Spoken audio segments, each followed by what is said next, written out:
extra loud. Okay, lower this a bit towards here. Let's see, towards here. Yeah, it's been a while. Plus, I've changed the version of the game. Okay, we here. All right. Hello, welcome.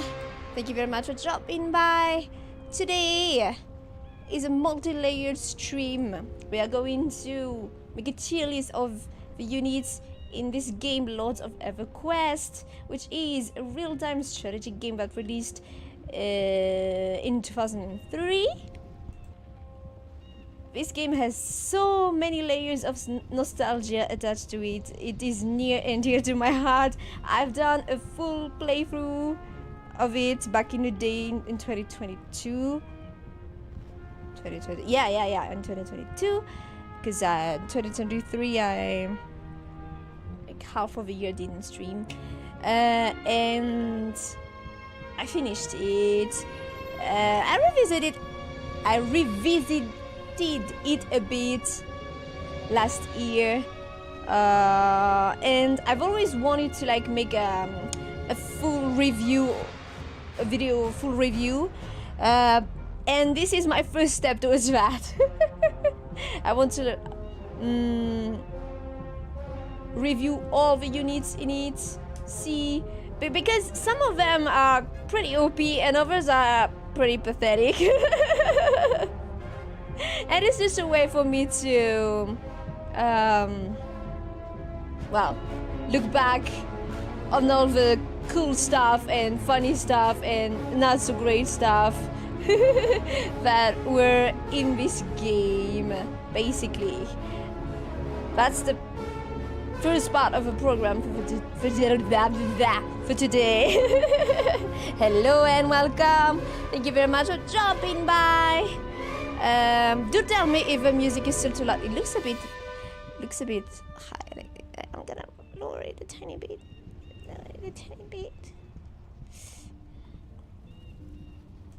Lower it a tiny bit like that. Okay.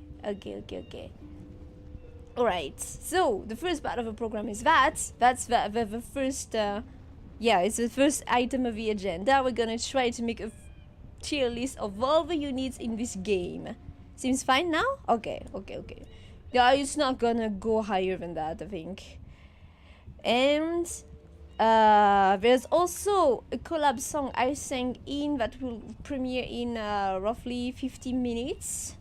So gonna take a little break around that time to check that one out. And then towards the end, once we're done with the tier list, we're gonna pick, well, the wheel is gonna pick the next reward for chat that has been unlocked. That's basically what we're gonna do today. Okay, so without further ado, I prepared. Okay, so this is not the same version of the game I've been playing all this time. I grabbed this one off my abandonware because my version of the game is one with French texts, basically, but some of the tooltips are just broken. It was a version that was published by Ubisoft, unless this one is also published by Ubisoft. But in any case, it's in French, but the tooltips are broken. So some units are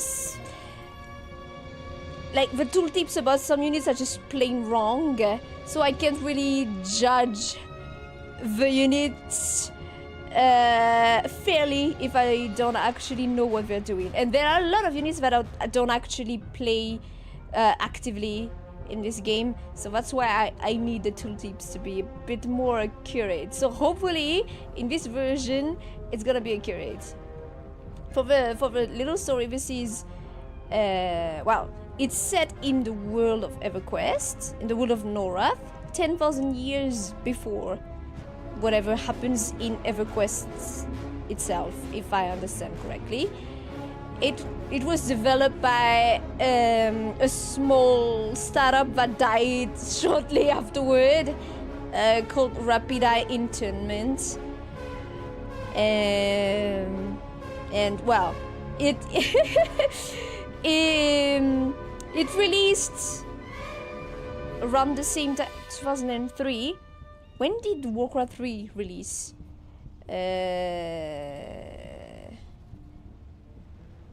But with Warcraft 3 in front, it just loads of EverQuest just couldn't measure up. But it still is a good. It was really fun for me to play it. And I still have fond memories of this game despite everything. Like it's clearly flawed, and it's not the most what do you call it? The most revolutionary RTS to have launched, especially back then. But it still was a good bit of fun, and apparently many people also played it. So yeah. All right. 2002, yeah. With Warcraft 3 already having launched, yeah. Hello King, welcome. Thank you very much for dropping by. Hello Neo, welcome. Thank you very much for dropping by. Alright, so what we're gonna do is I made maps. There is a map editor. The game comes with a pretty comprehensive map editor that I do not know how to use. Honestly, I just know how to place units on it, and that's what we're gonna do. I placed all the units, all the buildings, and it will be easier for me to judge to place the units in the tier list afterwards. There are 3 main factions in this game, which are the Shadowrun, the Dawn Brotherhood, and the Elder Alliance. Each have a campaign with 12 missions in it, all with a varying amount of time needed to complete them. You have 5 lords per campaign. You can choose. Yeah, 5 lords per campaign you can choose. The lords are your most important unit, and therefore that is what we're gonna start with. So I will be starting with my favorite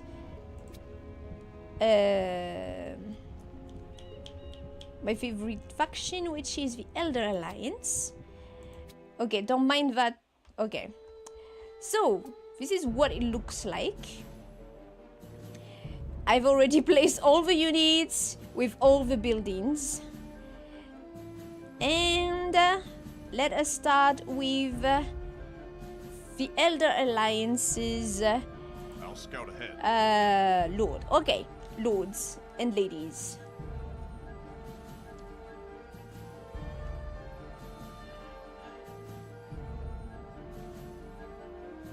All right. So first, where is? All right. So here's the tier we're gonna place them on. I've already prepared everything. We're gonna start with goddamn. I shouldn't be on this side. I should be on the other. Okay. We're gonna start with Lord Cadian. Lord Cadian. Okay. So, as I said, the Lord is the most important unit. The Lord is your strongest unit, and they have 1, 2, 3, 4 special abilities. They are also possess an aura that can buff allies and or debuff enemies. Some of them have only debuff auras, and some of them have only buff auras, and others have both. Your lord's level is also gonna dictate your unit's levels, meaning if your Lord is at level 1, all the units you're gonna produce are gonna be level 1. Once your Lord, it's always by a ratio of like, if my Lord is level 6, it's gonna produce level 3 enemies. Yeah, like towards the half, towards half of the level of your Lord. So you have an incentive to always bring your Lord everywhere and make sure they level up. Within the whole campaign, the Lord is gonna carry over. You're gonna always have that Lord, and you can also carry over a few units. You have points, and the units you choose are gonna cost points. The stronger a unit is, the more expensive they're gonna be. But you can carry over some units. So there is that component in your strategy of trying to raise some key units as much as possible. Once a unit reaches the level 6, you can knight them, and once they are knighted, they also gain a special ability. Basically, that's how it is. And then you have a ton of other units. We are going to start with the Lord then, as I said, Lord Kedian. No enemy is beyond my reach. Lord Kedian, once you what was it? Once you choose the Lord, there's I think it's a difficulty.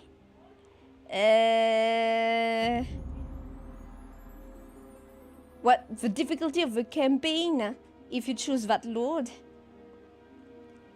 In the Elder Alliance, it's only easy or medium, and Lord Kedian is medium. As you can see, okay, so on this, it's small, but on this little window, we see his resistances. Is it how it's called in English? Resistance. Yes, resistances. There are 6 types of damages, 3 types of physical damages, and 3 types of arcane, let's say, resistances. You can see he has well-rounded physical resistances. His aura, goddamn, we need to choose his this is not the window I should have gone with first. Wait, actually we need to choose here first. That would be more, that would make more sense.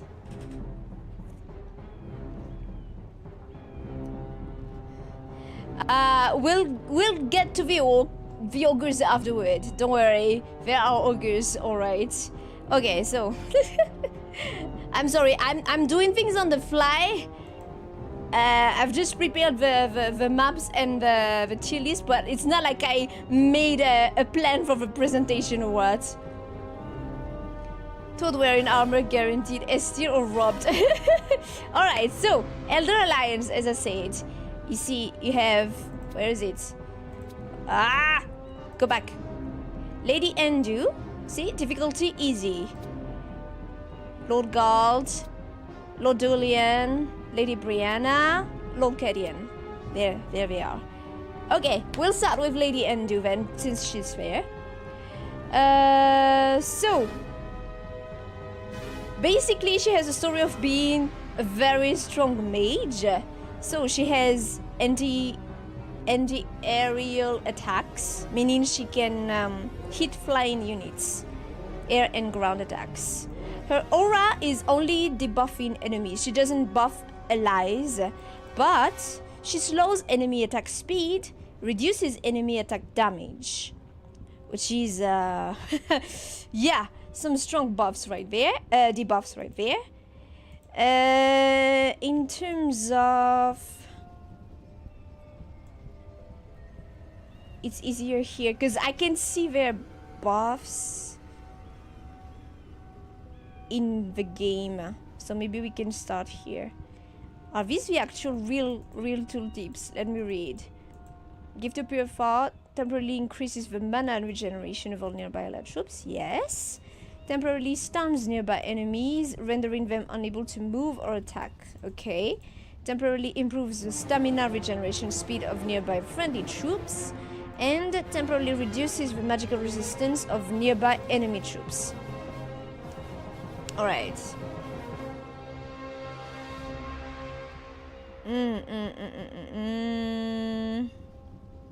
Okay. Gold. Let me just... Actually... I have... Do we have... Ah! I found a dock that has supposedly everything. Maybe I can just refer to that. Are these... No.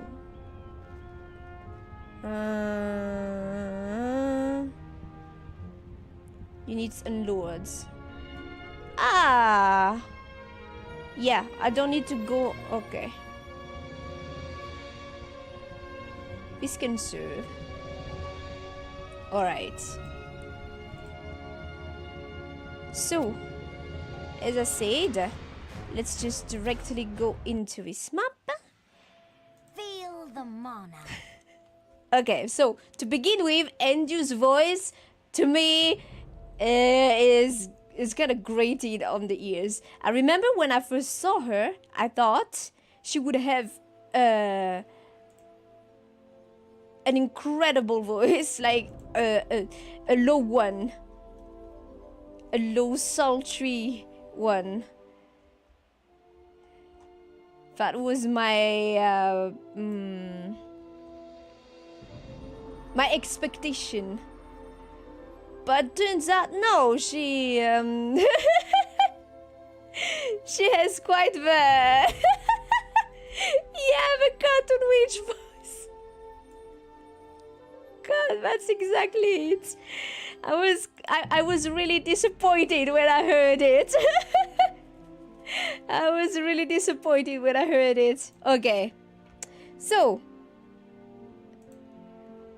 we're gonna start with Lady Endu, which will... Yeah. Okay. Lady Endu. Okay. We were saying she doesn't buff allies, but debuffs enemies. When you look at her, she's a caster. She is ranged. She has ranged attacks, so it's normal that she doesn't have any physical attacks. She's the kind of unit that you would expect to Who's giving the orders here? to hit in the back.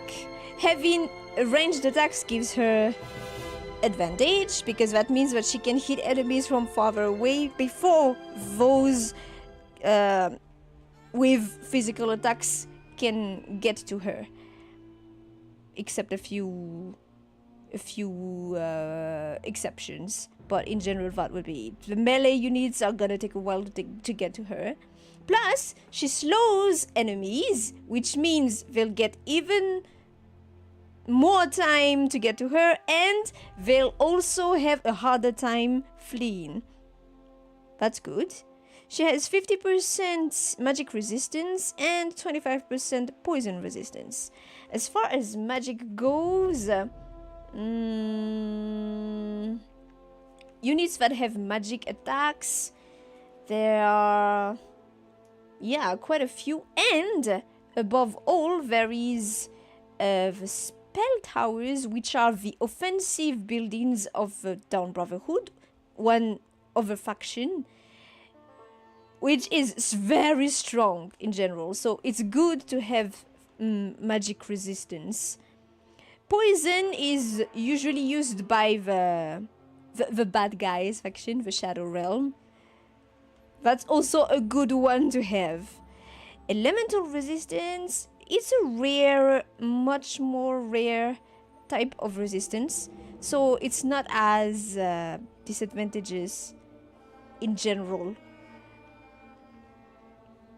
Her special abilities are basically to allow faster regeneration of mana and stamina, which are the resources that are used to cast the special abilities.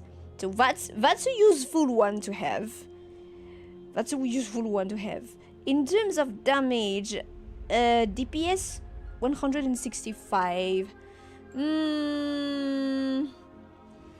165. I think it's more on the middling side of damage. Well, it's DPS. Okay, so at level 1, we're gonna look at them at level 1, but also we need to see how they fare at the max level. This is gonna be a hard one, honestly, because I can't just place the units in what's the expression? In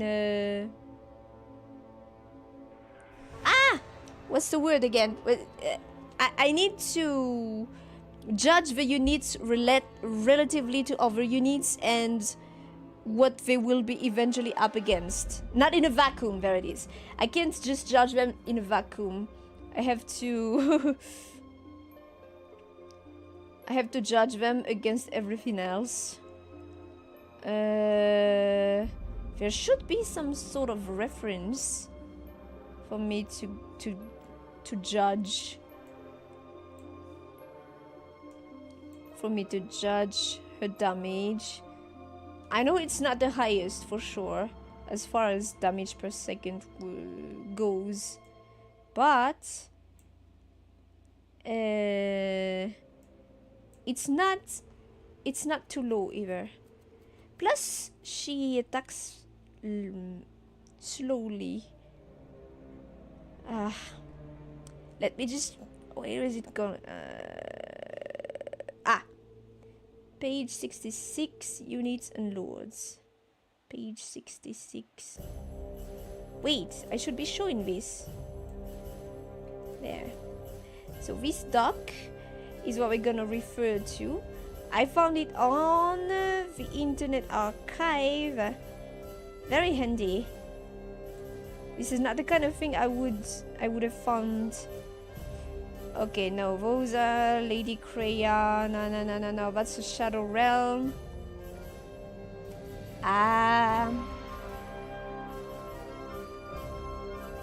Ballista, Spirit Talker. Okay. Lady Endu. Damage per hit. No, it's damage per hit! Not the... Really? It's damage per hit, not damage per second?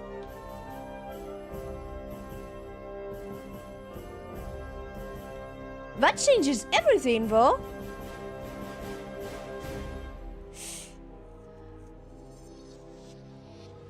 That guy's always biased towards poison. I don't remember any other unit using poison.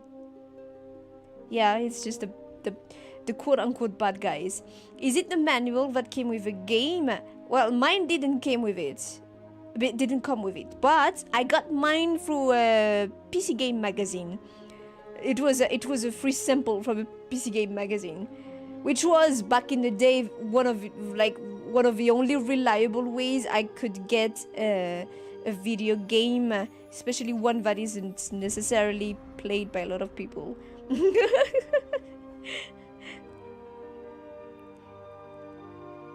Class Enchanter.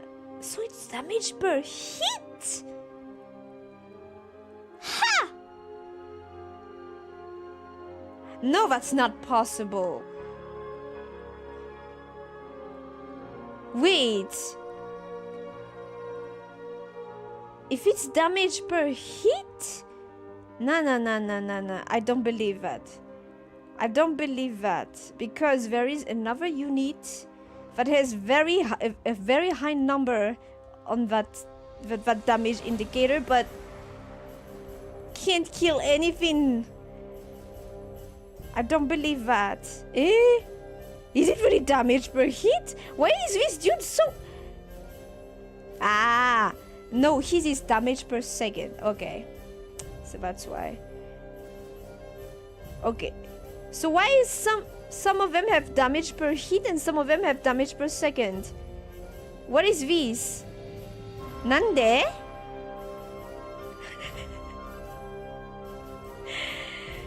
Ah!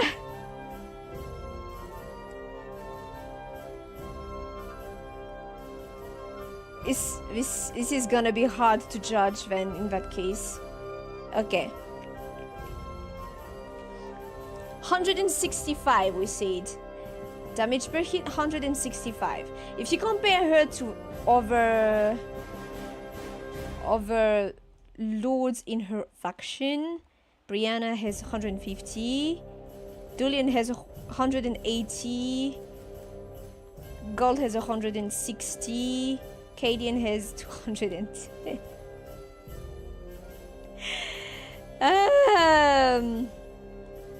For now, provisionally, I would place Endu in the middling side because it's a good thing that she buffs and debuffs. She buffs regeneration of stamina and mana, which allows for faster casting of special abilities. She has some strong debuffs on enemies, but magic.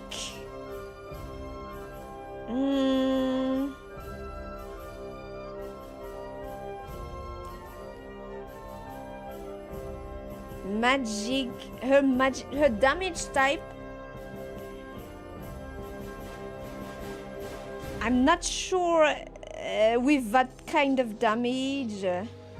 She doesn't reduce resistances, so that means against an enemy that has high magic resistance,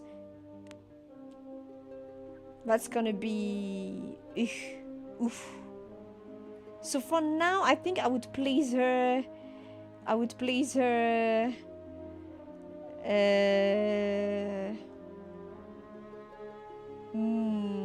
More on the middle to begin with, and then we're gonna, let's say I'm gonna place her on the B tier, and then from there we're gonna adjust, because I'm gonna take forever if I try to like make it a accurate judgment. More than this, I'd place Endu in the middle. She has the advantage of hitting flying enemies, but if she's up against, say, a dragon that has magic resistance, or a lord that has magic resistance, a lot have magic resistance actually. A lot of enemies have magic resistance. She has the magic resistance too, but yeah. I'd say I'd place her at the middle for now, in B tier. And then let's move on. Let's move on for now. Ah, no, wait. You know what? I can check the... I can check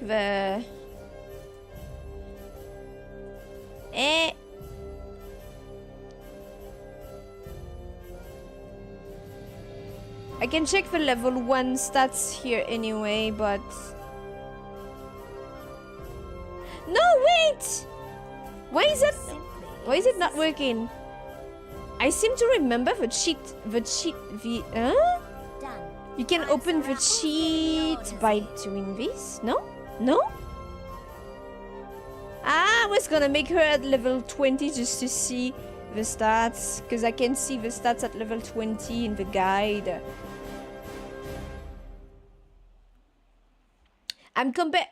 I need to compare her first against all the overlords, yeah. But also I need to consider the other non-lords units, because when you play, you're not just up against the lord, you're up against the whole faction. So we need to take take all of that into consideration, it can be done in a vacuum. Okay. You know what? What the It's not working. Or are my memories wrong? I was pretty sure that was the way to open the cheat.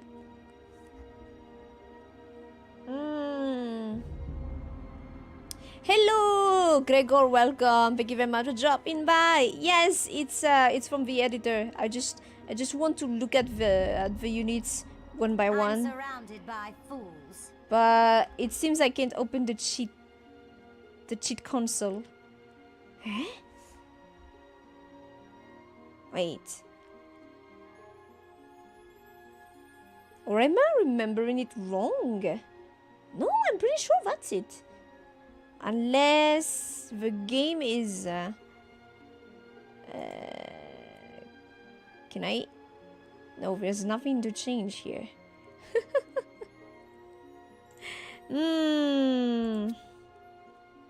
Well, we'll go like this for now. In any case, because it would have been interesting to see the stats we started with at the beginning, but also towards the end. But this guide only lists the level 1 stats, so eh.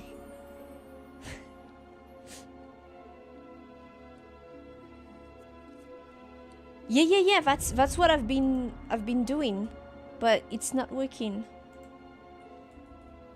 Tilde is the... Is it tilde? Feel the mana.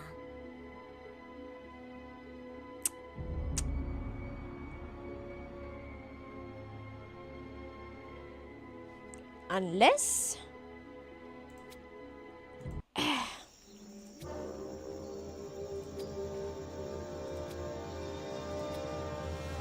Unless, let's say, just this way I show you guys to what a campaign actually looks like. For those who haven't yet seen. Quest log updated. Okay, so as you can see, she does not have an aura on friends. It's not working. No! Oh, why? I'm pretty sure that was the way to open cheat console. The problem with this game is also, since it's so obscure,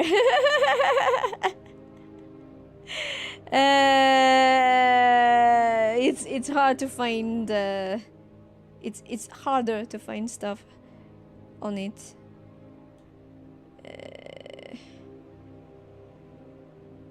Tilde key.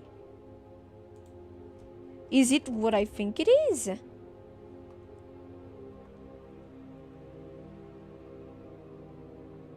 Ah no, it's the wrong one.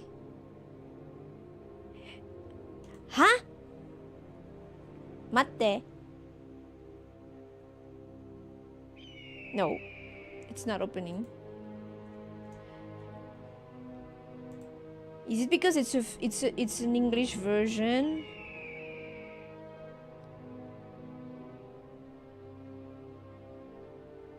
Ah no, it's not appearing is all. It's just that it's not appearing, but no, it should appear. A little console should appear.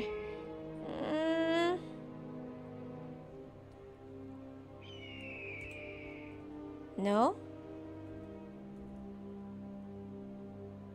God damn.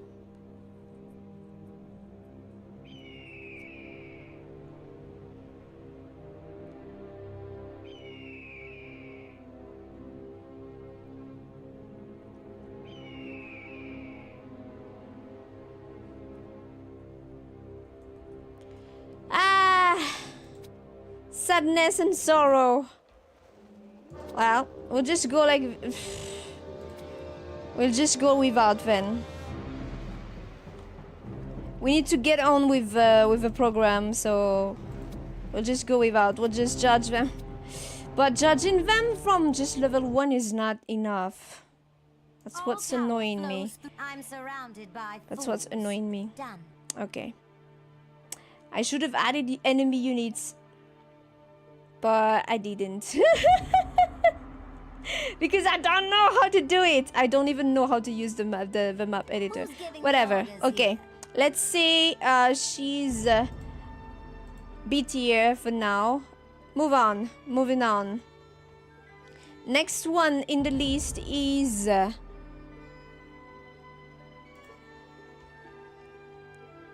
Brianna.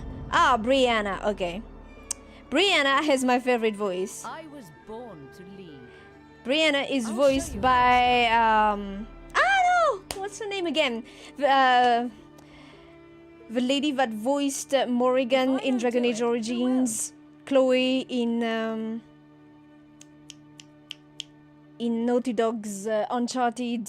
What's her name again? It will come back to Claudia.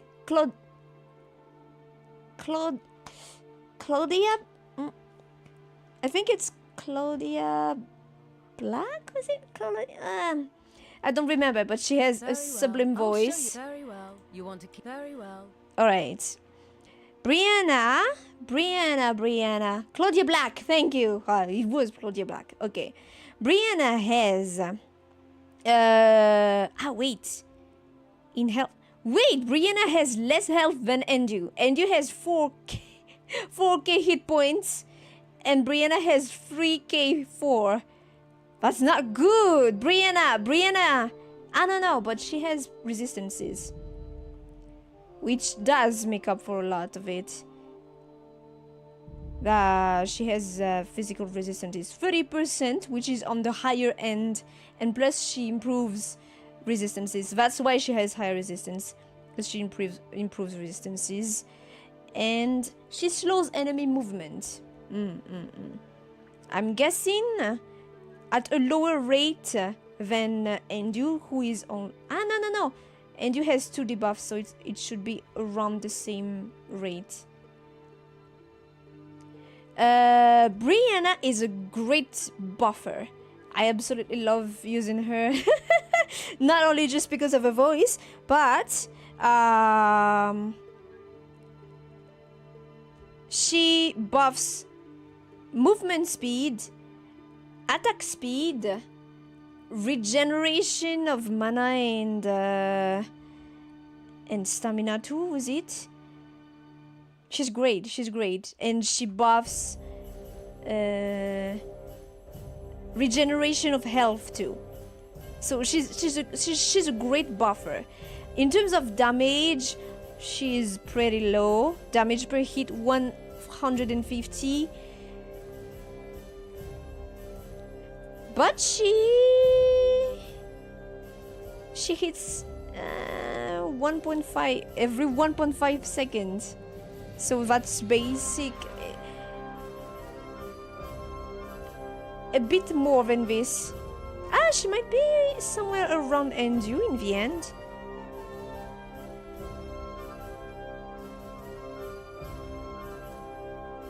Endu is basically 165 divided by 2 in DPS.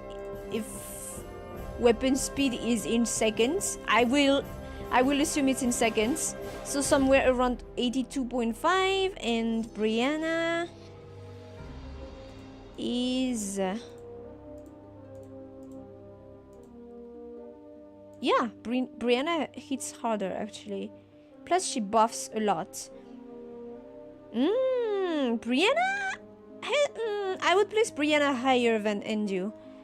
I would place Brianna in A for now. She has to be higher tier. Plus she buffs protection resistances, which is very useful. I'd place Brianna higher for now.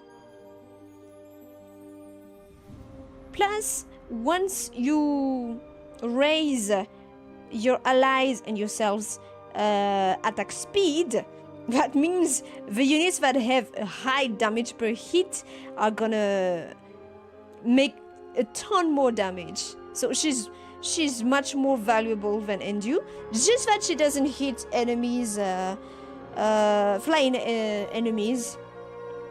But I would place her higher than Endu with the fact that she can buff her allies, because you're gonna go around with units and buffing all of them together might be better, especially at the level of damage Endu does, than just doing more damage than Endu. And she does more damage than Endu. Slashing damage is a common one though. So yeah. Still, I'd place her in A tier. Next, Julian. Julian, I'm going to place directly in D tier. I'm sorry, but for having played him in the campaign when I streamed, it was extremely painful. Julian is very fast. 37 for as a comparison. Usually the units have a 30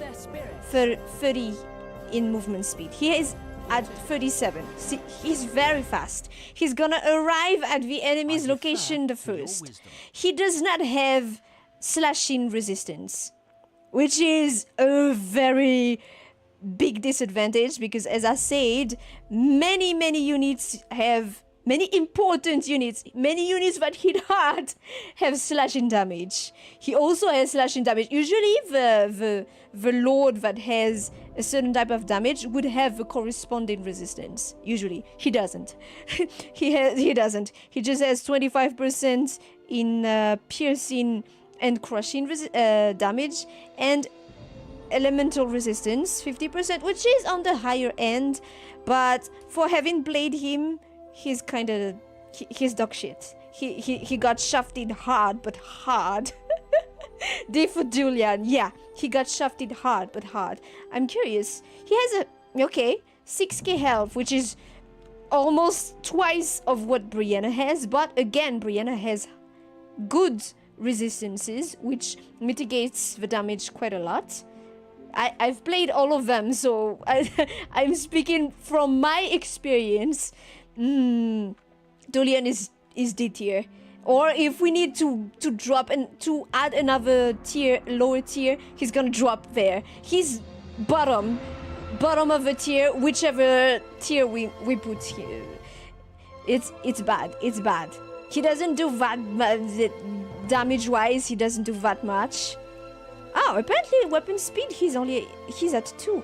He's also he's very slow. His animation I should have put enemies, but his animation, he has very slow animation. He when he hits, he does a little spin, which takes forever.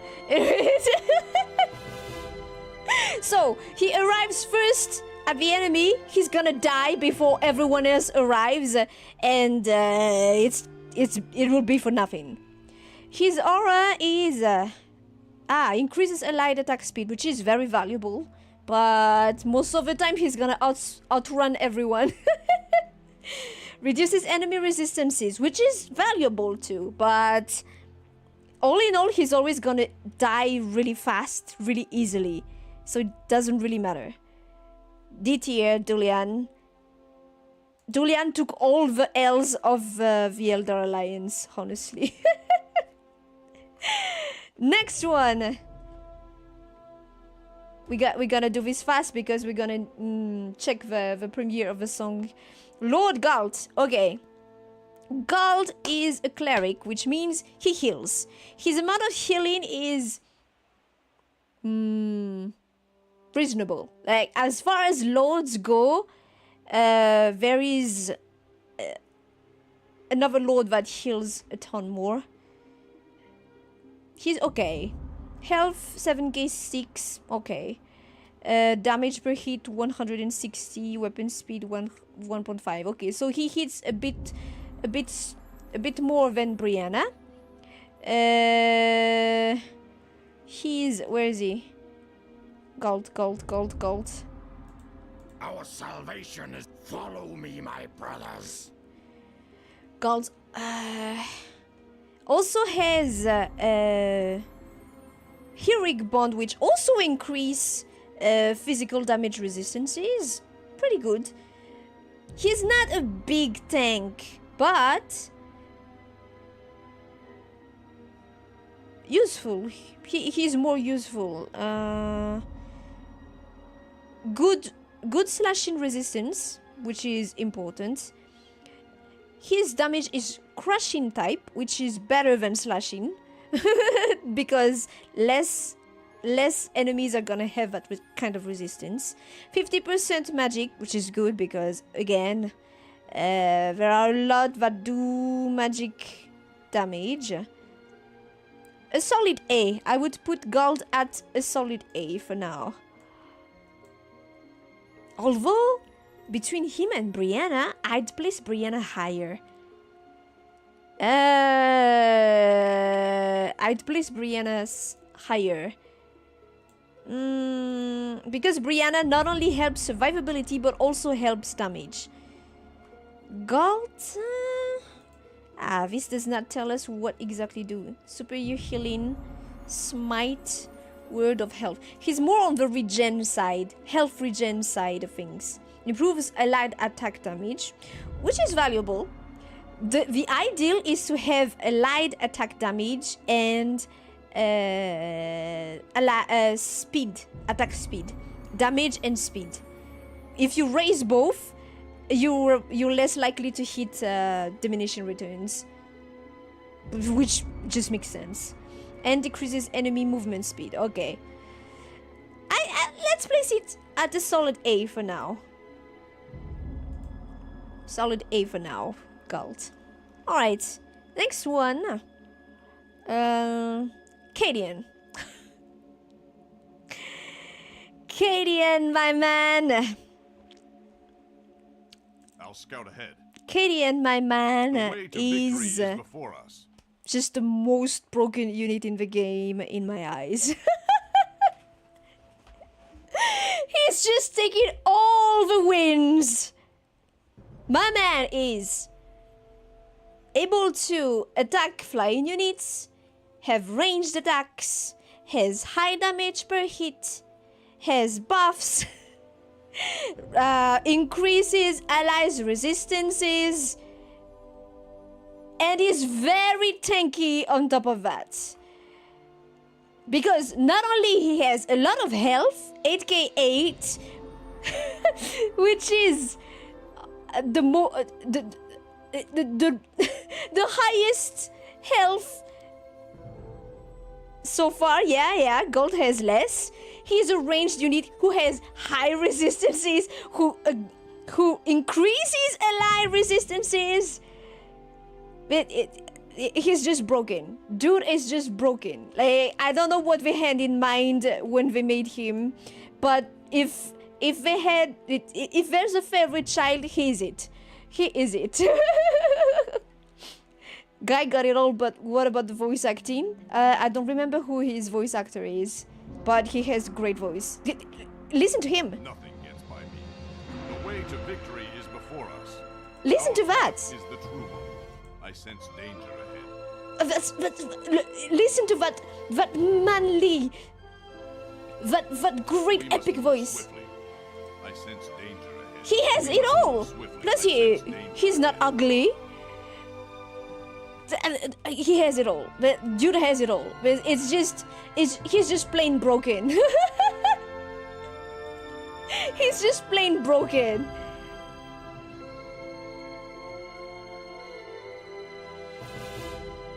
And even the SFX for his attacks is just super satisfying. Because he fires arrows and they go like like no, not pow, but there's an S effects that goes with the impact of his hits that is just so satisfying, and when you are on the receiving end, just strikes fear in your heart. If we have the time, I will listen to it later. But yeah, okay. Last one is Lord Balian. These are interesting times. Prince Balian, who is not appearing in here because Prince Balian is not is only you only use him shortly in the campaign, and you really have access to him in the LAN. So I'm still gonna place him because you still have access to him if you play LAN. A full unit you have access to, and he's a lord, so yeah. Prince Balian is the sole paladin of the Elder Alliance, so that means he has access to heals. I don't remember what is his I will it. his aura though. Let me just as I said, with I'll put a soul unit in next my to him heart. to see. He has both treasures must both be buff and preserved. debuff. Okay, yeah, movement speed, and I These think are he interesting reduces. times. What does he do? He reduces enemy resistance. Ah, goddamn! I don't know. I don't know what he does. His DLC, yeah. I don't remember what he does. So in that case, let me just real quick put up a LAN. No.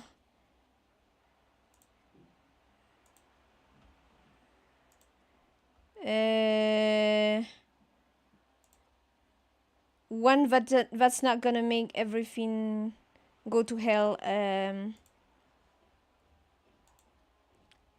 Okay. Let's say this one.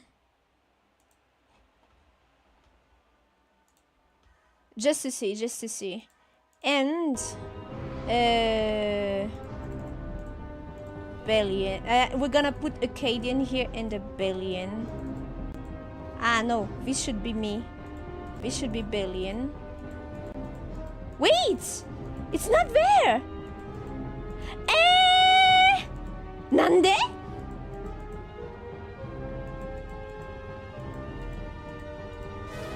Why is he not there? What is this version? This version is lame! What is this version? My version had Balian in it, plus extra maps.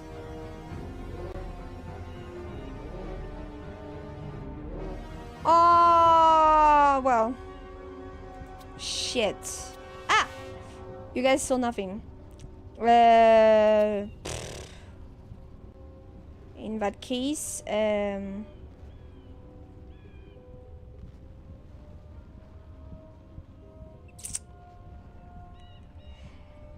we're gonna take a short break.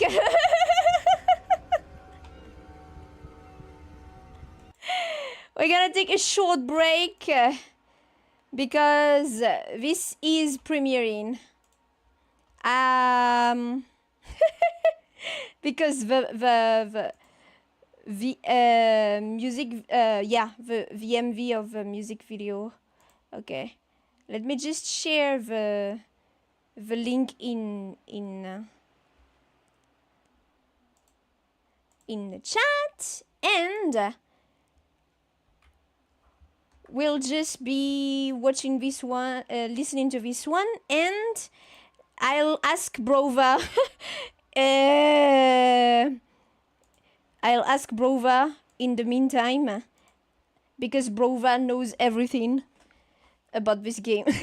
Well, he knows more about this game. Yep, little musical interlude.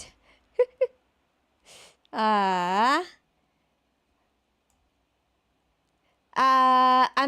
not gonna put the sound though, because I don't know.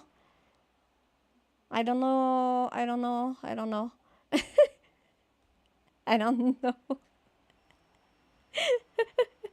But a little bit of a watch along. No, but wait. I can probably put the sound, but I mean, Where is it?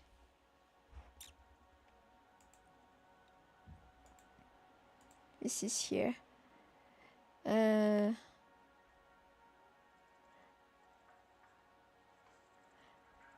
But I think you guys. Where is it? Does this work? No, it's not working. It's not working.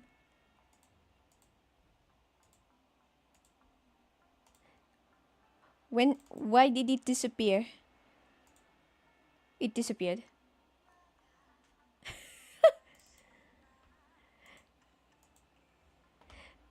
Why did it disappear?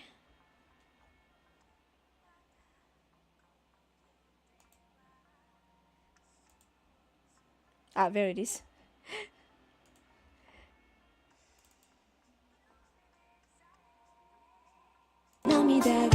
Ah, it worked.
Hey.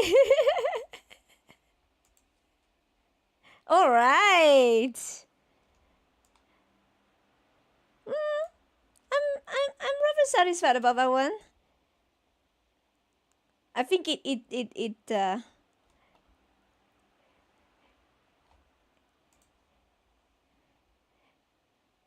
hit a good spot. All right. intermission is done. However, Brova is not responding, so I have no idea what... Brova is not responding, so I have no idea what Aura Balian has, and apparently this version of the game does not have Balian for me to play. So I'm in a bind here. Easy S tier. Ah, thank you guys. Thank you so much.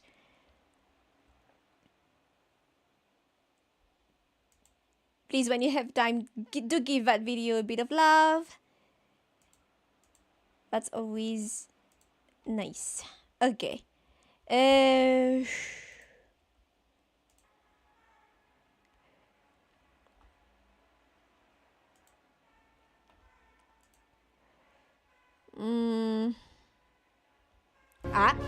right.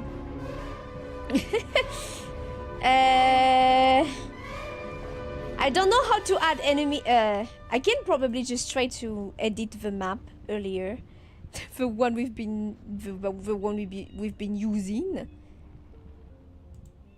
and try to add enemies so we can see what they do.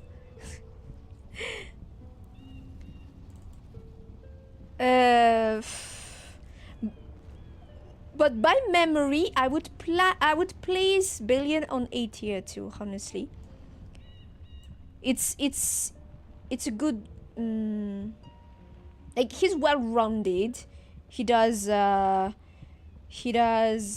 reasonable amount of damage. He can also add a bit of elemental damage to his attacks. So that means he has a slightly hybrid profile. He's very fast, but unlike Julian, he has resistances.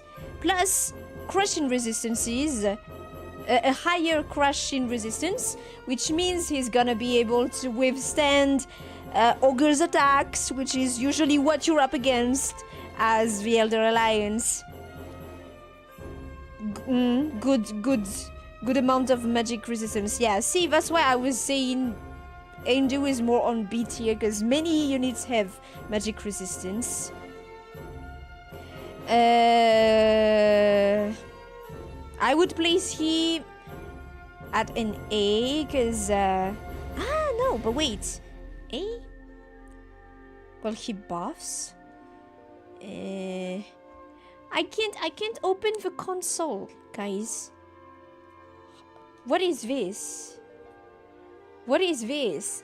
I should have just stayed with my version of the game if this is gonna be like this. These are interesting times for my people.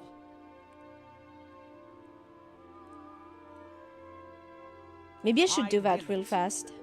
None other. Because the map is still gonna be there. But right now this is not great. I was hoping for clearer tooltips, but since I found this guide where most of the tooltips are, maybe we can do that. This is the most scuffed thing ever, guys. I'm sorry. Okay, let me just do that real quick. Sometimes it's a letter T as well, but probably not in RTS. Oh, yeah. No, I checked and there was a... Where was it? Well, I typed how to open cheat console and it said tilde. I think it's probably tilde, maybe. Whatever, how that thing is pronounced. Ah, gakkari. I'm disappointed. Okay.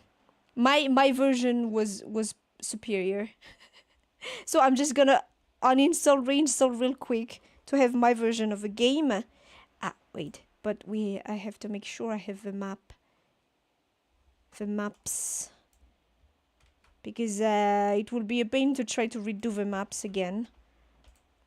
And maybe we're gonna try to like add add some enemies to those maps. But Ah, damn. Okay. So the version on yeah, it's 0.5.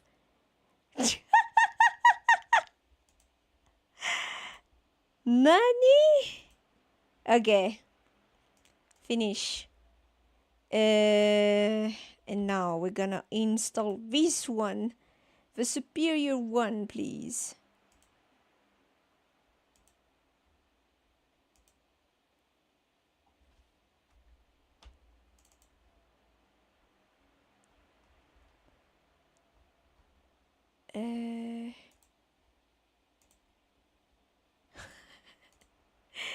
The most scuffed thing ever. You guys can check back the previous new cover in the meantime, maybe if you didn't catch it right the first time. Well, I try to reinstall the game. God, what is this? But this game is a French version, as I said. I got it from a PC game magazine, which is literally called PC Game, PC Jeux. Literally called PC Jeux. It was published by Ubisoft. The problem with this version is I cannot see the opening, the intro cinematic, which back in the day was quite the impressive thing. I remember my brother and I, when we launched this game the first time, we were like, wow! Our PC, our old PC back then wasn't able to launch it. So we borrowed someone's work PC to finally be able to launch it. It was quite the demanding game back in the day.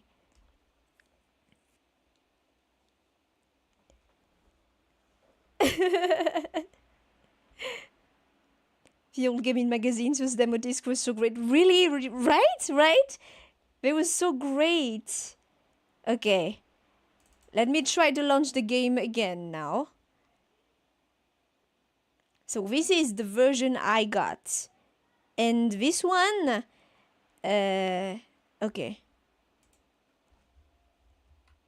Why is there no sound? There's no sound.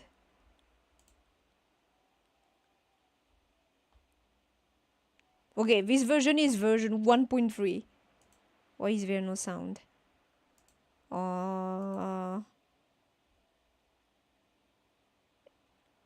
Hey? Wait.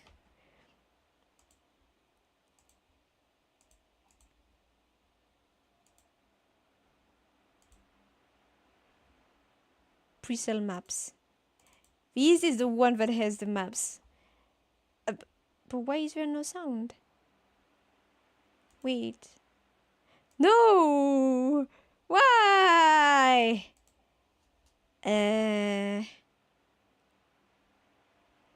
I'm checking slide to the right. Ah, everything got... Huh? So it retained the it retained what I had. Ah, yeah, right. So I must have done... It retained... Oh! Why is everything...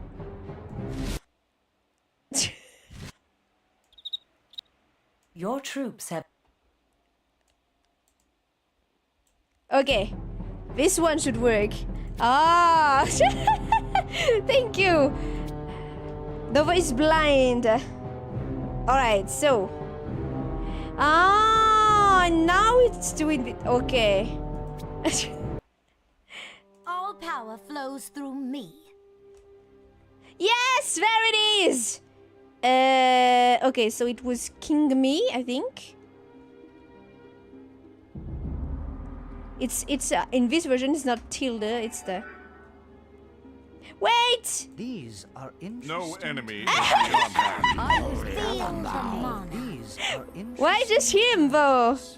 Again. Your lord is level 20. Okay, so it just registers Balian as the lord. Insightful. For my people. Constant whack-a-mole trying to get all the games running. At least this one runs. I don't know. I locked that on with my PC, I think. But this PC is able to run all the games fine, which plus it came with Windows 11 directly. So I was like, well, it's not like I had a choice. It was directly with Windows 11. But I see a ton of people online saying stuff about Windows 11 being I don't know what, but I was like, beggars can be choosers. I did not have much of a choice in the selection, so I went with this one. But it's been running fine. It's been able to run old games fine. I'm happy with it. Okay, so first one is adding some elemental attacks to his attacks, elemental damage to his attacks. This is healing. This steals mana. And this temporarily increases the health of the units. Okay. So he's more, he's a bit more hybrid than Lord Cult, but still more towards survivability. Honestly, I'd place Brianna higher than those. So that means, does that mean that we're gonna drop Andu here and put these two here, and we'll see. And I'm gonna add another tier if there's a need. But I feel like Brianna brings a ton more than these two, and Andu definitely brings less than them. So we're going like this. It's fine these days, people dislike it at the start. Oh, well, it's not like I don't even know when it released or what. So yeah, but well, mine came with it directly, so I'm guessing that also helps. It being more stable, maybe. I don't know. Okay, so I was saying I'm dropping Endu in C and bringing Gold and Balian in B for now, and we'll see. That sums up the lords and ladies of the Elder Alliance for now. For now. Yeah, this makes sense. This makes sense in my eyes so far. And I think let's directly go to the overlords of the other factions. So let us continue with the Dawn Brotherhood. The Dawn Brotherhood. Dawn Brotherhood has some strong contenders. Okay. Dawn Brotherhood. Starting up with Lord Dungannon. Okay. What do ye advise? Lord Dungannon is a strong one. A strong one who attacks rather slowly, but his first special ability is to increase attack speed, so that's already really good. His aura increases ally health regeneration and decreases enemy attack speed, which is very... decreasing enemy attack speed is very potent as far as the buffs go.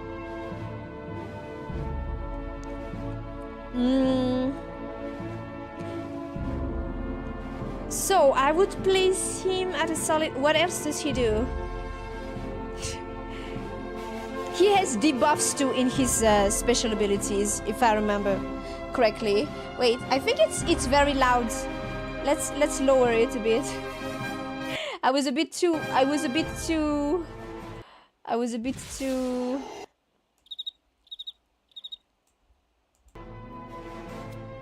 better. Lord Dog. That's Kenny thinking. He's a barbarian, the barbarians usually have Scottish accents, because like the Island Axeman,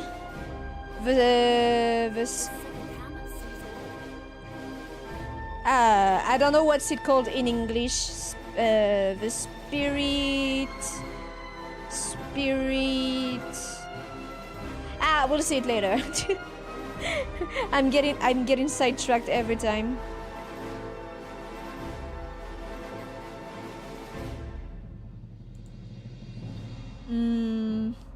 But he doesn't have a... The wolf is strong with me. But he has an accent, but it's not as thick as the other ones. It shall be. I can understand what he's saying. If I remember correctly, he has also some debuffs in his special abilities. I think I would place him at a solid A. Dungannon at a solid A for now.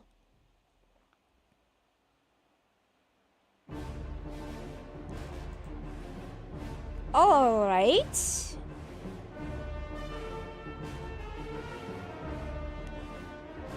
Solid A for now. She does not... Well... He's one other example of having a type of damage to which he does not possess the resistance, which is a bad thing.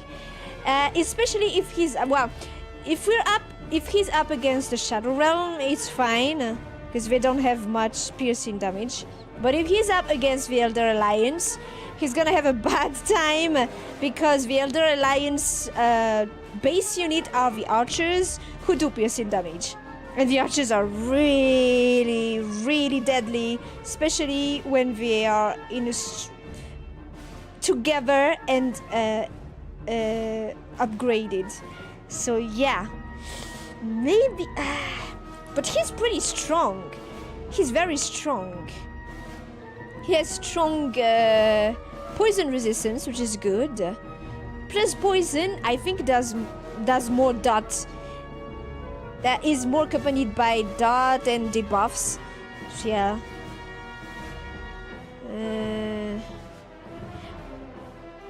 Spirit of Billy, is that how it's called?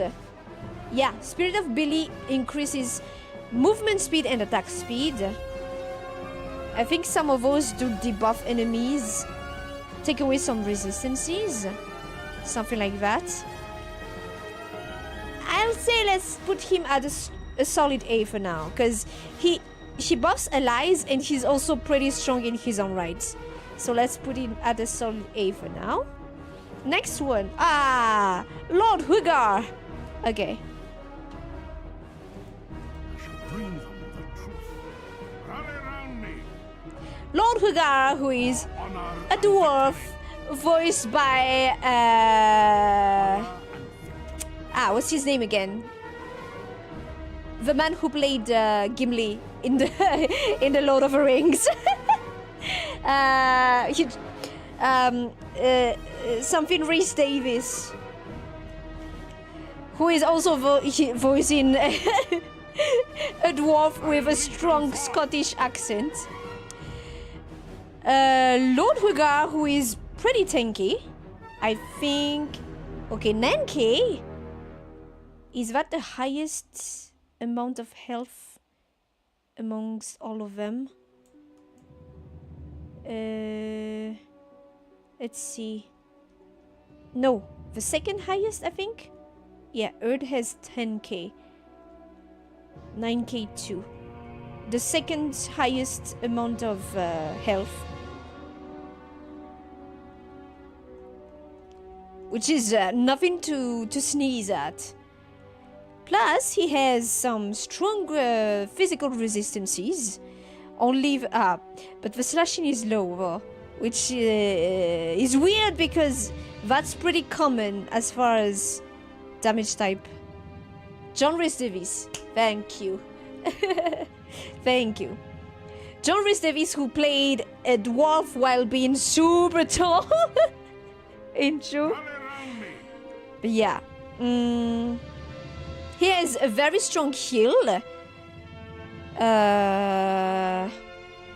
Lay on hands. Holy might, Yelp root, holy justice. Holy justice. I think he's supposed to increase allies' movement speed. That's usually how it happens. You can tell. You can tell from the stats of a lord what kind of buff they bring.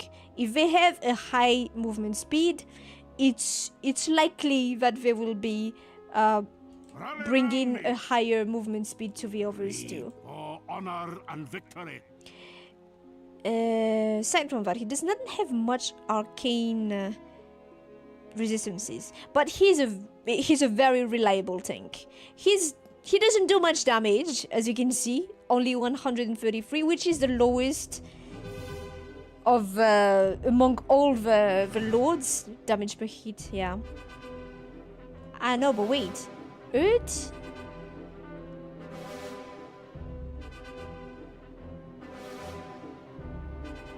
Earth is per second, not per hit. No, Earth is I think Earth is yeah, 175. No, attends. No, wait.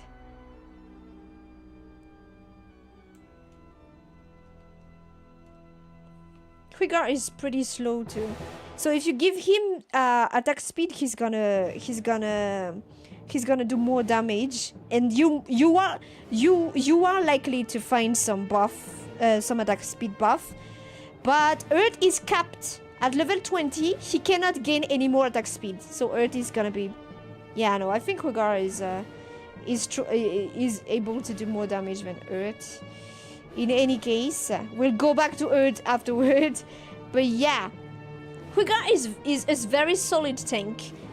Plus, enemies are likely to try to attack the Lord first, which means he's gonna play his role admirably. I would place him at a solid A. I remember back in the day when my brother and I first started playing, and we didn't really understand everything that was happening in the game. We thought that Quigar was like the worst lord because he had such a low damage. He's Welsh. Which is not Scottish. I see. Interesting. But yeah, I would place Quigar at a solid A for now. He's the most reliable tank. He's pretty good. He's not gonna do a lot of damage, but you don't expect a tank to do damage. That's why. The reason why Cadian is just so fucking broken. Dude has it all. Dude has it all again. Okay, next one. Lady Lazen, I don't know. Let me call in reinforcements. Lady Lazen, well, she's a mage, which means she can hit enemies and she has ranged attack. Good advantages. She has elemental damage, which only some units would have high resistance against that. That's pretty good. She can summon an elemental. Fire elemental. What else does she do? It's annoying because I can't get all of them to the... Who got it? It's Paladin. It's not working as great. Missed opportunity to not giving him an axe. Well, yeah, but I guess it's because he's a paladin. And a sword works more for a paladin than an axe. I guess that's the reasoning. I don't know. Lazen, I think, is a middling one. Let me call in I think she has the advantage compared to Endu as far as damage profile goes.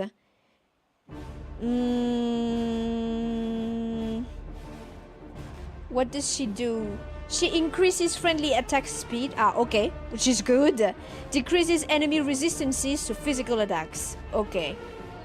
I think I would say she she's higher than Endu, so a solid B. All in all, a solid B. Next one.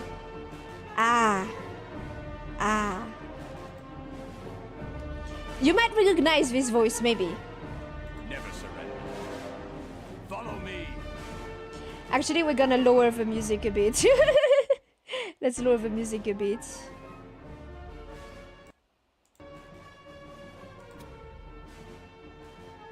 Never surrender. We shall rescue our territory. I always land on my feet. My courage will not fail. Maybe you recognize him. It's Kevin Conroy. My courage will not fail. We back then we didn't know much about voice actors or what, but it's only recently that Brova was like, "Hey, it's Kevin Conroy. That voice is Palazar," and we were like, "Wait, right, that's him." Such a great voice. My courage will I not was fail. actually Let's really toil. shocked when I heard of his passing, because to me, like, Kevin Conroy is the voice of Batman, and Batman is my favorite comics hero. So yeah, Let's toy with them. that voice will always be near and dear to my heart. All right, Palazar. Palazar has good damage, very good damage. Damage per hit 167. He's rather fast. He also gives attack speed and movement speed, but he does not debuff enemies. They only get two effects in their buffs. So either they have one buff and one debuff, or two buffs or two debuffs. That's how it is usually. Palazar, let's see, has good resistance. Good, not good. Reasonable, decent physical resistances, and a bit of poison resistance, which is magic. Well, if he's up against the Shadow Realm, he'll be fine. Mostly. Well, they do have some elemental attacks and magic attacks, but yeah. He summons a tiger. He's a lion, he summons a tiger. He's a great voice. He buffs the tiger. What else does he do? He can reduce one enemy's physical resistance, which is nice. And regens the mana and the health of units around him. Just by virtue of being very strong, I would place Palazar high, so at a solid A, because not many lords output the same amount of damage as he does, and he also has a companion tiger with him. So yeah, pretty sad cast for such a niche game. Yeah, actually, yeah. But then again, I don't know. It was 2003. Those I don't know if those casts would have already had.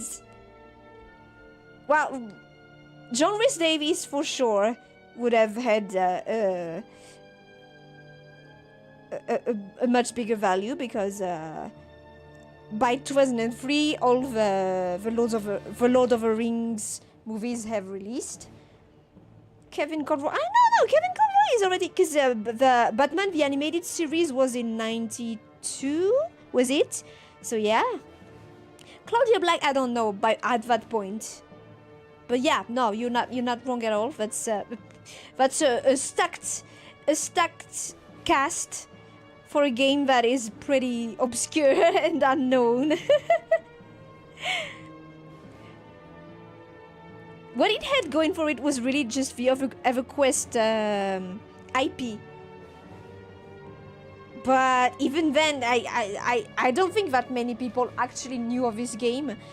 But at the same time, it looks like many people did. So I don't really know how to play this game exactly. Yeah, EverQuest was pretty big. Plus, World of Warcraft had not yet released. EverQuest as well was a big hitter in the MMO world back then. It's really it's like everything. I think it really goes like as far as modern MMOs. It's really as far as MMO RPG eras. It's really the before World of Warcraft and the after World of Warcraft. And before World of Warcraft, yeah, EverQuest was a heavy hitter. But there was also Dark Age of Camelot. And I think there was another title, but yeah. EverQuest was pretty big back in the day. And by the way, EverQuest is available like free to play on Steam, like with all the expansions. I was pretty interested in seeing that. Oh wait, maybe we'll try a discovery of that one. It's probably gonna be rough though, because it probably lacks a ton of QOL. It's probably gonna be a bit hard to get into, but I just want to check it out just to see what kind of game it was, what it was back then. All right, we're done with Palasa. Next, next one would be Lady Sakti. Lady Sakti has the highest damage, damage in the game at base, and if you buff her, even more so. I think she's the one who can reach like the highest damage, probably. Like she has the highest ceiling, but she also has a very high floor. To balance it out, she's pretty much a glass cannonball. She dies pretty easily, and that is why all her three first special abilities are all about survivability. The first one is Play Dead. The second one is gonna increase her physical resistances, and the third one is gonna increase her arcane resistances. The last one is an anti-air attack, which is a single kick. It looks pretty pretty interesting, pretty sick, with very high damage. But yeah, she outputs an insane amount of damage. She's very slow at base. She also increases attacks, allies' attack speed, but she's not capped. Meaning, if you have outside buffs of attack speed, she's gonna be a monster. Taking position. I play her a lot. I love her. She has a nice voice too. And well, she has that slutty look to her, but well, it's kind of whatever, because it's 2003 graphics. But I guess today, yeah, she would totally be waifu. She's totally waifu. She's my waifu. Oh god. Yeah, so I was saying the health, not a lot. Decent enough resistances, physical resistances, a bit of magic resistance. She has crushing damage, which is good because not a lot have a ton of resistance against that, so that's good. But the moment she gets debuffed on her attack speed, she's done for. So yeah, pretty balanced. A solid A. Despite being the highest damage in the game, she dies easily. Very easily. And by virtue of being the Lord, the lady, she's generating the most threat, so the enemy units are gonna prioritize her. So yeah. When she can just kill everything first, it's fine. But once she gets hit by a debuff, she's done for. And we'll see later, there's like a hard counter to her, and it's just everything is done. It's over. It's Sakti over by that time. But yeah, solid A, just by virtue of being so fucking strong. She can erase everything as long as she doesn't get debuffed. So yeah. Yep. It's the icon for feign death. It's basically a face that's showing that's sticking its tongue out a bit. And this is what it looks like. She's literally just doing her dying animation. And you have to be careful to, like, if you want to like move your units away, because once she does that, she's considered dead by the enemies, so she's not gonna get attacked. But dots persist, so if she was hit by a dot, it will still continue doing its damage. And then if you move away your enemy, your units, you have to be careful to not move her too. It happens a lot that she will get surrounded by enemies, so having this is a good panic button. But it also happens in the panic that I would be moving her away with a troop in an effort to try to make a way for her. So yeah, that happens. But yeah, solid A for Lady Sakti. The last one on the lineup is Lady Alina.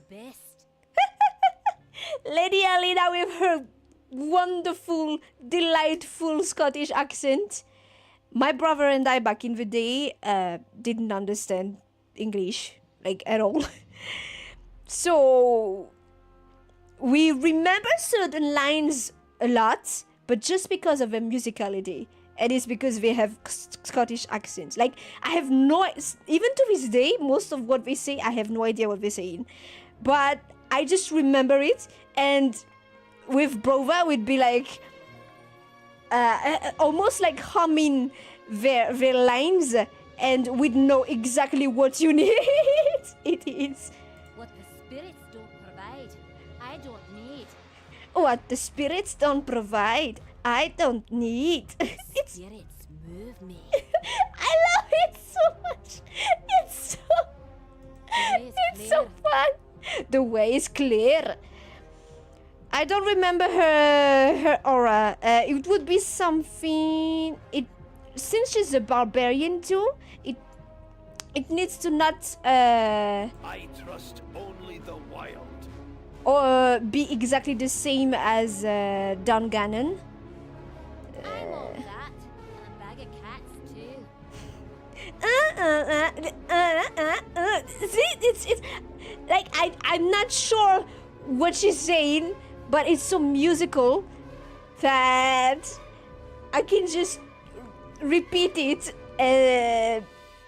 kind of just do the na na na na na, and Brova will know exactly which unit I'm doing.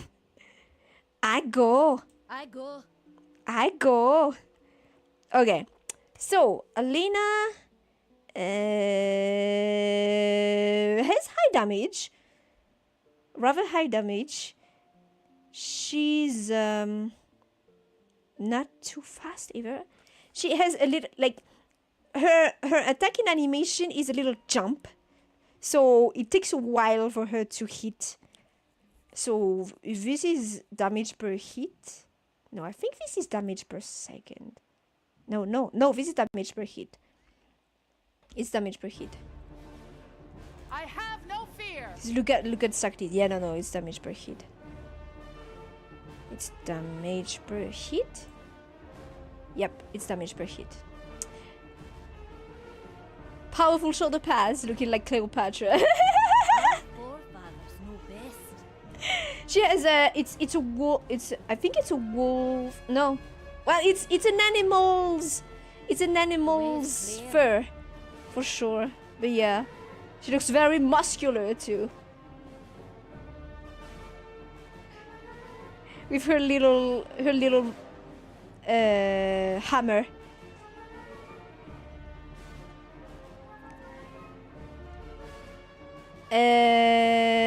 Alina's aura is enemies? I don't know. Let me grab. Aegis in service to the brotherhood. Let me grab a unit to see what she does to the unit.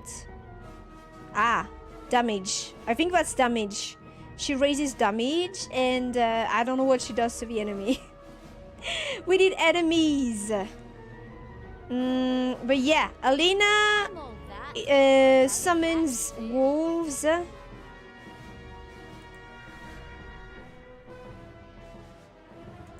It's a wolf that has a timer on it. So either it dies first or it reaches its timer. It's a spirit wolf. And once her level rises, she's gonna be able to summon more. I think up to 4 was it? By level 6, level 11, and level 16. Yep, up to 4. Those are the thresholds at which they will be gaining their new special abilities. So at level 1 they have one. At level 6 they gain the next one. Level 11 and level 16. And then level 20 is the level cap. I don't remember what other special abilities she has, but Alina is a strong bee, I think. She's not like she's not standing out much, but she's not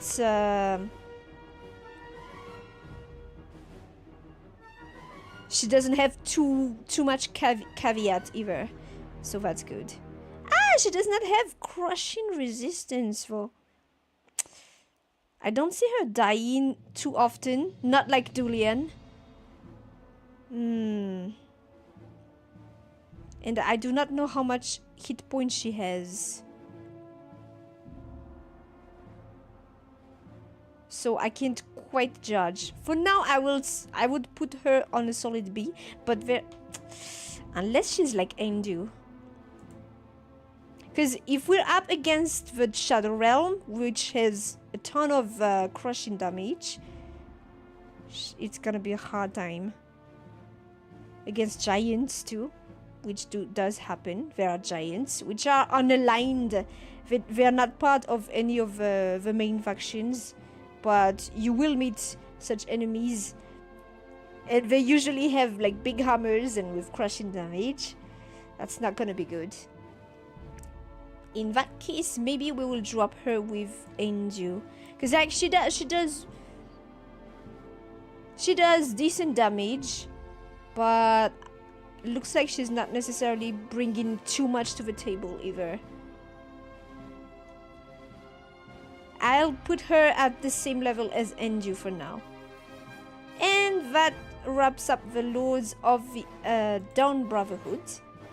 So now let us check the Shadow Realm. The Shadow Realm. The token bad guys. Basically, it's the token bad guys. And just by the music, you can tell. I think you can tell just by listening to the music. Okay. Oh, the music, I really like the music in this game too. It was composed by who was it? Mark Mantina?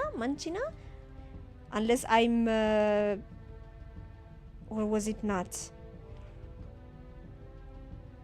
But very solid score. Music score. Alright. Going to the Shadow Realm.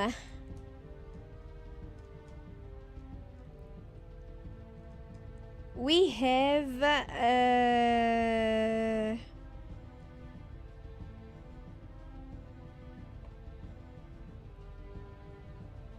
okay, so it starts with Lady Kreia. This would be a faction of choice.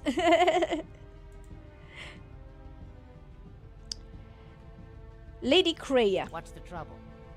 Lady Kreia is also called Granny Kreia by her troops, apparently. A gnome, a sorcerer gnome, as you can see. She's pretty strong, like her 200 per hit.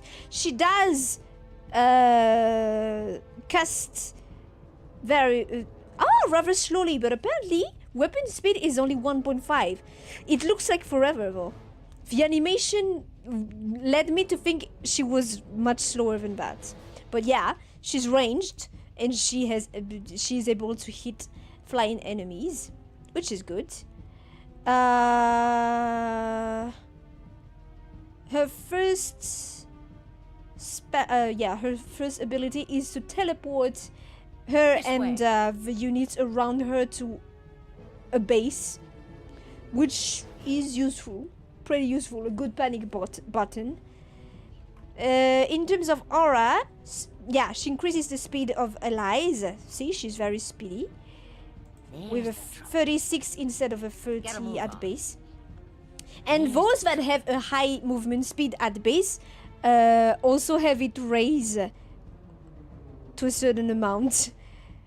So yeah, This she's way. gonna be even more Go to speedy. impulse. I said impulse. Being a ranged caster, she does not have physical resistances, but she well-rounded arcane resistances. Yeah, no, solid This way. A, I think. She's pretty strong. And her second spell is an ice comet, which does a ton of damage. It's really good. And then I think she also has a, what is it, a shield? To raise her resistances a bit. I played her in the Shadow Realm campaign, and I think in the Shadow Realm campaign it's better to have a ranged attacker, especially in Mission 7, which is it has a part where you can only use your Lord, and then you grab new units on the road. But it's kind of tricky, and it's easier with a ranged attacker. So yeah, I would place Granny Kreia at a solid A for now.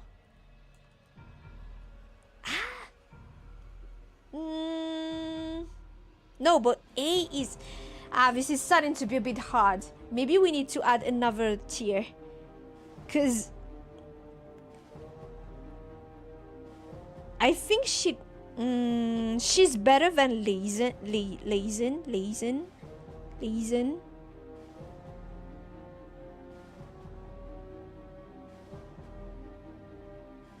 But I don't know by how much. I wouldn't... Would I put her in a different tier? No, but Berlin is good. I wouldn't put her at the same... at the same tier as Sakti. Honestly, Sakti would be probably at a higher tier just by virtue of being so freaking strong. But she does have strong counters too. But you won't necessarily run against those strong counters every time.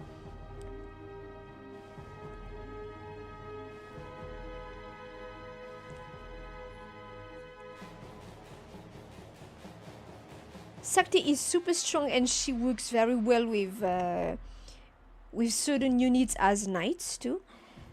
So should I add another? Can we add another right here? Ah no! Did that... No! Extra raw level. Did I just lose everything? No, I didn't. Okay. Okay.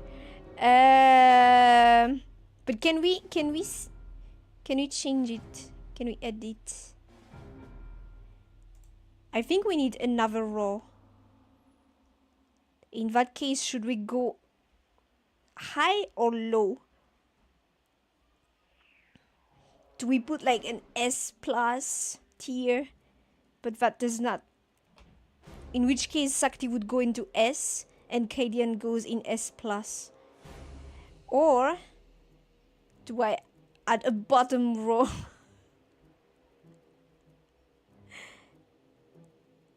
Can I not add a row? How do I add a row?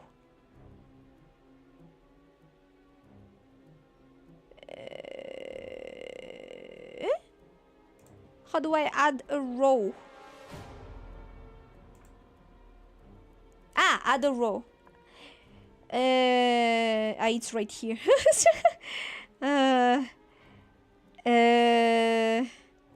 I would add a row. What makes the most sense? Adding a bottom tier, another tier at the bottom, or another here? F for Julian? Yeah. Okay. So we're gonna add a row below.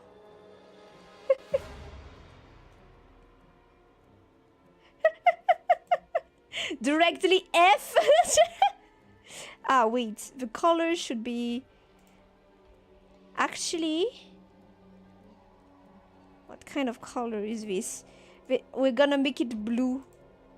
As in, it's just... And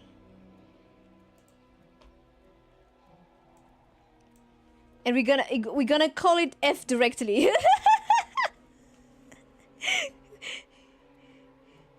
F directly. So Julian goes here. But I wouldn't put these in a D tier. I think they're fine in a C, in a solid C tier. Because this sounds really bad, you know? In that case, I'm just gonna add another row and we're gonna put an S plus. It's the broken tier. It's where it's like balance. What is that tier? It's the balance. What is that tier? Okay.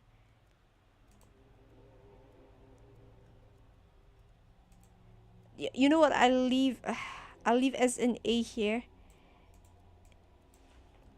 And we're gonna call this S plus, I guess. S plus. Plus. There you go. And I would put Sakti here. Cause she's almost broken, but there's still balance. And then these, yeah. No, I think this looks good so far. This looks good so far. Next, after Granny Kreia, Lord Skas. Skas is pretty good too. Skas is pretty good. He has some nasty debuffs. He can summon a skeleton. He has a great voice. Yep, Julian is so bad he skipped the V tier. Exactly. That's exactly it. He can summon a skeleton. He has some nasty debuffs and some nasty strong spells. He improves allied resistance to damage. Ah, does he? Ah yeah. Ah yeah. Wait, how did I never registered that? And slows enemy attack rate, which is very potent. So yeah, some good. Okay, a lot of poison resistance, a bit of elemental resistance. No magic though, that's not a good thing. Health 5k, yeah, middling damage. It's more that he has some strong spells, because he has one that just steals life and some debuffs. So I would put him more... Ron Perlman! A very star-studded cast right here, my guys. Honestly, incredible.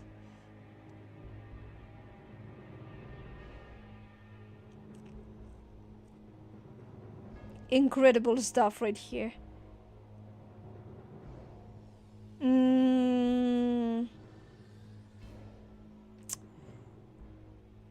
Oh, but Cassie is a nasty adversary.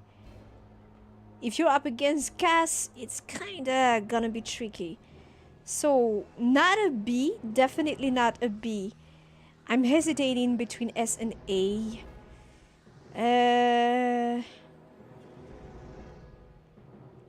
Because he's also helping the resistances of his allies. He's a strong adversary for sure. He's super annoying to be up. It's super annoying to be up against him.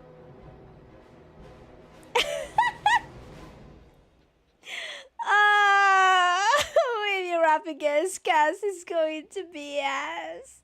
Oh. Brova's twin. Brova's out. Brova's out. Damn, what's the verb again?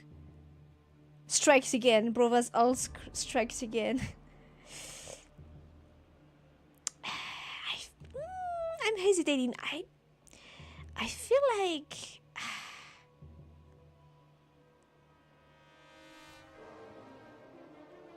well, for now let's put it at a strong A. A very strong A. For now. Cause it's a pretty hard one. It's starting to be hard, guys. It's starting to be hard. The more of them we go through. Tilak. Tilak has also a beautiful voice. I live for trouble. Naturally. A great voice right there.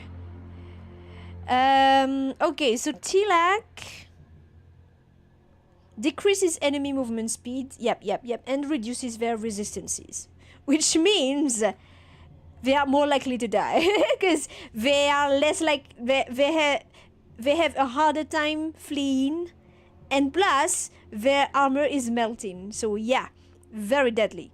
She doesn't buff at all though because she has 2 debuffs. She has the highest damage per hit at base, but by level 20 she gets outclassed really fast. Katie Sagal. I don't know that one though. But okay, a pretty big actor too. It was a very star-studded cast. I wonder how that went.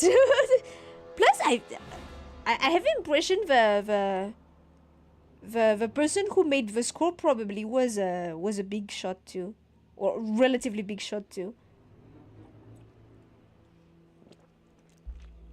She was the wife in Married with Children. Leela from Futurama. I know the titles, but never really saw those. Okay, good to know. Good to know. Tilak gets outclassed in damage pretty fast. She can raise her attack speed herself.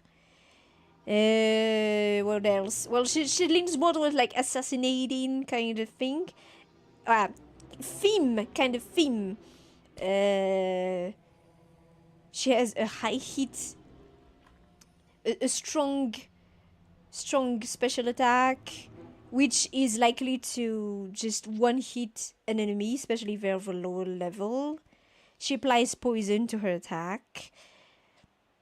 But all in all, I think she's getting outclassed really fast. Like maybe early on she's good, but I would place her. Would C make sense? Wait. In terms of resistances, she has high piercing resistance. Okay. Middling. I'd place her along with. Yeah. I think these people have better ceiling. Maybe Galt we're gonna place at B2 actually. I don't think he's decent, But I think between him and Balian has the edge. Leeson, I think Leeson is a bit less good than Kreia. In which case, maybe we're gonna drop Leeson too. And Kreia, yeah.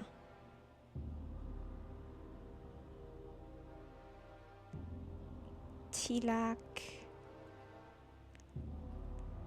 Like Tilak, I think Tilak has a low ceiling. High floor but low ceiling. While Sakti has a high floor, high ceiling. So yeah. Especially, yeah, once you reach 20. But she's pretty annoying to be up against because she does lower your the speed, the movement speed quite a lot. But I don't think I would place her in the same tier as Kreia, so I leave her here for now. All right. After that we have Lord Earth. Honestly, Earth. The ogres will rule. For the shadow First realm. ogre, the ogre lord. But I'm sorry to say, I'm not sorry because I don't like him. I'm D. Almost like a Dulian, but he has more health. He has the highest health pool of the game. He attacks super fast, the fastest, and he's gonna reach his attack speed cap really fast too. You can't buff him with attack speed, but he hits for peanuts. 175 per second, it says. I have a hard time believing that, because the number that appears here is high, but yeah, no. But Make way. when you look at him hitting at enemies, he's there hacking away at them for like 50 times, and their health barely moves. He's really bad. Well, it might be by virtue of having slashing damage. What does he do? He increases allied attack speed, like as expected, because he does have high attack speed, and decreases enemy movement speed. Yeah. He's supposed to be a tank basically. His first special ability is to taunt enemies. But even as far as tanks go, he dies faster than the other ones who have less health. Like he's kind of bad. So yeah, a D tier. He's the only other worse option is Dulian. Honestly, as far as the lords go, Earth doesn't bring much to the table. And meanwhile, Lord Vec, which, look at him, you're like, when you look at him, you're like, oh, okay, so he's a troll, haha. I'm expecting a troll voice. And yet... What? We'll feast on our enemies. This is the kind of voice he has. Like, I was expecting something like this. I was expecting something like, where are they? Like this. It's under control. I was expecting that. When Something do like we that. eat? But he has a nice voice. What? Well, that Hide and watch. Out of my way! We'll feast on our enemies. he has a very good voice. He has a nice voice.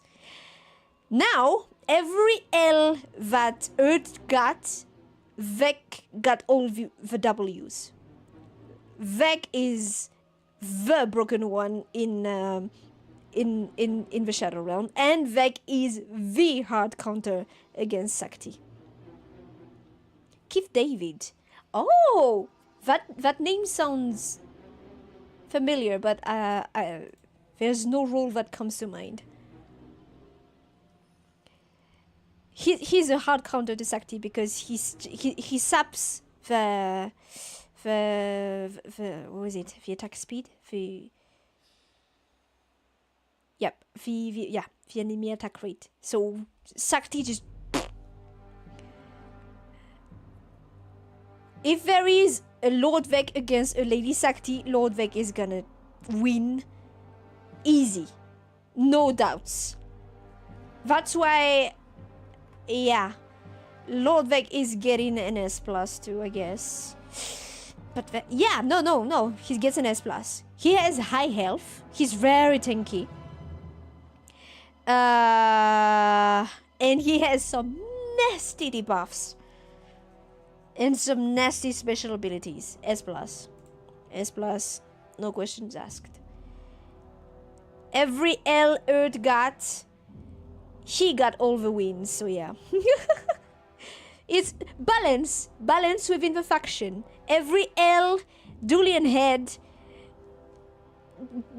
Cadian just took all the wins. And similarly, every L Earth had, Vec took all the wins. But between the two, I feel like Cadian is more broken because he also has the ability to hit flying enemies, which Vec doesn't. So between the two, it shows. See, it shows because Julian is an F. Cadian had to compensate for all of that, while Earth is just a D. So yeah. Anderson from Mass Effect games and a million other games and movies. Oh, I haven't played the Mass Effect series, nor do I intend to because I'm not a big fan of sci-fi. But yeah, interesting. So now I'm wondering if I should like raise another. Because even as broken as Vec is, Cadian is just unfair. How do you give him everything? Vec doesn't hit flying enemies, so you can still get one over Vec if you're a flying unit. But Cadian, you can't. Okay.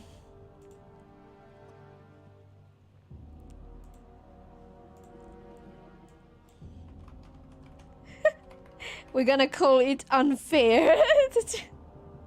No, maybe. Well, yeah, no, but like unfair, like God tier. God tier. It's just. There it is.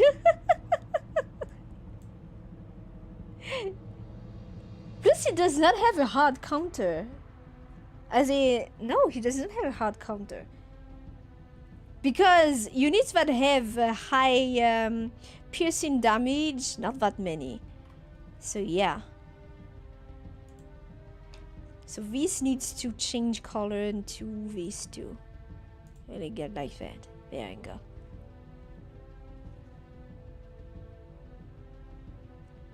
Alright.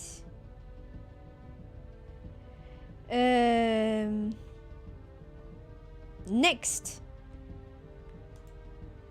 The last one. Sorua. Your pain is my gain. I think this one probably is also voiced by someone. Some famous person or not? She sounds like it at least. Your pain is no, but yeah, we have to give it to the game. Star-studded cast and the direction is really good because there was not a single well, at least the lords for units. Like, we have to remember this was 2003 and there's a lot of other games that I played, that I've seen that released later even, that have really bad voice acting, voice dubbing. So yeah, because it's not enough to have great voice actors, you also have to have good direction. And this was pretty solid. We said pretty solid. Sound, the voice direction, sound design, music score. Honestly, it's I find it such a pity that it didn't. So be it.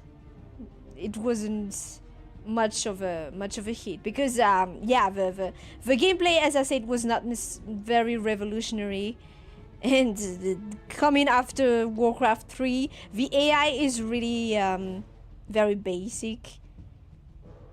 The pathfinding is pretty bad, horrendous. The collision makes certain stages kind of super annoying because of the need to. Well, we could argue that is part of the strategic side of it, but yeah, there's a ton of little flaws despite everything. So yeah. Cree Summer. Oh, she's been in tons of cartoons. I see. Solrua. Solrua is like Julian and Alina, not a lord you play in the base campaign, but you can play them in land, or at least in this version that I have of the game. So yeah,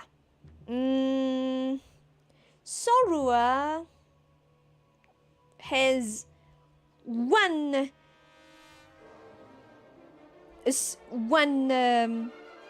resistance. She put all her points into magic resistance, as you can see. She starts at 90 and she'll arrive at 100% really fast, which makes her a hard counter to Endu. she's the main baddie. Well, not the main baddie, but not technically the main baddie, but still the main baddie. You're always up against Solrua, whichever faction you are playing. And at back in the day when we were first playing the Elder Alliance, we had played with Endu, and Solrua has 100% resistance against her attack. So at first, when we saw there she goes, she's attacking Solrua, and the attack was clearly connecting, but her health wasn't moving at all, and we thought it was a bug. Like, what just happened?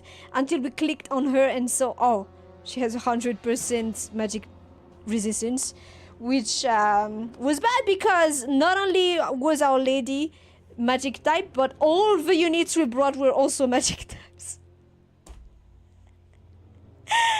So it was we wiped we produced an army, 50 people wiped because we couldn't kill Solrua. It was really funny. But yeah, she's gonna die really fast against any other type of attack. But if you're magic, you're in you're in bad. She soloed the entire army. Yeah, pretty much.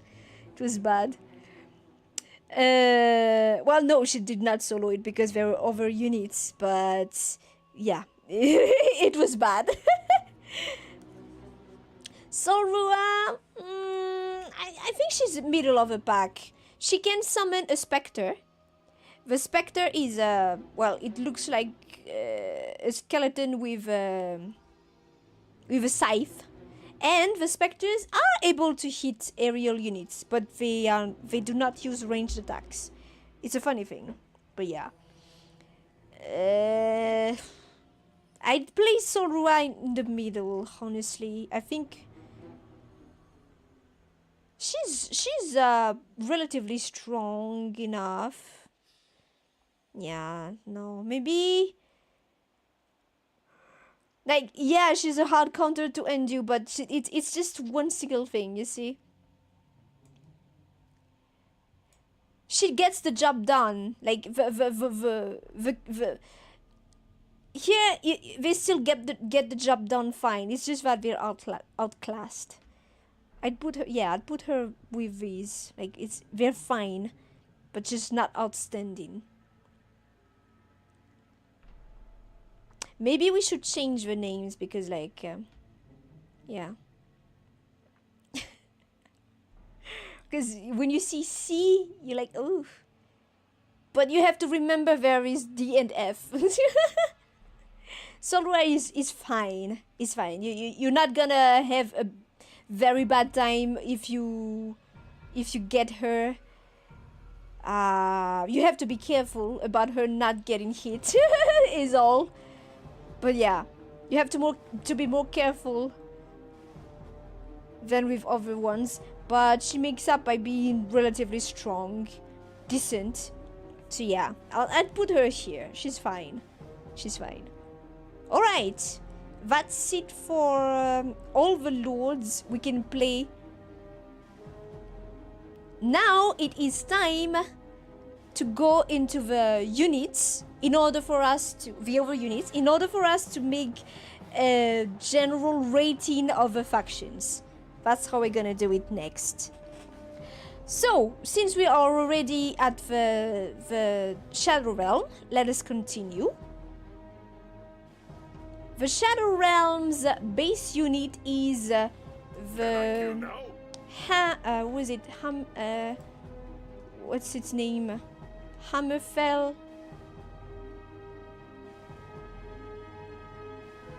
Hammerskull. The Hammerskull Grunt is the base unit of... Why is the game not moving anymore? What happened? I serve, master.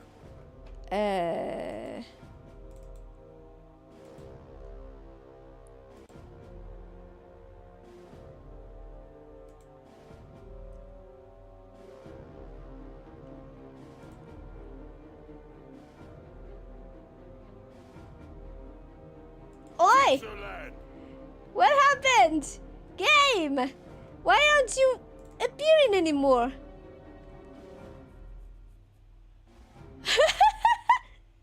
Nande?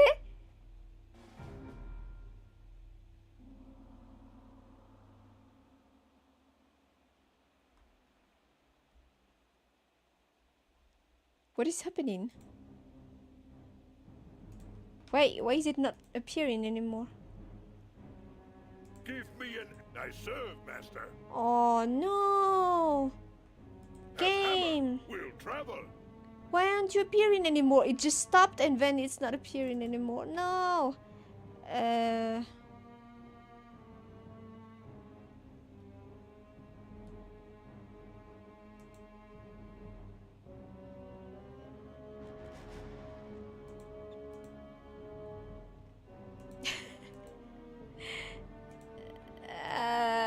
Nande? Game! I don't know what's...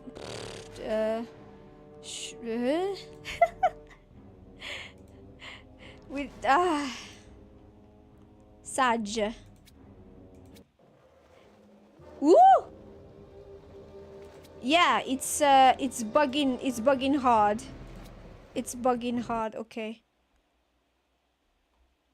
Wait, how come it's able to see those maps? Whatever. Saj. Oh, it's okay.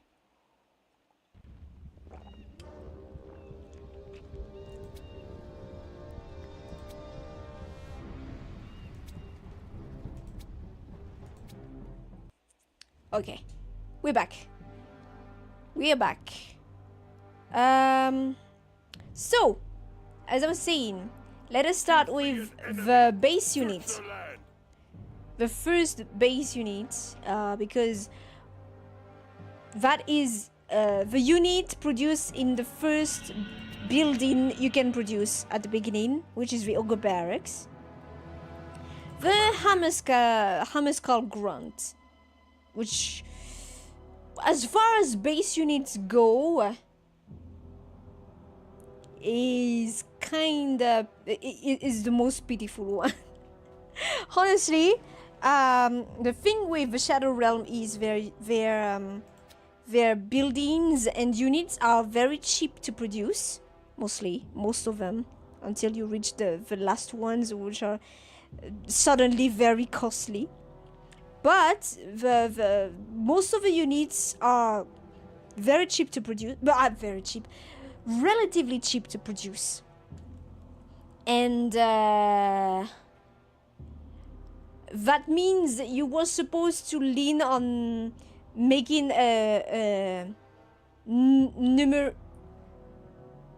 numerous units for a bigger army, but it does not even get that big because they cost 80 though, which is costly. But their buildings are cheaper. The thing is, most like the Hammerskar Grunt is the most pitiful base unit. They don't have a lot of health. They're not particularly strong. Well, they have reasonable resistances, especially slashing, which is a good thing because slashing damage is pretty common. A bit of elemental damage, which is nice. But as far as all the base units go, it's not very good. It's not a very good unit to invest in. Neither early on nor later on. As far as upgrades go, okay, they get a bonus in health and damage. Is it really? Not enough platinum. Oh wait, okay. just to real quick check.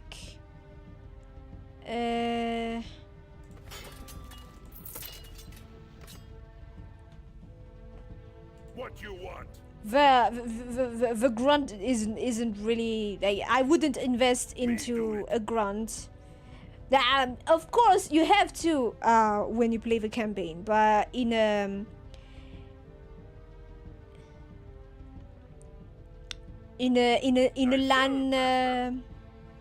LAN game, I wouldn't. Honestly, I'd place a D for the ogre. The ogres are really taking all the L's here. It's not decent. It's kind of a waste. It's kind of a waste of space. Next, we have Upgrade complete. the what's it called? Brother Knight? Knight Brother of Night? What's it called?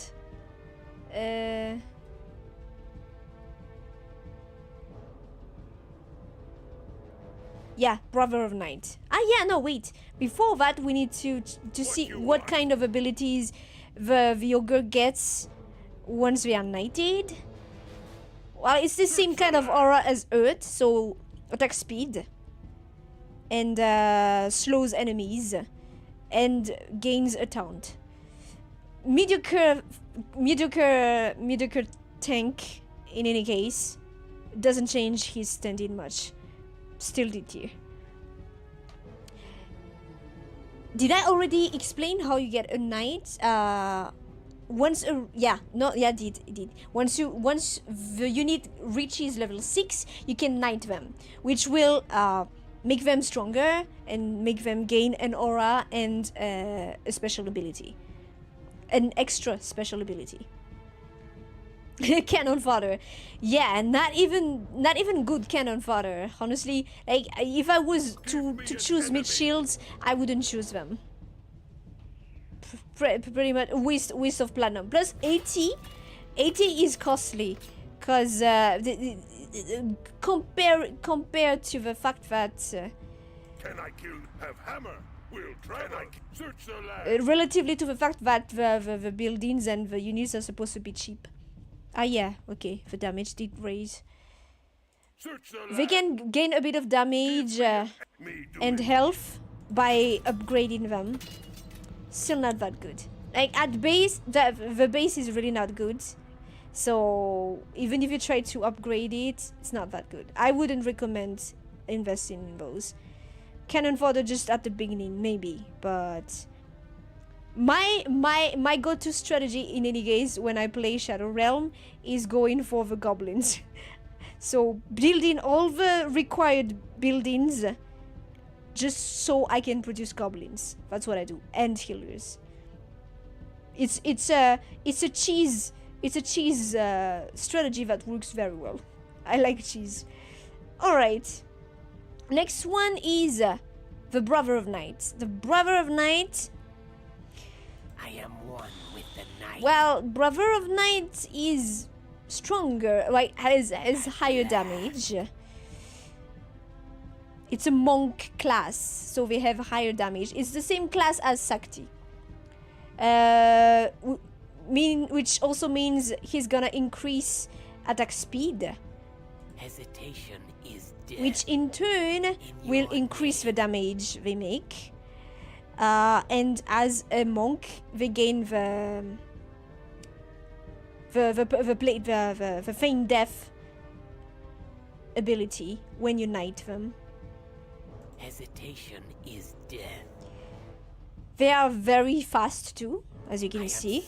37 speed at base, which means they are gonna arrive first, wherever you send them, and die first too.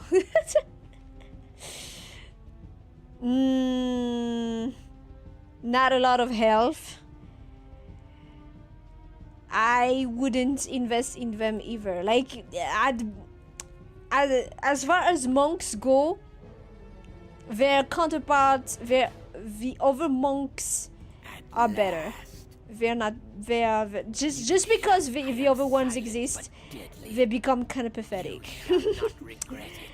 I wouldn't place them in D tier with the ogres though. So but maybe let's rename it. This is God tier broken, and then broken, and then strong, very good. I don't know, I'm trying to good, decent, bad. Yeah, well, D and F, honestly.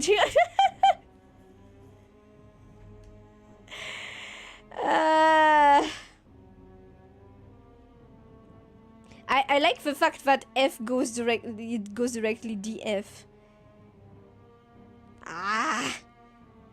But honestly, it was funnier before though. Maybe let's leave it be. I change my mind every time. But whatever. A, B, C.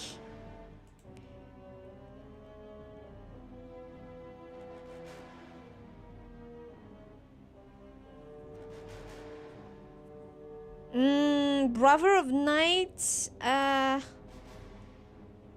but it's not decent. Like, it's not really decent. I couldn't place it at the same kind of tier, relatively speaking, as these lords. Once I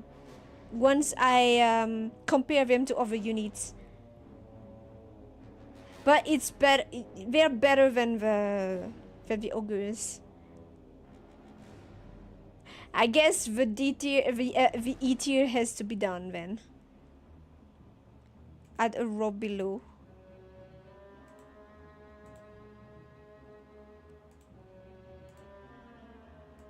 I guess the E tier has to be done in the end.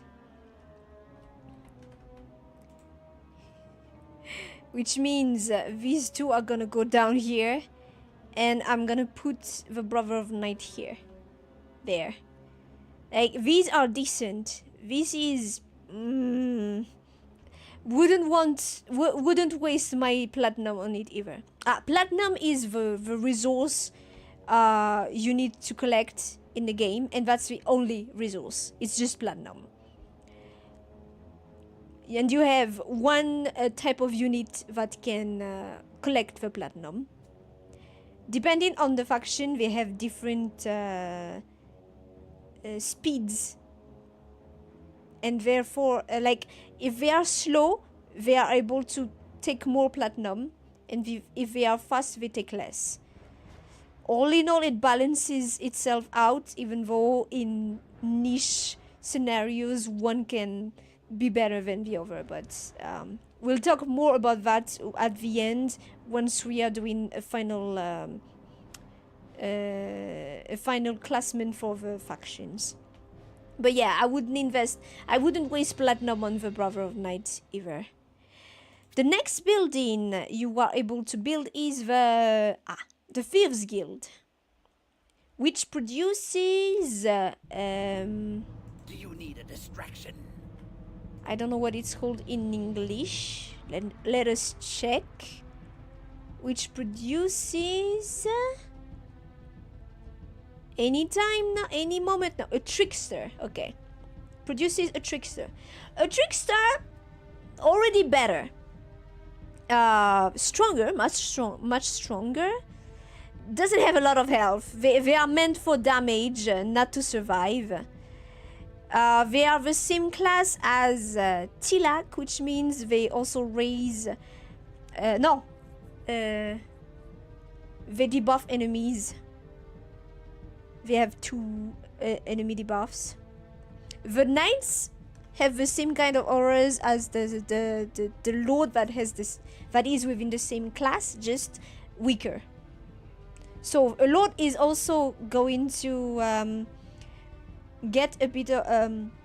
unless the Lord has the same aura, the Lord can benefit from the Knight's aura. But if the Lord has the same aura, their own aura overrides it, so they cannot gain a buff from the Knight. That's how it works. Basically, the Trickster, decent. I would put them at decent. They have a nice trap, nice poison trap, which makes poison dot. Once they are knighted, they gain attack speed. And as the other marauders, they can sneak, which, well, it depends on the person, but that's not really something I used that much. Well, during the campaign, yes, there were niche times where it was used. In an all-out fight in a LAN game, no. Not at all. So, yeah.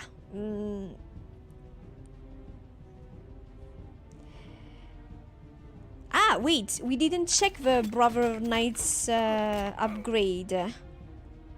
The damage. It ups the damage. Okay. Which means they become a bit more well-rounded. They have, because it's speed, and they add damage to. Oh yeah. In that case, we might get to decent actually. In that case. But between them and the. Plus they have crushing damage, which is less common than... I know, but these have... right. These have piercing damage. No, I'd place the Trickster higher. Plus there's the fact that the Brother of Knights are gonna arrive on site faster and therefore die faster, because they're not tanky at all. So yeah, no, the Trickster go above. So the Trickster, yeah, Tricksters are decent.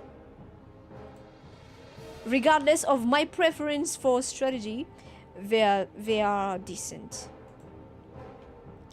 Plus, in terms of yeah, plus their upgrades adds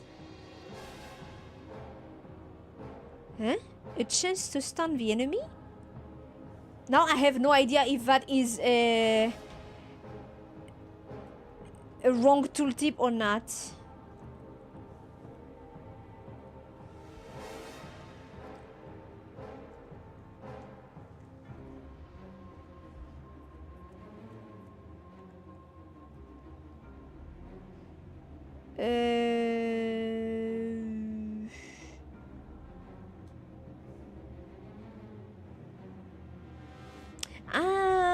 It's unit damage. Yeah, okay. So as a knight, it's damage. They have an aura. It's not the same as Tilak. No. What is this? What are you saying? Okay, this is wrong. This is just wrong. That's not what it does at all. It's the same as Tilak. It should be the same as Tilak. So it's yeah. It should be the same as Tilak. So that tooltip is not. Wrong tooltip. Wrong. Guide is wrong. Okay. In any case, the tooltip here is saying adds a chance to stun enemies when they attack.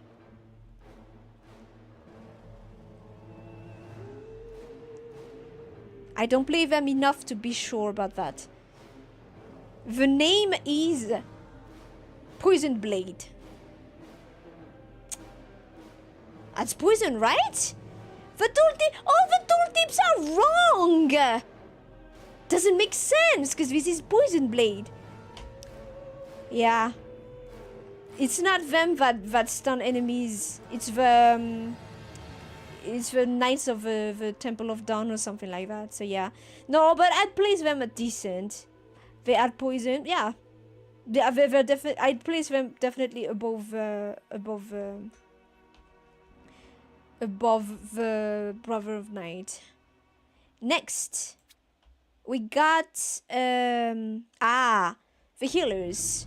The sacrificial healer, which is a clerk, the only clerk of the Shadow Realm. Sacrificial healer. They die very easily, but I think are they the ones that get apparently their upgrade adds increases their mana, which means they're able to heal more. Which is their main appeal anyway, so that's good, I guess. Makes sense. These units, the small units, the units that aren't lords, have an option to launch their abilities automatically. So it reduces the amount of micromanagement you have to do. But yeah, the augurs yeah, okay, so their ability is just an attack. It's not very strong. The Brother of Knights make enemies flee though, which is pretty handy in certain cases. I forgot to talk about that. Pretty handy in certain cases.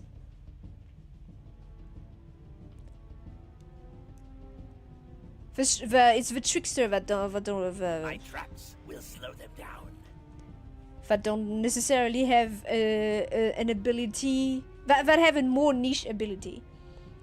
Where are the bodies? The sacrificial healer is gonna heal, obviously.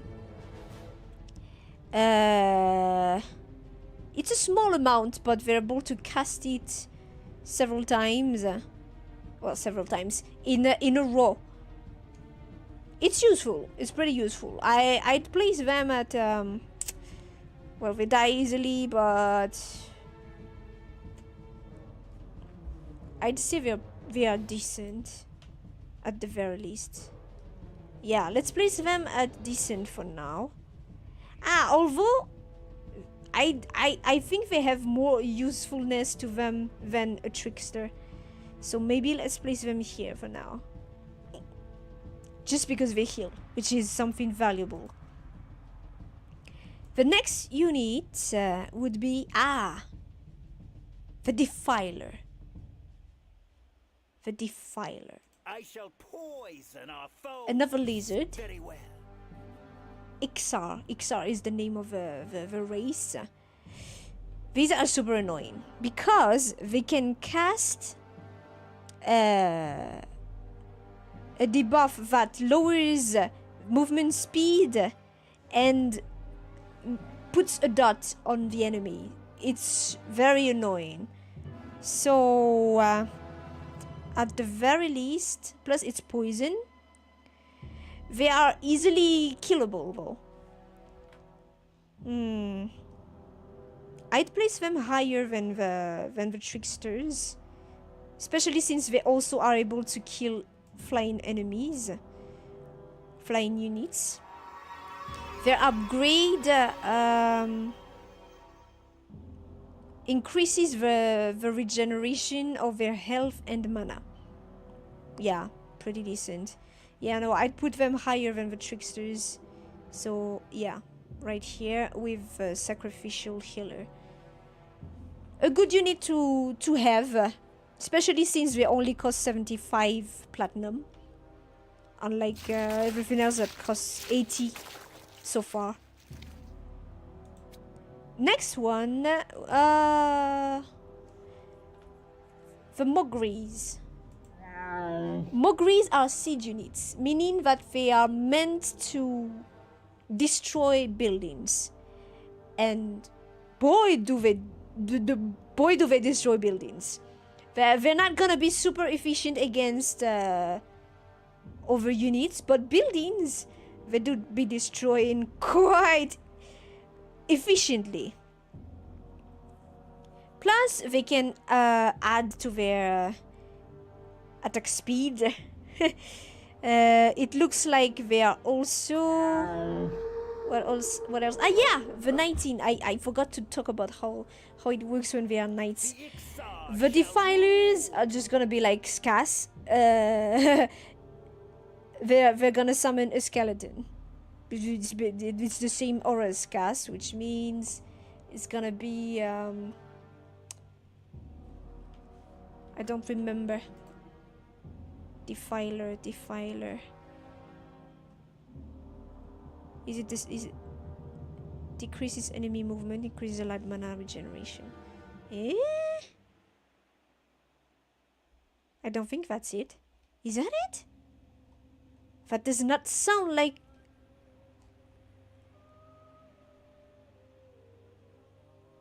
It should be the same as Cas. Improves the light resistance to damage, slows enemy attack rate. As you wish.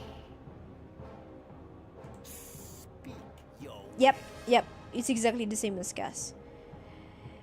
The healer, the sacrificial healer, is gonna increase allies resistance and can cast this, which adds physical resistances.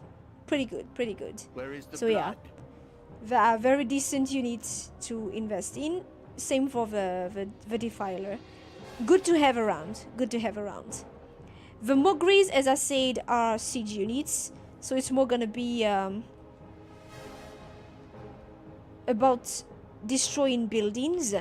They're gonna be especially useful. Where did my Mogris go?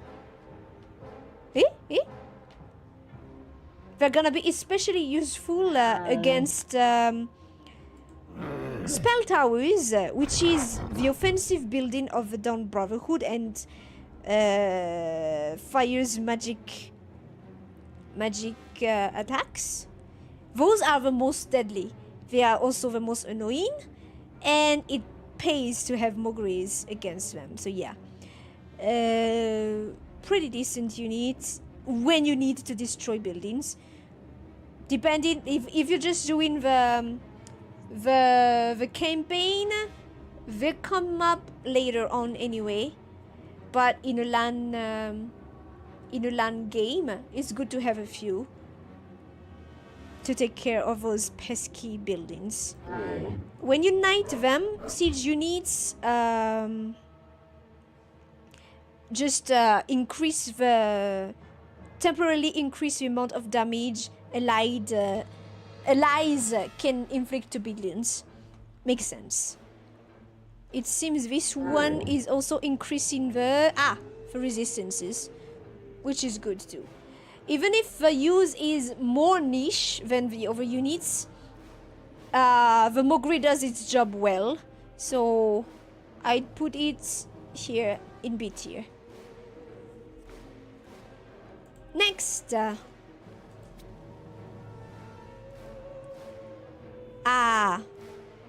goblins. What's it called in English? The goblins, which is my go-to choice, Goblin Blitzer, which is my go-to choice of unit to produce for my cheese technique. I just produce a ton of goblins because they are flying units. They cannot, however, hit flying units, but because they are flying units, less units are able to hit them, to kill them. They're not very tanky or what, they're not supposed to be anyway. They don't do that a lot of damage, but they have ranged attacks by virtue of floating in the air, I guess. Just because you can cheese with them, I would place them at a good B tier. Like they're not super strong, they're not super tanky, but they have an advantage. They're flying. And once you're up, it doesn't matter if the unit is super strong. If they cannot hit flying enemies, it's done. Yeah, the skill. Yeah, right. They have an AoE skill, which can hit flying enemies if they are nearby. Or yeah, for sure. Yeah, that's right. That's right. If the skill is available, they can hit flying enemies in the if it's within the area of effect. If it's in the AoE. Once you knight them, They'll never reach me. Bombs away. Yeah, because they're warriors, they're just gonna taunt. It's the same aura as warriors, which means lowers enemies' movement speed and increases ally attack speed. Decent, pretty decent. Huge advantage against ground units. But once there are ones that can attack flying units, it's gonna be a bit harder. But yeah. But what I usually do is I just go full troop of goblins with a lord and a few healers, and it works. Next one in the same building, we have the Venom Spitter. That would be the direct translation, but I don't know. Yeah, okay. Pretty direct translation. Venom Spitter. They attack very slowly.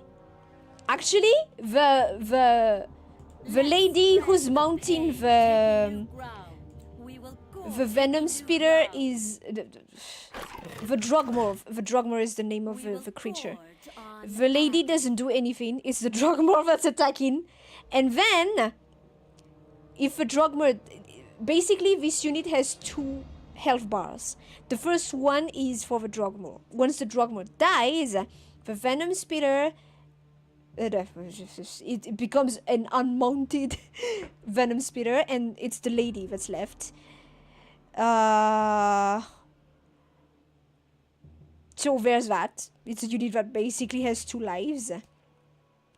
Each hit is pretty strong for the Venom Spitter, but they attack very slowly.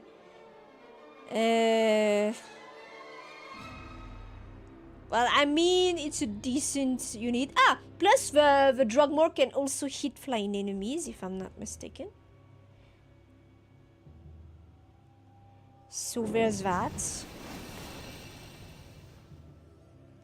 They don't have any upgrades though. It's just the goblins. The goblins get an increase in physical resistances and health regen. Since we see... yeah.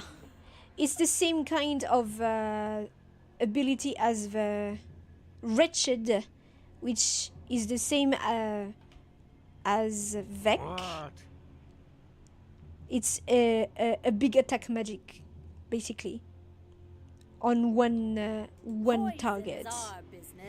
So, yeah, well, they're decent, but they are very slow. Once they are mounted on the Drugmore, they are very slow. You can see 25, which is... The battle is gonna end by the time they arrive.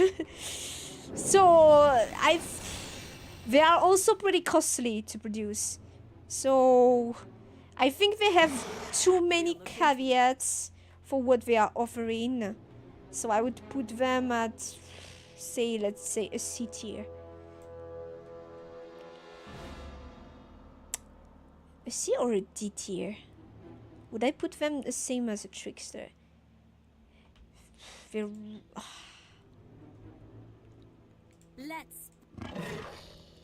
Let's toy them. What's funny is once they are knighted, they get a bit I know not them. No, forget what I was gonna say. It's the wrong unit. It's the wrong unit. I don't know. It's 22 at base, but it's 25 once they're knighted. Ah, there it is. Yeah. However, they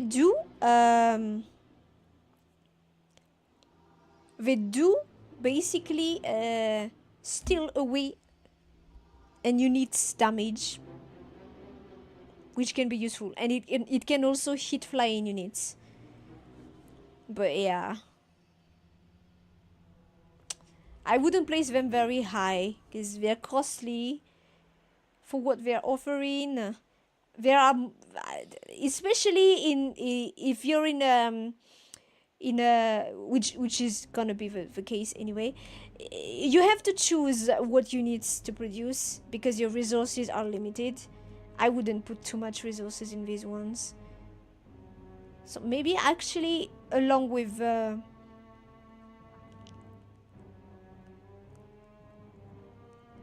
if they are there without you needing to produce them, it's fine to use them, but I wouldn't personally recommend producing these units.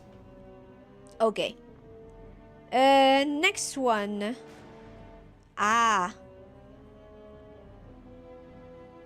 I don't know what's the name of this building, but it's the gnomes. 2 gnomes are produced in this building. I think the building name should be around up there.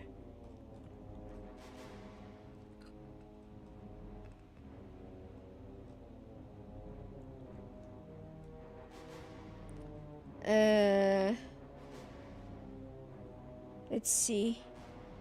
Balloonworks, Blackfire Spire. There it is, Blackfire Spire. There are 2 gnomes that are produced in here. One of them does magic damage and the other does elemental damage. The magic damage Help me help you. does fire attacks. My arcana could be put to better use. And the elemental Fully one charged and ready to go. does ice damage. Cold front moving in. And they make fire and ice spawns. They make fire and ice spawns. Okay, the first one, the summoner. Speaks to the wizard. The summoner, well, both of them are casters, so they are able to hit flying units, meaning that they are very easily killed too, as usual. But the summoner reduces resistances against arcane damage, which means basically they will increase their own damage against the enemies and the damage of other units that do arcane damage. While the Who should I ice? the dude that makes ice spawns, the Frostbringer. While the Frostbringer does an AoE elemental damage attack. I mean, both are decent just by virtue of having arcane types of attacks and being able to hit flying units. It's good to have one or the other, or both, along with the Defilers. If you were able to have like a little unit of them, it's good. It's good enough. It can come in handy. So I would place, but well, the Frostbringer just does damage though. 83, 80. Okay, a tiny bit more damage than the other one. 83, 1.5. And the Summoner is 80, 1.5. Okay, a tiny bit more. Health 637. And the Frostbringer is 600. Yeah, they're pretty much, in terms of stats, they are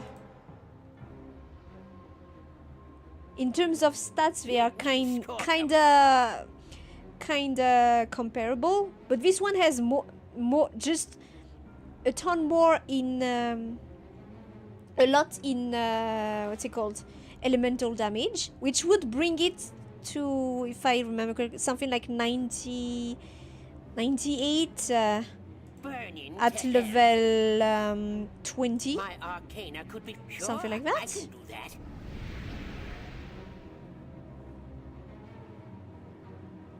Their upgrade increases, increases the mana regen, which means faster casting, more resources to cast their spells. They're comparable enough, but the Frostbringer just does damage, while the Summoner debuffs. So I would put the Summoner higher, by virtue of being able to help allies more. So I'd put the Frostbringer in C and the Summoner in B.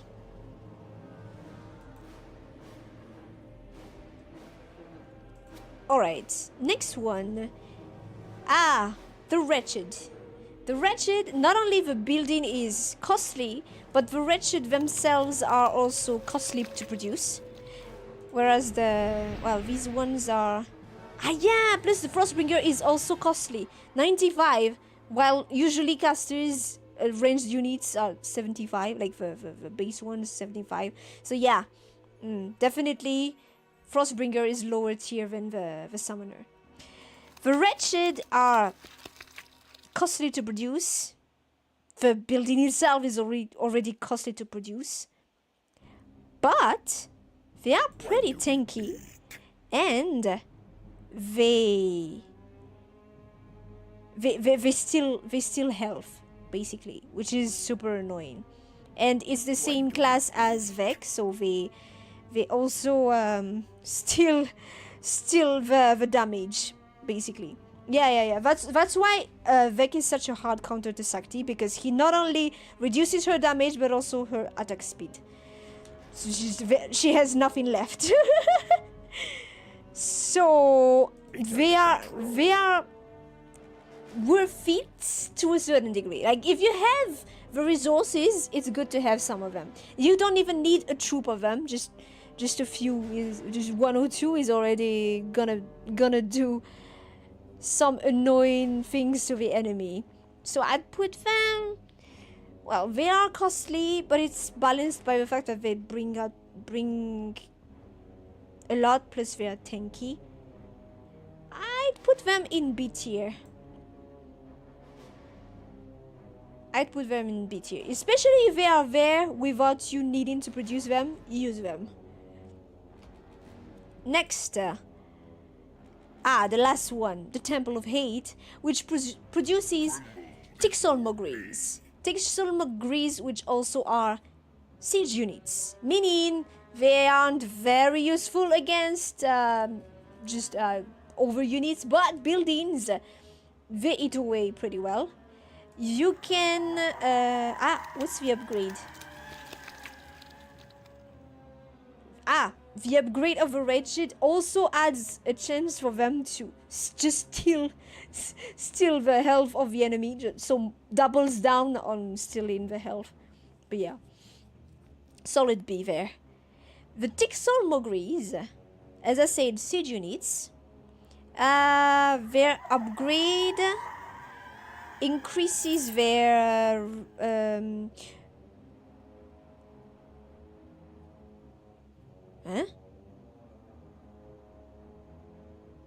Isn't it?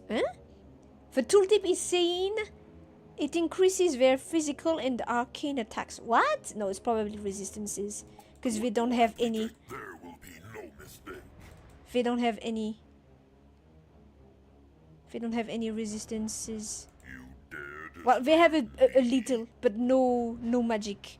So I think it's this that brings the magic resistance. Because as is, they're gonna die easily from spell towers.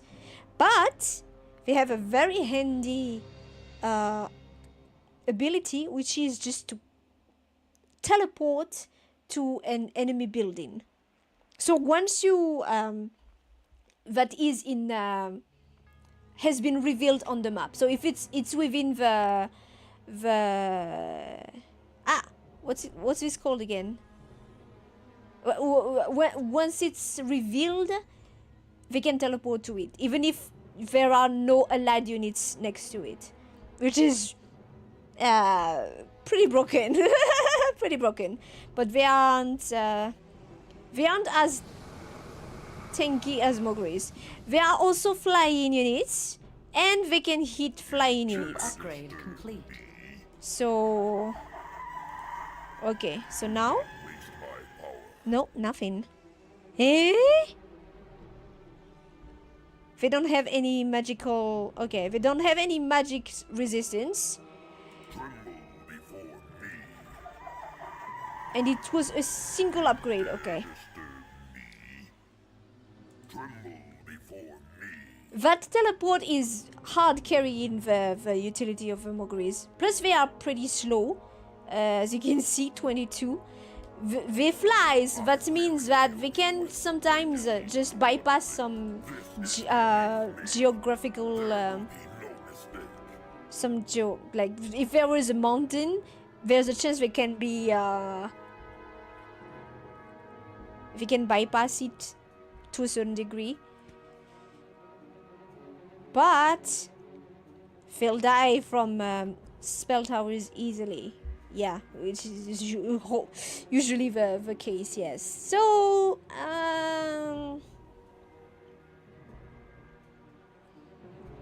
Mogris are better against spell towers, but I mean, we can just teleport. I'd place them at the same tier. The fact that they are slow is kind of mitigated by the fact that they fly, so that helps a bit.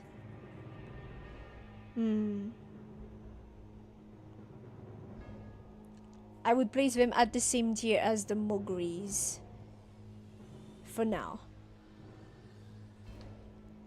Alright. What is left is there are a few more units to the Shadow Realm faction. One of them is Dark Eye, which you play just a tiny bit, just for a tiny bit. He's basically just like a base unit. He doesn't have As you can see, he doesn't have any special ability. He's a special unit, but he doesn't have any special ability. She does a lot of damage, but it's slashing damage, so a lot of other units have resistances against it.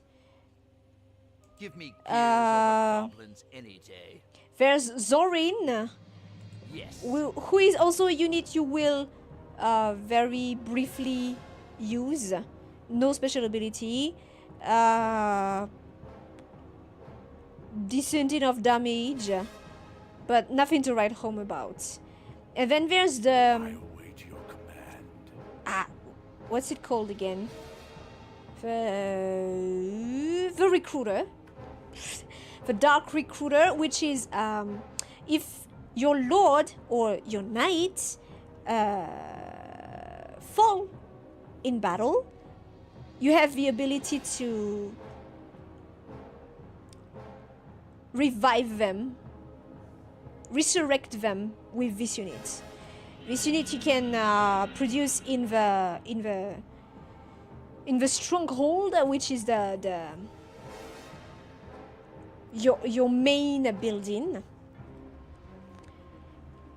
They cost the same. They all cost 100 platinum. So yeah, you have the ability to revive your lord or your knight. But well, once they revive them, basically they sacrifice their life. They exchange their life for the lord or the knights. They're all the same, basically. It's just they are themed differently, following the faction, but they're all the same. They die super easily, so if you're gonna revive your lord or your knight, you gotta make sure the recruiter gets to them. They can revive them from a small distance, so you just need to make sure they arrive them. They're all comparable. It's the same thing, so nothing specific here. And then there's the mechanical spider, which is the platinum collector of the faction of the Shadow Realm. It's slow. It's a 20. It has a 22 base speed, but that also means that they take more platinum from a mine. See, right now it's taking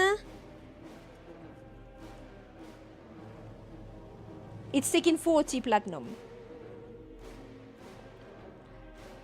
which, as I said, normally between them the platinum collectors are supposed to be comparable, but if you're fighting for a platinum mine and like sneakily taking platinum from it, it might be a bit better to have a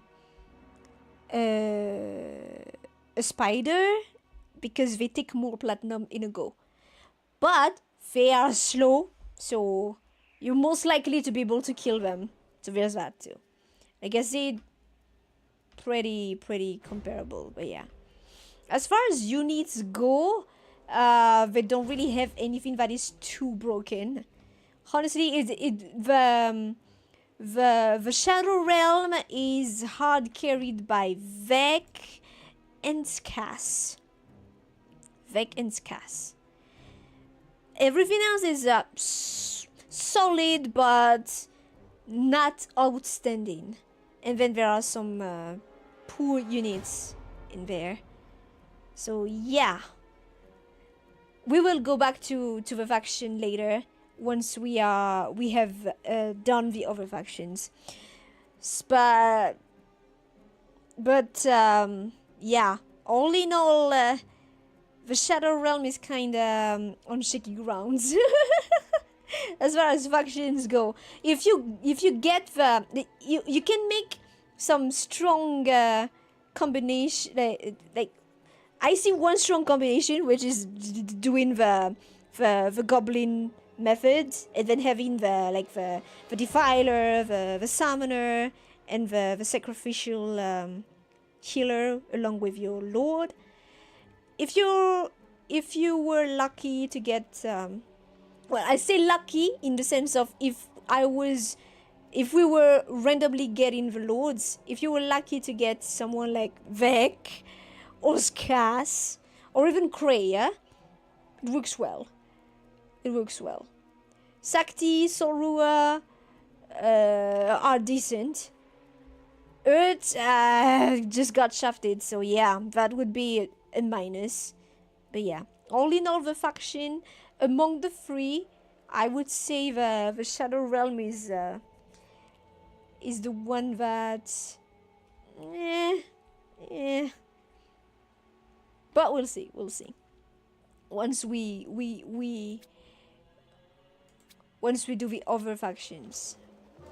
That's it for the Shadow Realm.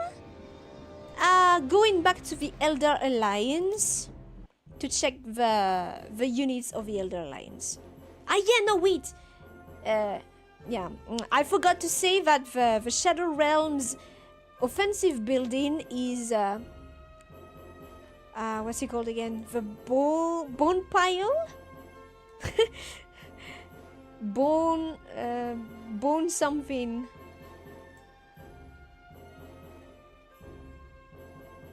Is it not?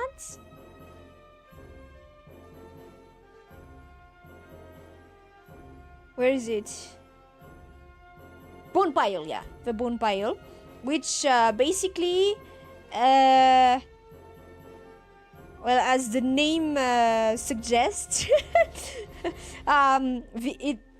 it attacks units that come closer on ground. It doesn't have anti-air, and if you upgrade it, it also reduces resistances. But it's very easily destroyed. So yeah, it's not gonna slow the enemy too much unless they are really weak. That's about it. Now, the Elder Alliance, well, as far as costs, platinum costs go, they are middle. Like, not as expensive as the Dawn Brotherhood, but not as cheap as the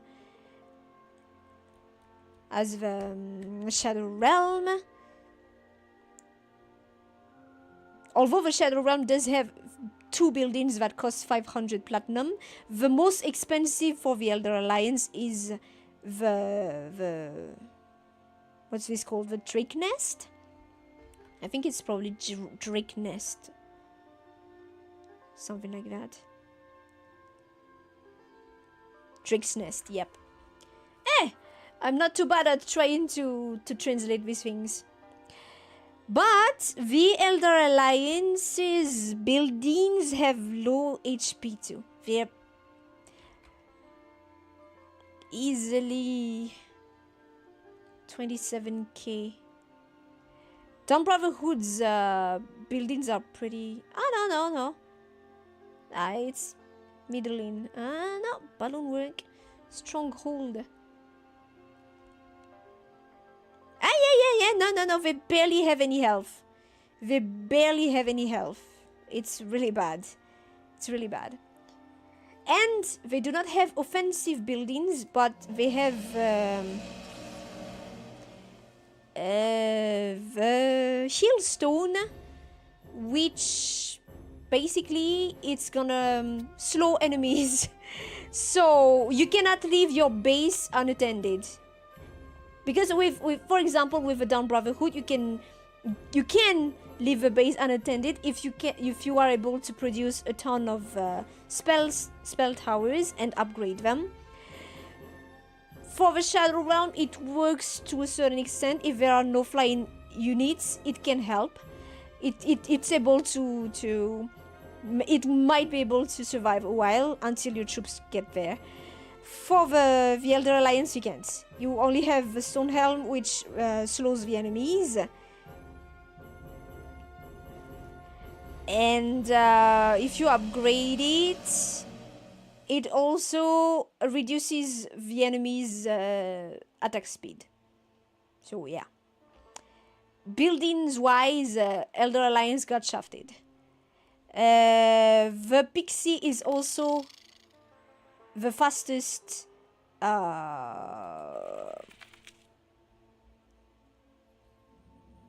platinum collector, but by virtue of being the fastest, they only get 30 platinum. So yeah, there's that. The co-adult recruiter my pretty face fool you. is a pretty lady, and that's it. It's like, it's the same thing as the other recruiters. There's nothing to say about her. So, going into the units, the base unit of the Elder Alliance, as Elves faction would... Oh my god! It stopped moving again! As Elves faction would... Goddamn, I've been showing so many things and nothing showed on the screen!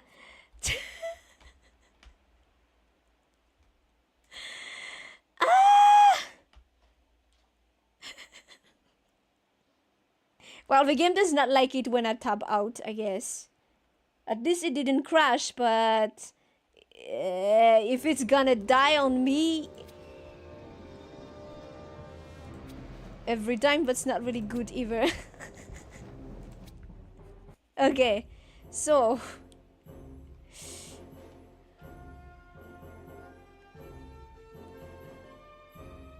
DirectX injector. Well, I don't know about that, but we'll see. Okay, so... the pretty lady is a pretty lady. It's just the same as any other recruiter.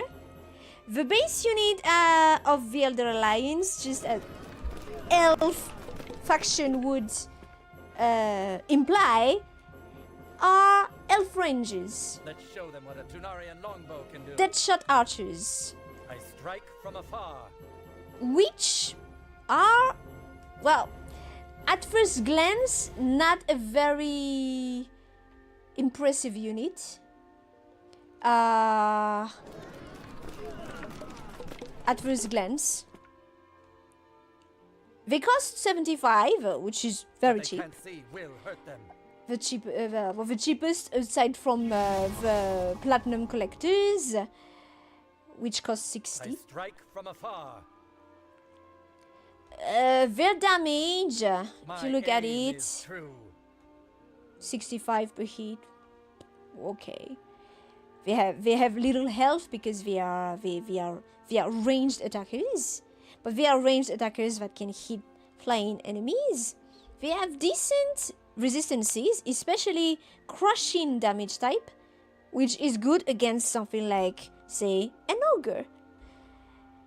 A bit of elemental resistance too.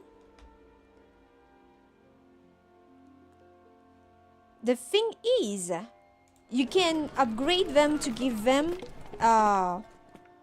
they're gonna have elemental damage to all their attacks. Which is already... oh, okay. Pretty good, because that means their damage becomes hybrid. Does it? Well, their damage becomes... yeah. Adds elemental attacks. But also, because they are cheap, you can make a full troop of them for much less platinum. And once you have a full troop of them, they become a very scary force to contend with. Especially if, say, you have Acadian as Lord. Once you knight them, they have the same aura as Acadian, so damage and... let's show them what a Tunarian longbow can do. damage? No? Yeah, damage and resistance increase. And their spell allows... well, the spell is... I strike from afar. is one that allows you to see a bigger part of the map. It's useful because of the... What's it called in English? In French it's called brume de guerre, which would translate to war fog. I don't know if it's exactly the same term in English, but yeah. That's good for scouting purposes. Very good. It helps you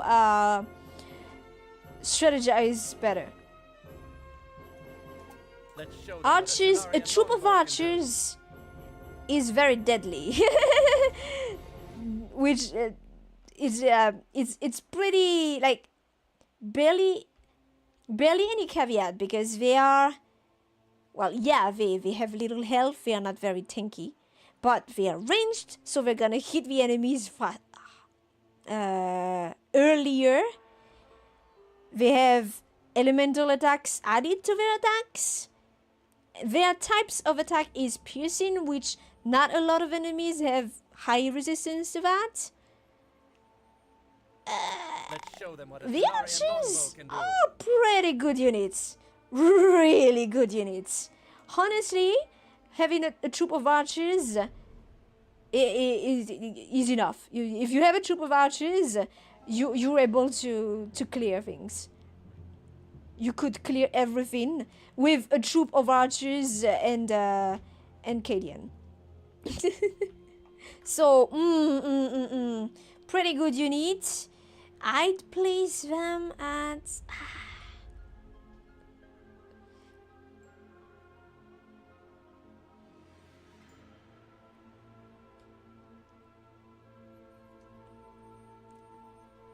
Honestly, I'd place them at a solid... Not even an A. Maybe an S. Maybe an S. Because they are so cheap. You can have a troop of them. You can upgrade them. And they work very well with 2 other units of the Elder Alliance, which makes a very strong core. So yeah, I'd place them at a solid S. Just as expected from the same class as Cadian. They're not tanky though. That's what. A solid S. A solid S. The next one is the frogs, the gas warriors. The gas warriors, well, compared to the archers, and also compared to the axemen, the Highland Axemen, which is the base unit of the Dawn Brotherhood, I'm quite liking. They have middling damage, not a lot of resistance, especially. They have good resistance against piercing and slashing, which is good, but there is no crushing resistance. So if they're up against, say, an ogre, it's gonna be a tough fight. Being warriors, they're just gonna taunt once you knight them. The upgrade gives them more physical resistance, which I guess is good. But honestly, especially with the archers being there, who are not only ranged but also able to hit flying enemies, the gas warriors are just kind of getting shafted. So I mean, they're better than the ogres, but barely. I'd place them in D tier. But wait, are they tankier than the ogres? They're able to hit in AoE from time to time. That's their ability, though. Which is more than the ogres can do, because the ogres can only hit a single unit. So yeah, 1k2. And the gas warriors.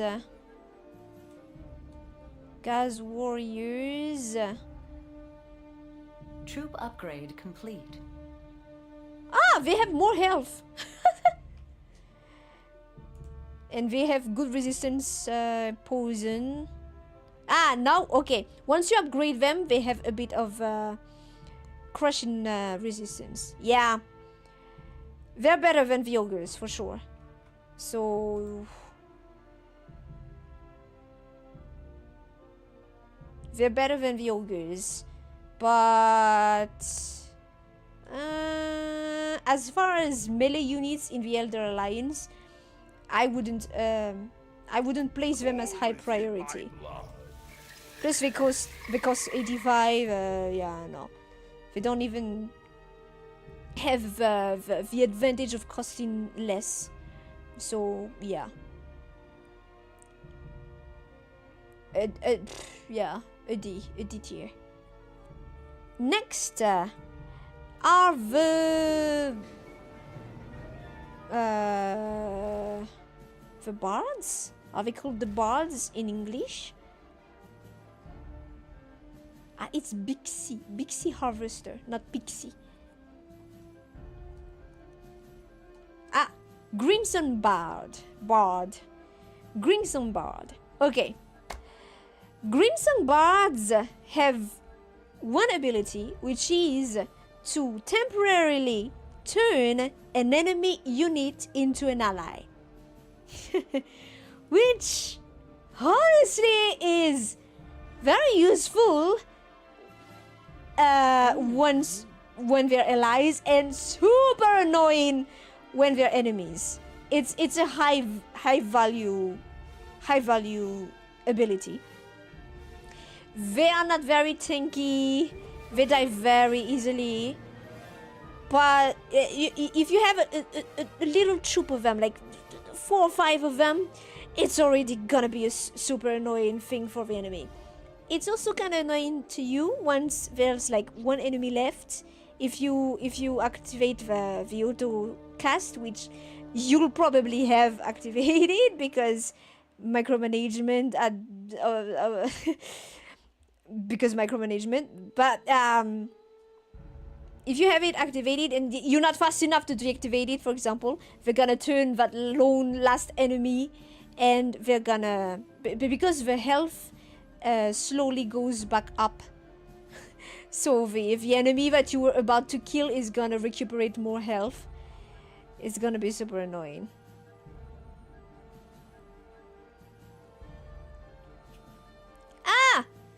Brova answered. The enemy damage down is the is what Balian does. Yeah.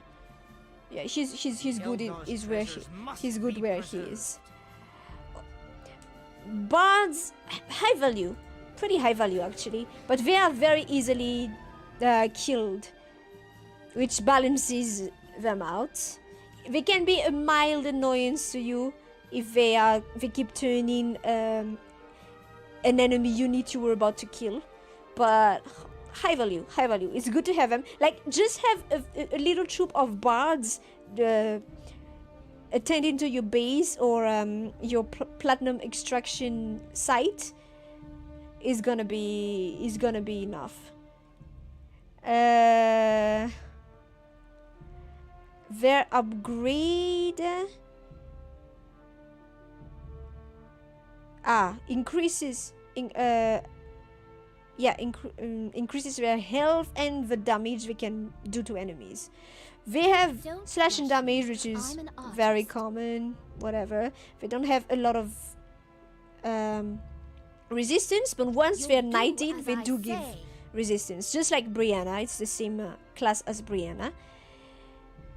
And they can use this, which will raise the movement speed. So it's handy for traversal of the map. All in all, rather high value unit. I'd put them at solid B. Solid B, because they are easily killed. But if you manage to keep them alive, they'll serve you well. Next is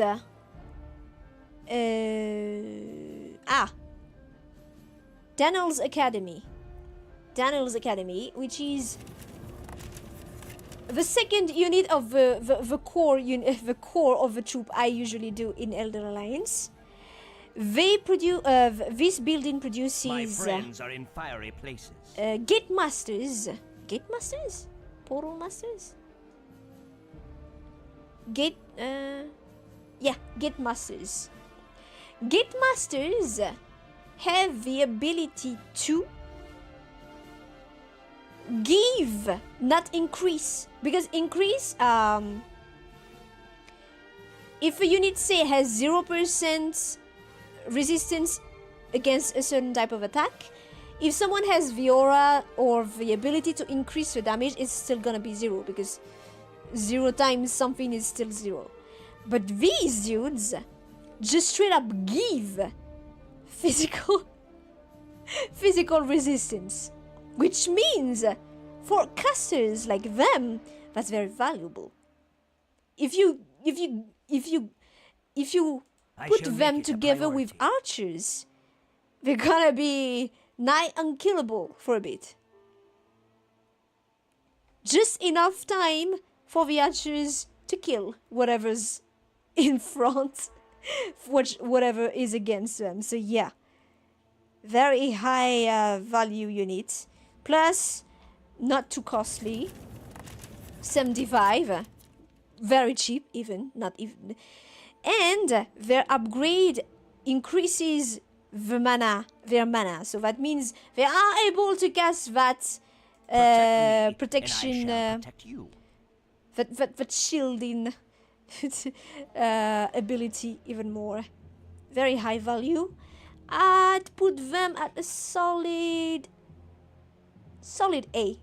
Solid A. That's not an ability that I remember any other unit has, just straight up giving you resistances. So yeah. Plus, like I said, part of a very strong core with the archers. Once you knight them, Trust in the unseen. they are able to, I shall make it a priority. okay, summon an elemental, a fire elemental, just like Lady Leeson, who is the same class as them. The aura. I What does the aura do? Phantoms. It shall be. Protect me, and I shall Damage. protect you. Increases damage. And I don't remember. It has a debuff against the enemy. It's either resistances or could it be damage? That would be pretty broken though. Eldar Alliance. Let's see. Lady Leeson. I don't know.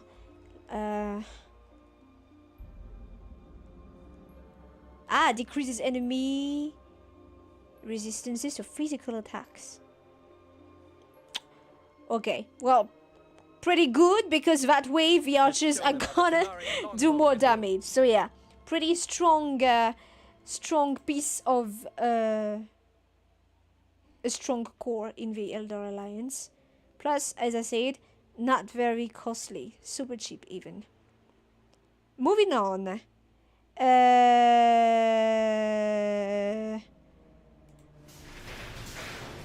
Ouvrage de siège, which would be okay.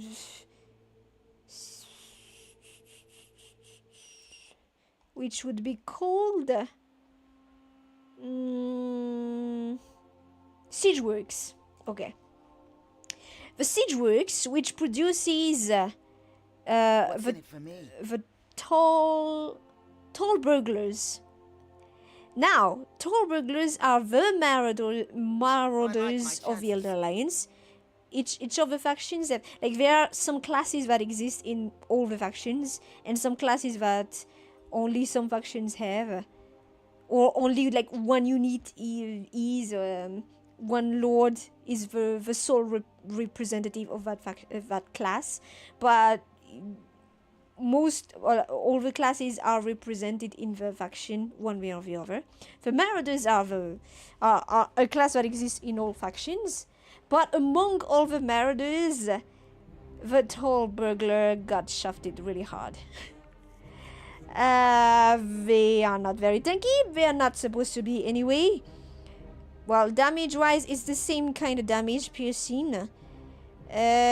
But their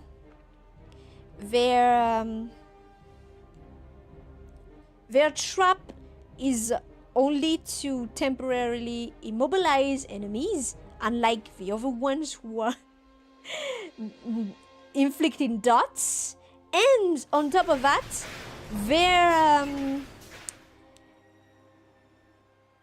their upgrade is for them to be Show me the able plat. to like use the sneaking ability, Booty. which is very niche. It has a very niche use. It lowers the cooldown of the sneaking ability, which is Show me the plat. it has very niche use, and you can even go without most of the time. So got shafted hard,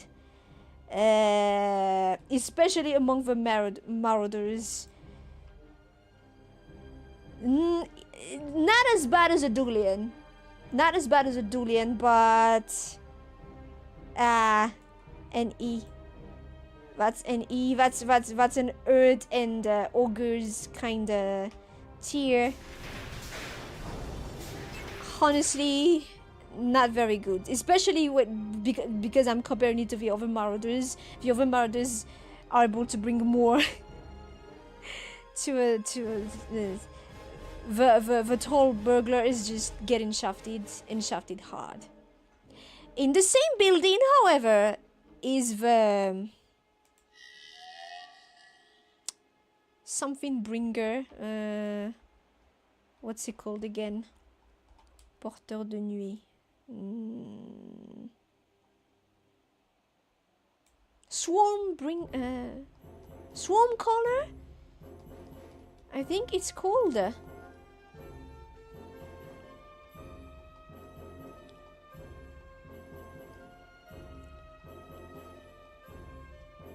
Swarm caller. The swarm caller, which is a siege unit. It is a flying unit, but also like their basic attack does not hit flying units. So it's the same kind of deal as the goblins, but they are siege units, and they are very good at destroying buildings. Therefore, their upgrade also increases their resistances, so that's pretty good. Just having 2 or 3 of them is nice, you know, when you're going to destroy an enemy's building, an enemy's base, not just one building, an enemy's base. Pretty handy. They are costly, but just it's a siege unit, so yeah, but they're worth it. A solid unit.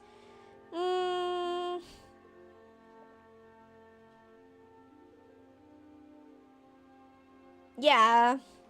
Well, it should be the same as the Mogri and the Tixol Mogri. Resistances wise,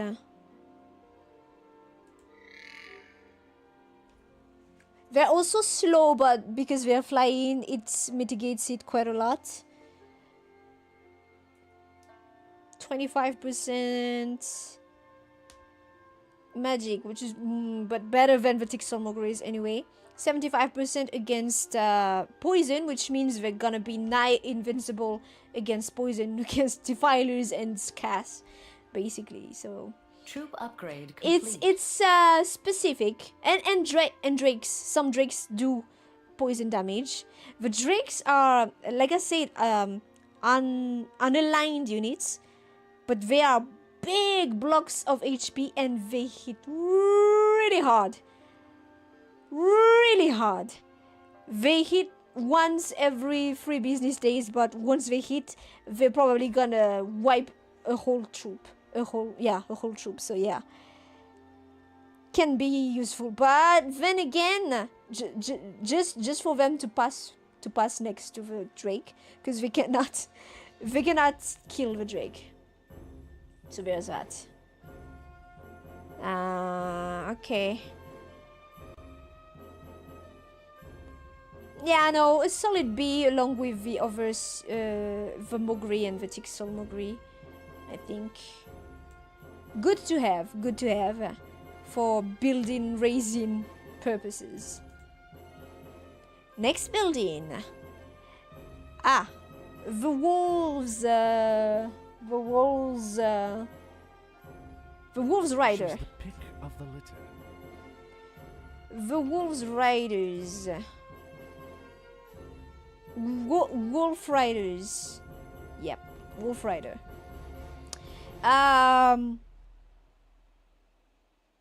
Yeah, decent damage. Marking our territory. Decent damage plus I know it was the knight I was looking at. No. War is in my blood. It's a wolf thing. War is in my blood. Leaping into action. Yeah, no, not that decent. But at least it's crushing damage, which is a bit less common than slashing damage. Their main their main point is they are fast once they're mounted. They have 2 health bars basically, because the first health bar is the wolves, and once the wolf dies, the rider is still left. But they'll become slower. So with the wolf they are fast at 37, and once they are unmounted, they go back to 30, just like everyone else. Their ability is to trap an enemy, which can be useful, which can be very useful once you pursue someone. They are just like Cadian's class, so they can also do the pisting. I don't know what's it called. The ability that allows you to see beyond the war fog. They're a bit less than decent, I'd say, because they are still costly. It's two health bars, sure, but they'll arrive on site faster. They'll die faster. They have decent enough health, I guess, but they're not super tanky. All in all, it's a wolf thing. If they're there, you can use them, but yeah, I wouldn't invest in them much. I'd place them in C tier. It's whatever. It's whatever.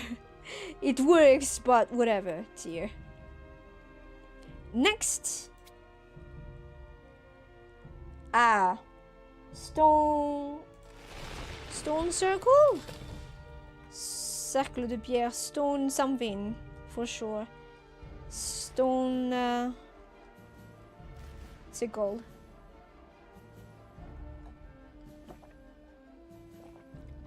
Going around in this dock is also taking a while. Stone...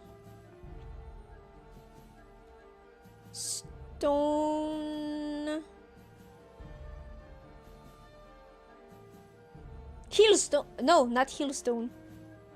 Wait.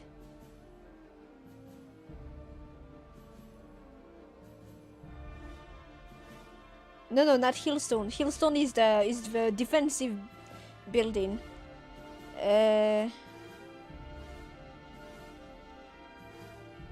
Circle of Stones. Yeah, no, it was Circle of Stones. Okay. It was Circle of Stones. Yeah. Circle of Stones, which produces 2 units. The first one is the thorny druid. On the breeze. Thorn druid. Thorns. English I cannot. Thorny druid. Okay, thorny druid, which also has once they are knighted, have the ability to trap an enemy. Well, temporarily immobilize the enemies around. As sure as the tides. It's the same. It's the same as Dulian. Nature is my but they're more useful than Dulian. they're less of a burden, because like it's a bad thing when your lord has to be left behind, and that's usually what happens with Dulian. Their ability is to temporarily give a shield to one ally unit, and that shield will inflict damage. I'd say it's a nothing I burger. give faster than a They have a staff, bird. but they make crushing damage. It's not a casting staff. Honestly, I'd put them at they're nothing burger. Like, yeah, okay, We are all Tunari's they're there. children. They're Faster there. than a They falling exist. tree. This unit exists. Also, rather cost, like, not necessarily. Yeah, well, 80. They don't bring much to the table. There are other units in other factions that do more than what they do. It's kind of a nothing burger. So more on D tier. Yeah, D tier. The other units in this circle of stones are the Sylvans, which I really like. I prefer their appearance to the what is it? The treants in Lord of the Rings, because they really look like trees. Because the treants are just trees with legs, which I find silly. Creeping into action. But yeah, creeping into action, they take forever to move anywhere. But they have a really long range. They are siege units, so it's more against buildings. They do their work fine. Their ability is to teleport back to the closest allied building. There's that. They don't have much resistances. Just just some crushing and magic resistances, which is okay. There's that.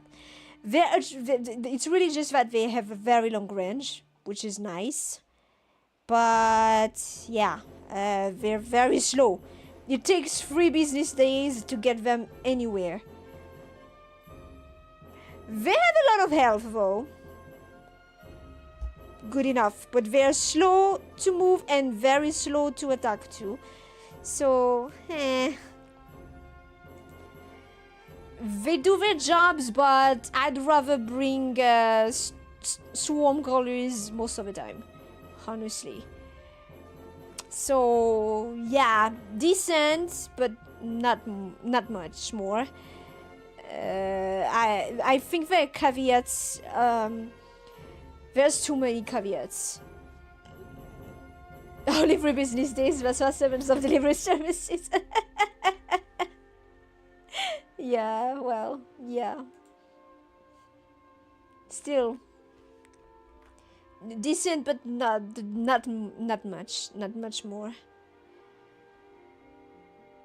Okay.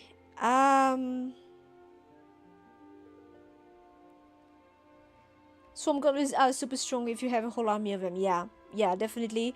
But if I have to choose between the Sylvans and the Swarm goblins, I'd rather the Swarm goblins. Even though the Sylvans do hit flying units, but it also takes 3 business days, so yeah. Next one. Rounding up the strong core of the Elder Alliance, in my opinion. And, you know, my opinion is always right. Is the... Okay, so what's it called? The...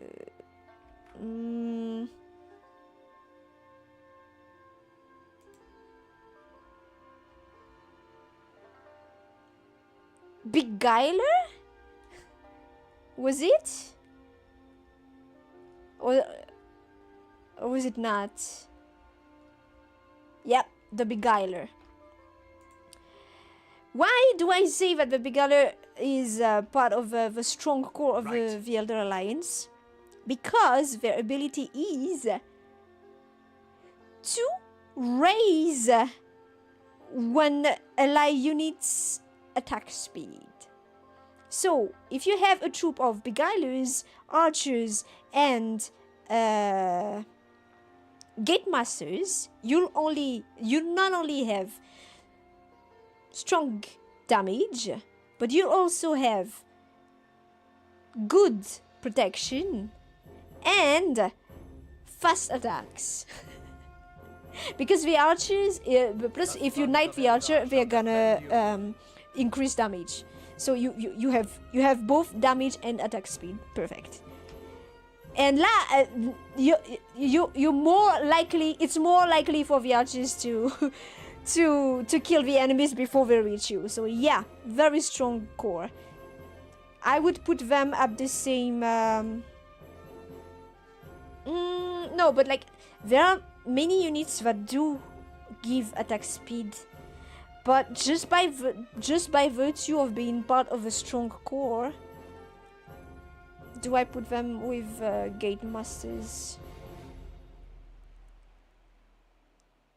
Oh, it looks like I forgot one unit. Okay, it's fine. Gate masters. This unit does hard. No, I think I'd put it lower because it does something that is not unique, but it does something that is very useful. On its own, it's whatever. Well, it's nice, but within the core, it's very strong. So yeah, I'll put him at B. I'll put him at B. I did. Ah no, not yet. Not even. Wait, where is it? Where do you do the... Ah, here. I forgot it here. The mud elemental, which is another siege unit. Nothing to write home about. It does... it does a splash, a mud splash that will temporarily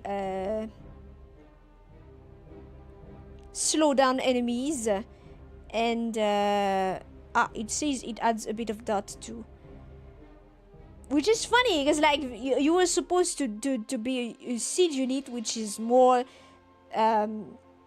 used for destroying buildings. But yeah, I guess there's that, but it's really nothing to write home about. It has high piercing resistance, which unless you are up against archers, maybe the marauders.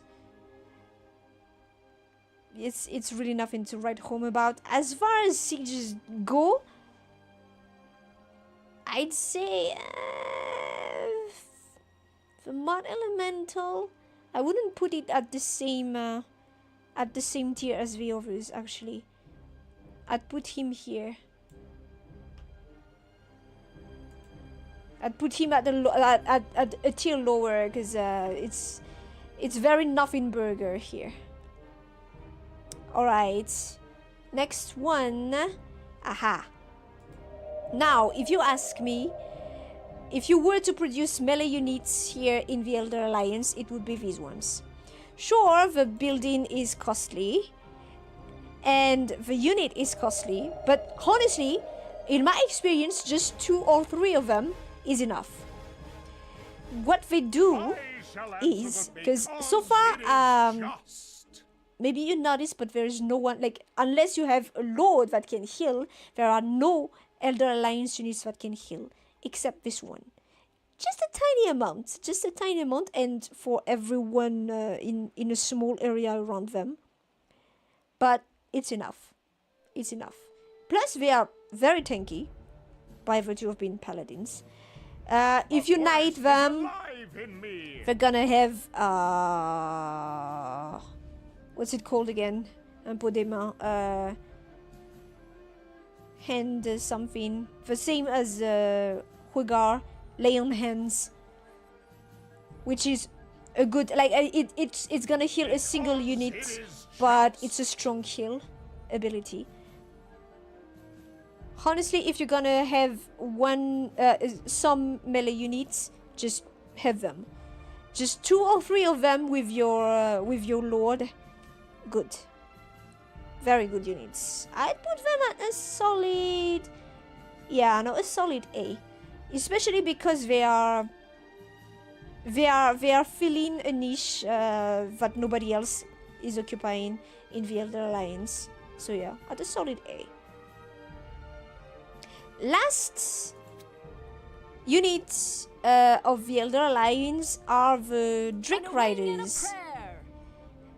The Drake Riders, unlike all the other riders, have only 1 health, because once they fall from the Drake, they fall. Once the Drake falls, they fall with them, and I guess they die from the fall damage. Kinda nothing burger too. Like, it's the fact is they fly, which is handy, but so does the swarm color, and they destroy buildings well. These are just warriors, so they're gonna taunt once they are knighted. It can be used as in, since they are flying units, if there are units on the ground, they can hit them, and if they taunt, everyone is gonna try to hit them, but they can't. Maybe it can work, but kinda nothing burger. The drakes always land on the rider when they fall. Well, when they die, they they die together. It's not as bad as the Brova tier of jokes yet, I guess. But you're getting there. You're getting there.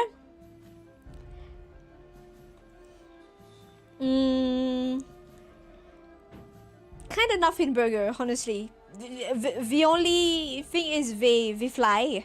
They don't do that much damage. They are not very tanky at all, I think. Not in my experience, at least. They die easily enough. Yeah, it's not really that good. They can sneak. Let's get to them. Wasn't it? No? Yeah, they can sneak. You can, what is it? Here. You can upgrade them so they can, they are invisible to enemy base enemy troops, it says. Can be kind of useful, I guess, but I don't know. Not really. The Drake does poison damage. There's the soul poison. So some poison damage. AoE. But it's honestly nothing burger. It flies, that's the only thing it has going for it as far as I'm concerned. But it's kinda going into D tier for me because, yeah, they're costly to make too. 145.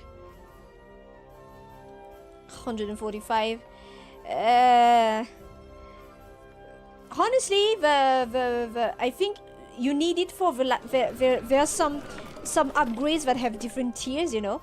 The highest tier of the archers requires the Drake's Nest. That's the only reason I'm making it. Otherwise, yeah, no. I'd place the Drakes at D tier. They don't bring much to the table aside from the fact that they're flying.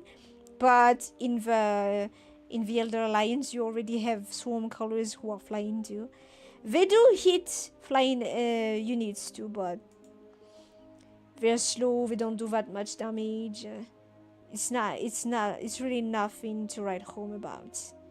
So yeah, right there. All in all, well, the Elder Alliance has Cadian. They have that. Nobody can take that away from them. But they also have Dulian. They have that. Nobody can take that away from them. You have the highest and the lowest in this faction. Plus, like I said, the buildings don't have any health. Like, barely any health. They're gonna get destroyed really easily. They don't have any offensive building. But they do have a strong core, like the archers. They have the highest and the lowest kind of stuff. they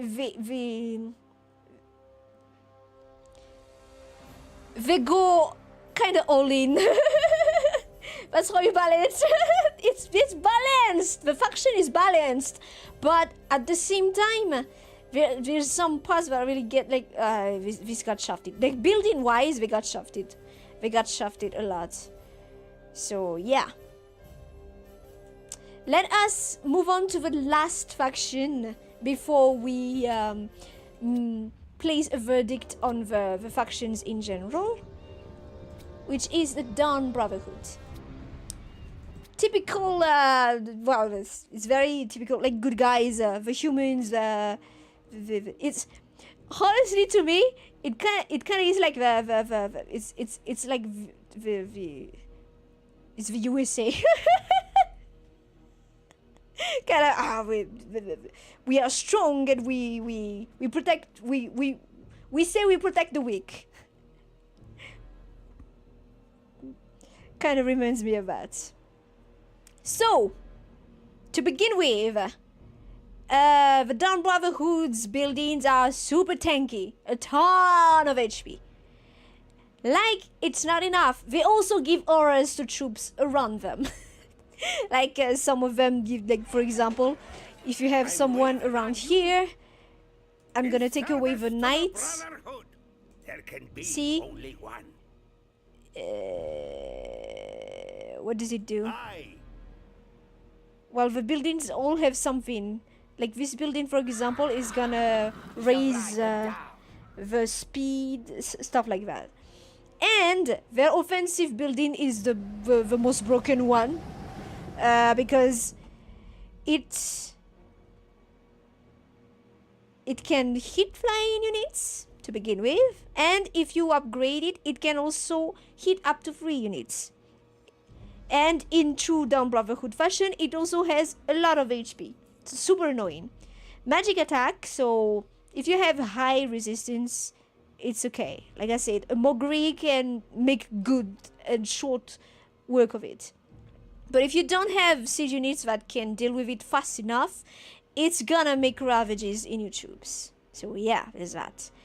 The miner, the dwarf miner, the unit that collects platinum, middle 26, middle of the speed, so middle of platinum too. Nothing to write home about, but it does its job. But when they die, they explode.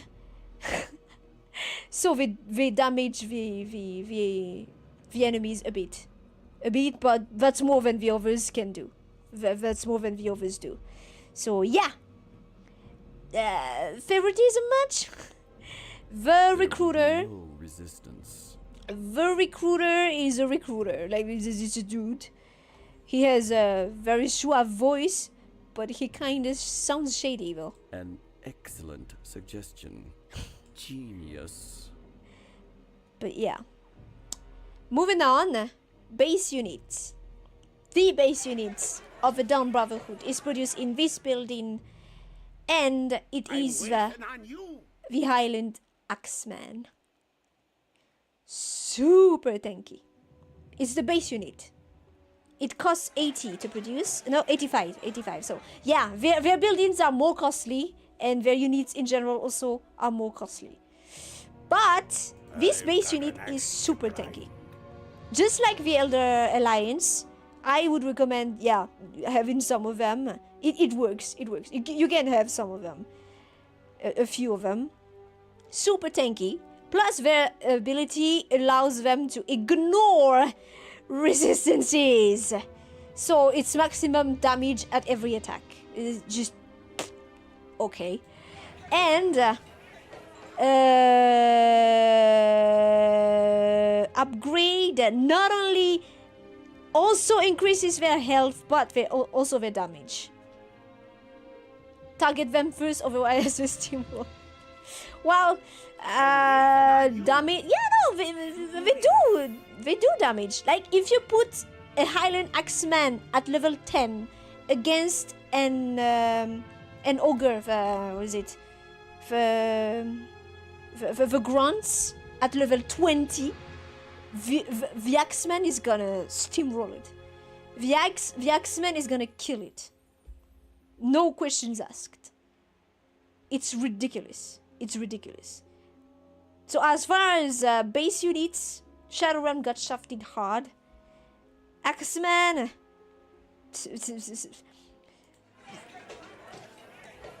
Kinda like the Archer. Kinda like the Archer. But they cannot hit flying units. So there's that. But they do inflict maximum damage when they use their ability. I would... because the Archers do hit flying units and are ranged, I'm placing the Axeman at A tier, but it's a very solid A. It's a very solid A. They're super annoying to go up against. They don't necessarily do a ton of damage, but enough. Enough. So they're definitely not dead weight. When you knight them, they become, well, they're warriors, so they can taunt.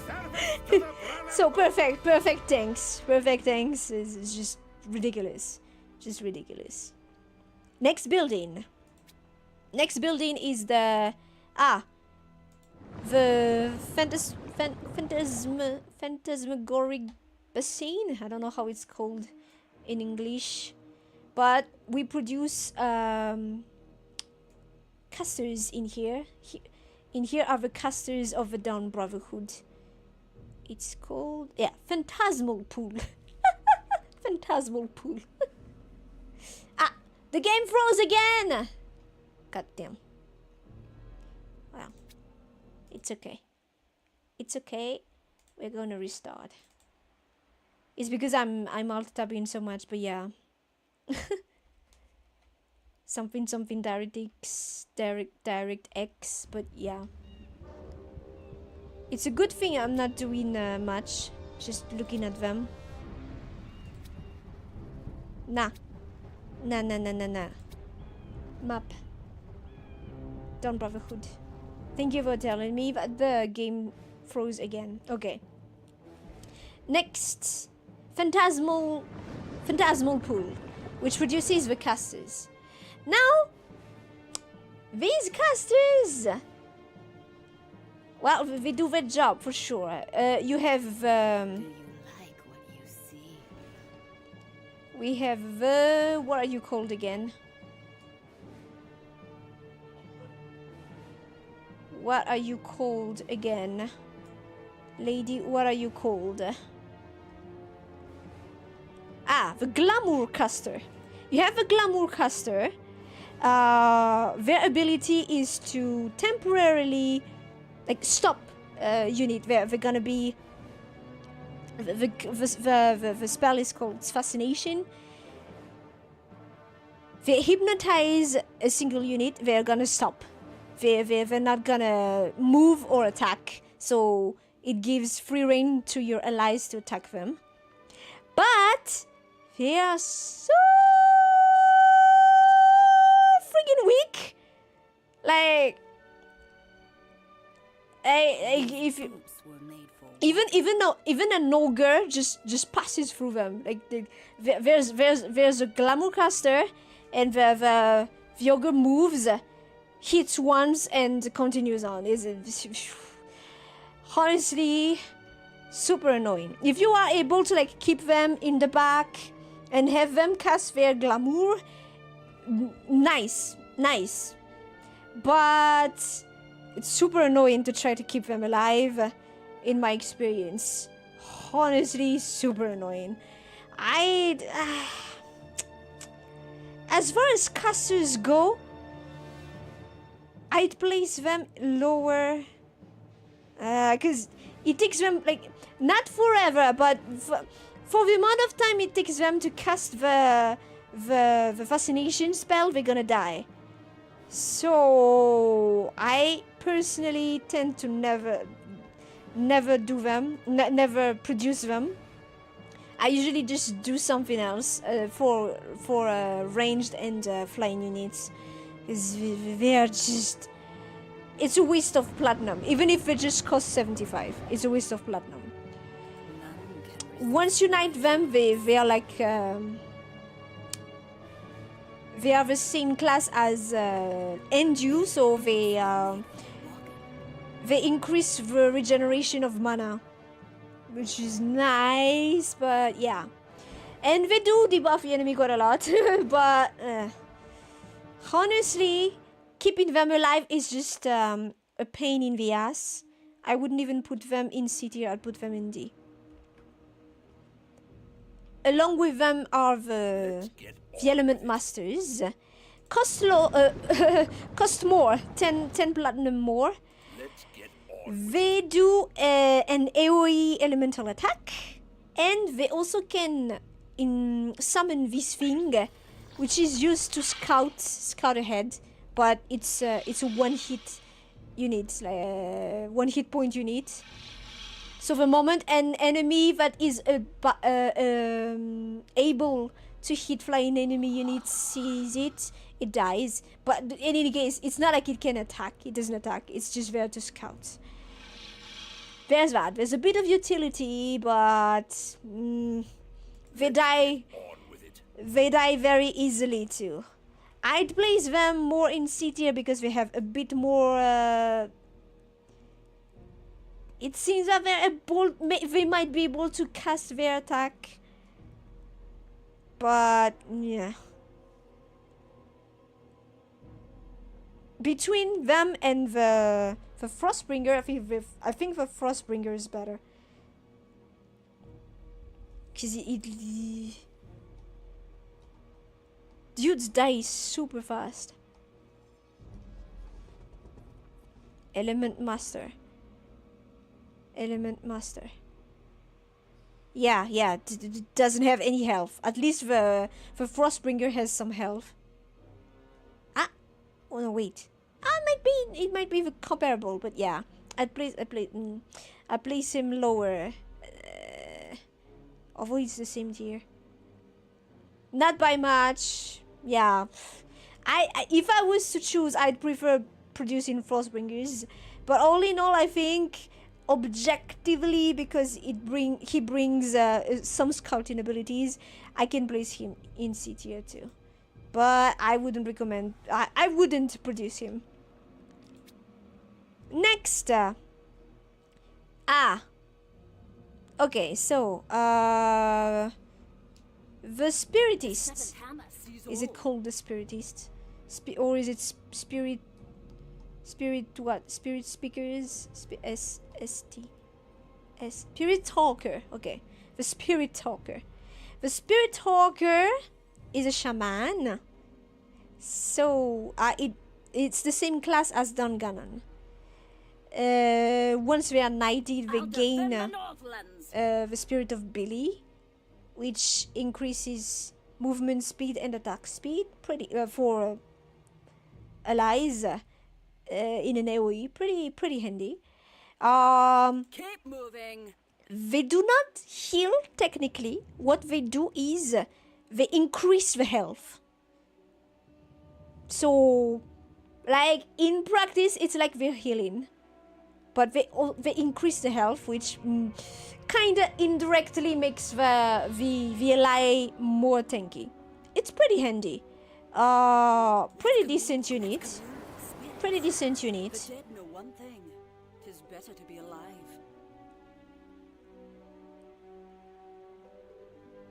Budamichi, hi, hello. This is not a tier list you expected to see this decade. Are you familiar with the game? Are you? Wow! More people who know loads of EverQuest. Yeah, it's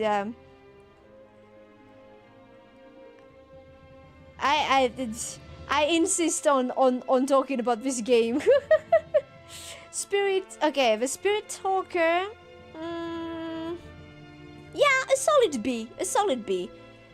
Nice to have. I wouldn't prioritize producing them, but nice. Pretty decent. Okay. Next one is the Infiltrator. Is it Infiltrator? I didn't even read the... Yeah, Infiltrator.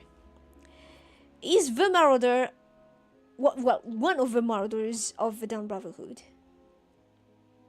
You only know it? Oh, well, you know of it. That's already a lot, honestly. When I streamed this game back in 2022, I was convinced, like, me and my brother were the only ones who ever played it. But it's just that I love the game so much and I just wanted to stream it, you know, and maybe have other people discover it. Maybe. But lo and behold, it happens that actually there were more people that played and knew of it. So I was really happy with that. It was really nice.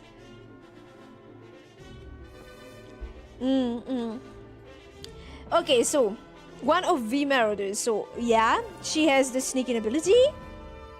Her trap makes elemental damage, which is better than the Elder Alliance's Marauders. For poor sods. Obviously, when she gets knighted, she gains the ability to increase her attack speed for a while. Decent damage. The Marauders have decent enough damage. I only need to know one thing. I think she should be played. Is she tankier than the other one? 975. And where's the other one?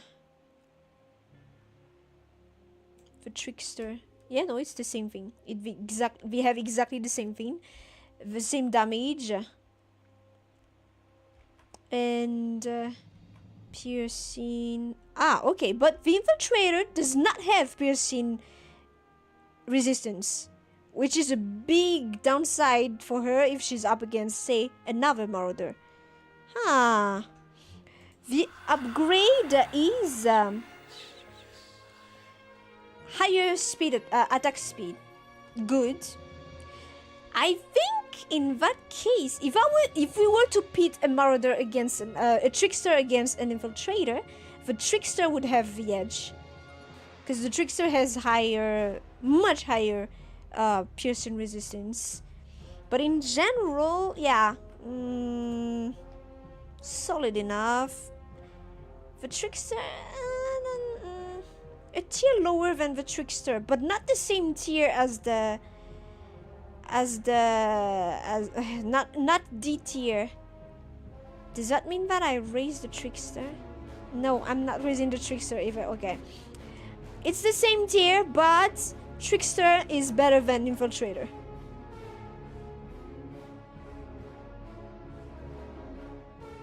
Like, I don't feel like there's enough difference between the two to warrant another tier. But yeah.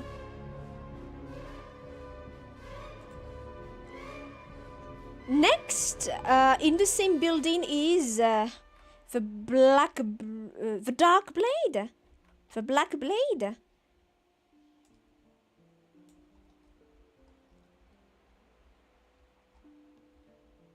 The Black Blade. He's also a Marauder, but he does not sneak this one. They did make, like, if there are units in the same class, in the same faction, they don't do exactly the same thing, which is nice. Necessary, yeah. The ability, the base ability.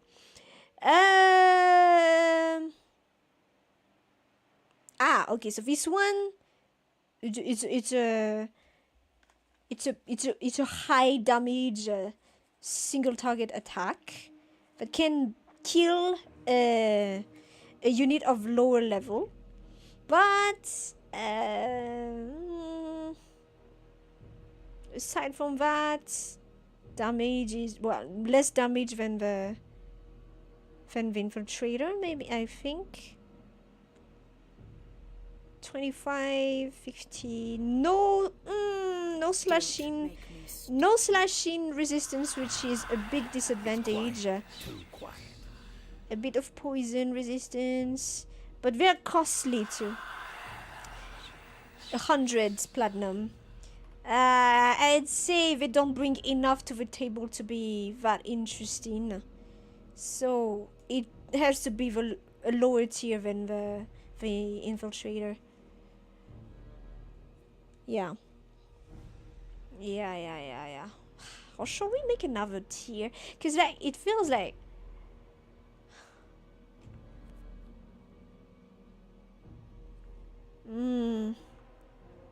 or should we do something like A plus or B plus? There's gotta be something in here, because some of those don't feel like they should belong to the same tier.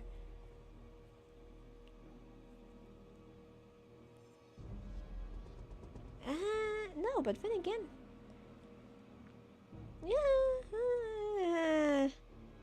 yeah, no, I think I'm dropping the elemental. Because, yeah, sure, it can immobilize enemies a bit, but,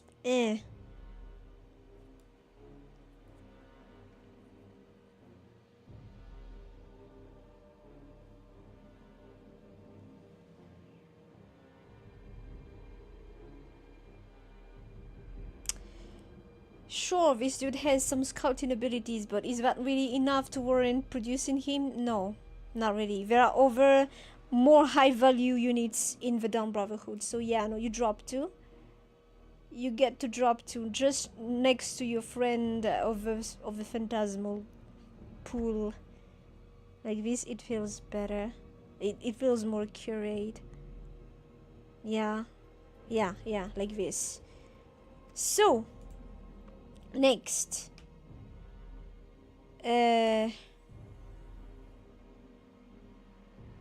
well, their upgrade, the Black Blade's upgrade, reduces the CD between of his ability, but yeah, I'd rather produce infiltrators if I had to choose between the two. Next, aha. Okay, so we have first the Templars. We need to add a category named Julian after F. Honestly, at this point, it might be that. We'll recheck things afterward, but it might come to that. It might come to that. Okay, so the Templar. The Templar is the healer. Well, like actually healer, unlike the Spiritus who increases health. My will is strong. Increases the amount of health, the max HP, basically. You shall be healed. Which heals, kind of heals, but yeah. The Templar heals. The Templar is not tanky at all. It's a pain to keep them alive, but they heal, and they heal well. It's a hot too. It's a, if I remember correctly, it's heal on time too. So plus you can produce them early on. As far as units from the Dawn Brotherhood goes, it's pretty standard cost. Having a troop of Templars is good because that way you'll have heals. So just by virtue of being a healer, you get to tier B. Hydra check. Oh yeah, okay. Thank you. Hydrating.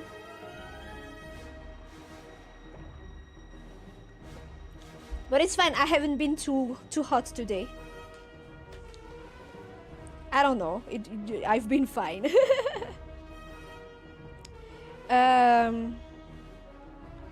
Yeah, but just by virtue of being a healer, it's a high value role.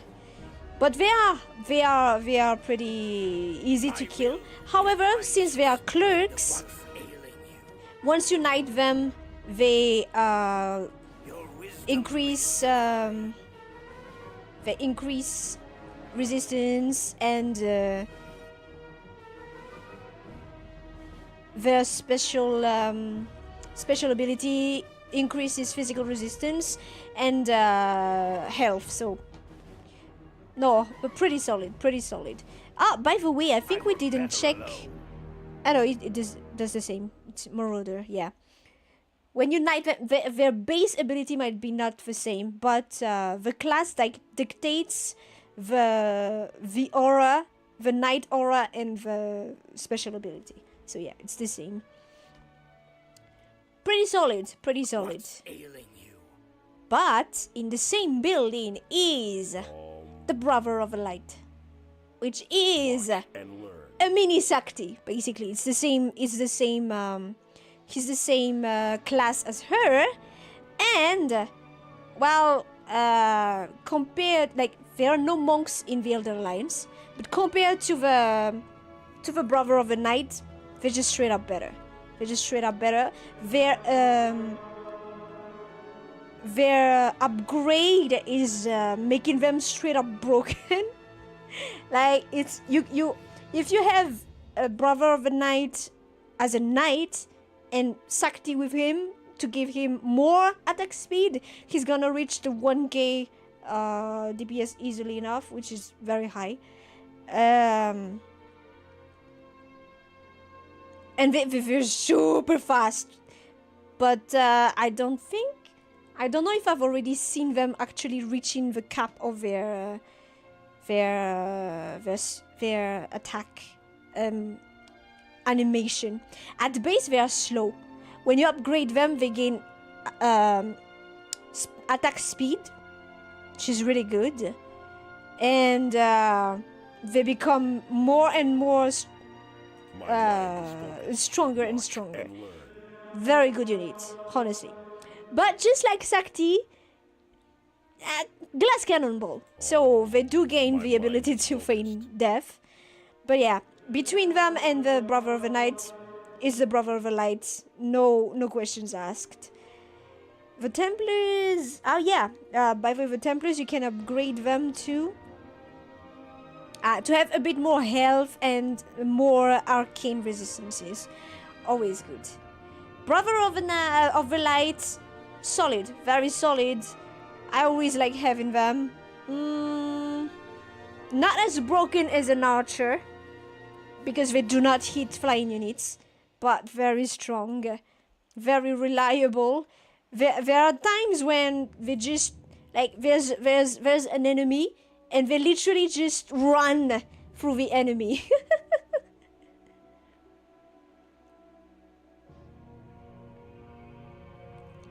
What? Anyone want to make the "you are always hot" joke that a more crowded chat surely would make? Eh? No, I'm not always hot. I'm hot now because it's the weather. Because of the weather, but not always. Actually, I'm always cold.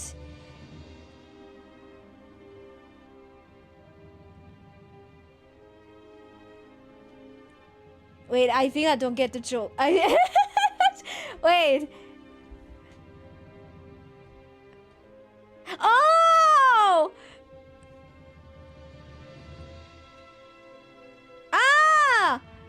It's that kind of, okay, I understood. Yeah, if the joke passed right up my head. As always. Okay. That kind of thing is, yeah, I'm really dense with those kind of things. But I understood that one, belatedly, but I did. God, okay. Clip that. Someone clip that. Oh yeah, by the way, guys, if there was something that you found really funny, don't hesitate to clip, because that way I will be able to see it too later on. To see if, oh, okay, that would, this is fun, you know. Funny moments. Okay. Okay, so yeah, a solid A, a very solid A. They're rather easily killed, but God, do they hit hard. It's just like Sakti, exactly, it's just mini Sakti. So having Sakti and two Brother of the Night, Light, two Brother of the Light, two Brothers of the Light as knights is just, you just go through everything. until the moment something debuffs them like a Vec, but yeah. just unfair for the other party. Alright, next. Siege units. So we have the Dawn Brotherhood has these 2 siege units. The first one is the Flame Launcher? Flamecaster? Flamecaster, I think it's called. Yeah, Flamecaster. Ranged unit. Does not hit flying units. So, siege. Does its job. Fine. It also has an AoE ability. But it's fine. It's fine. But with it is the Ballista, which has the ability to hit flying units. Has a longer range, I think, because you can snipe buildings from very far with a Ballista, or something like a dragon, and the dragon is gonna get hit by the Ballista, but it's not gonna see them, so it's gonna stay there and get hit by them. Chances are, if you only have a few, they are not gonna bring it down, but if you have a troop of them, it's gonna work. It's gonna work.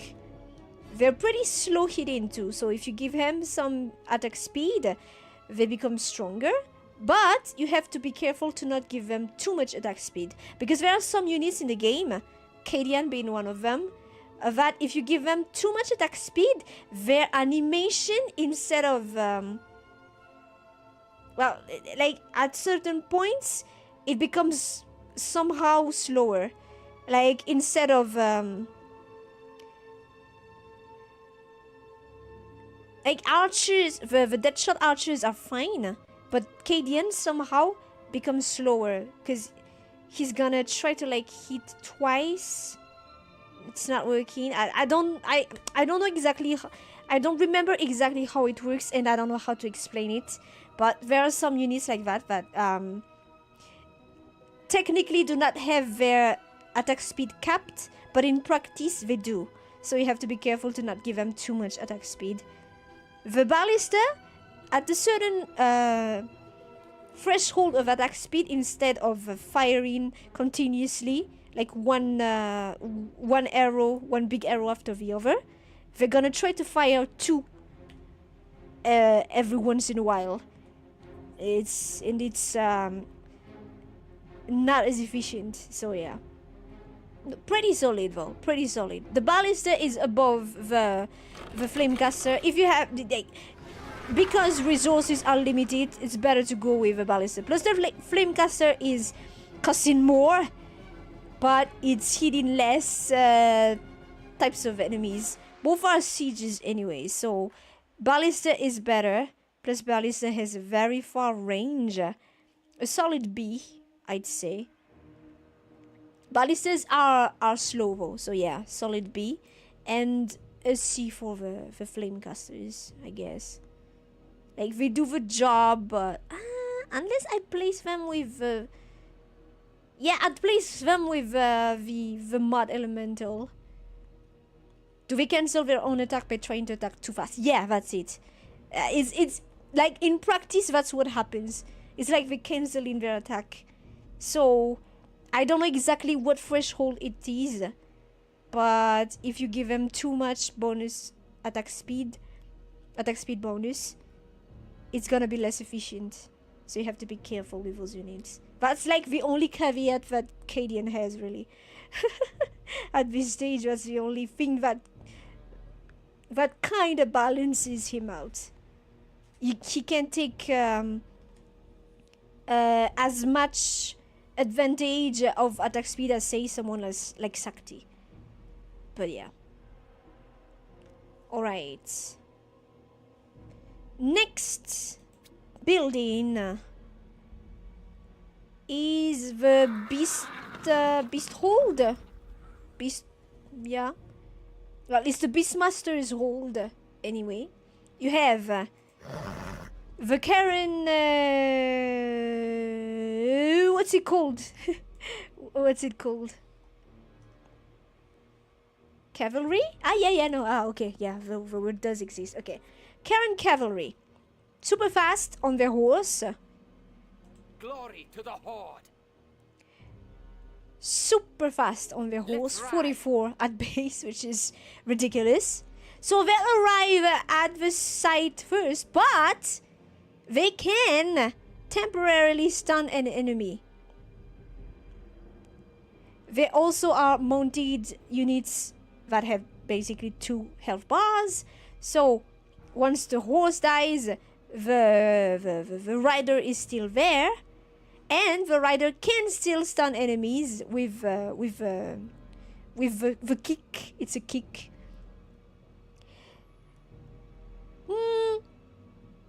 Good value. Good value. They cost 90 to produce. So 5 platinum more than the usual in Dawn Brotherhood, but pretty handy.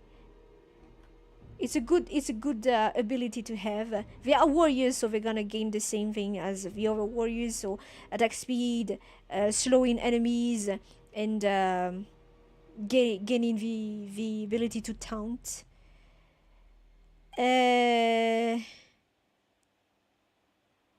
These tooltips, the aura effects are all wrong. I don't know what happened here, but yeah. Slashing damage also is like, I have 9 lives. Wow, decent resistances. Decent units. You don't need a ton of them anyway. So a pretty decent unit. Yeah, I'd place either in B or C. I think I'd place them in C, like decent, yeah, but decent. Can be used. Fine. The next one is the Mahout. Ready for deployment. The Mahout, however, is very slow, like her counterpart. But my god, is it tanky. It's the elephant. The Mahout, once the elephant dies, though, it's over. But it might as well be two health bars because of how tanky they are. Plus, they can fire at flying enemies, ranged attack. The caveat is that they are super slow. So everyone is engaged for 3 hours by the time they arrive. Once they are knighted, they gain a bit of attack speed, and they increase allies' attack speed, which makes it, funnily enough, makes them even more likely to be outdistanced by their allies and arriving way after the battle has ended. They can summon a tiger just like Palazzo. Stampede. Honestly, pretty solid unit. I usually like producing 1 or 2 or 3 of them for anti-aerial needs, along with ballistas, and we Gucci. So yeah, pretty solid unit. 1 tier above the cavalry for me, so a solid B. We're arriving towards the end, guys. Last unit of the Dawn Brotherhood is the Knight of the Temple. By your leave. The Mahout did say stampede in a cute voice. Exactly. The Knight of the Temple. Okay, so it's a very costly building. 550. It's the most costly building around.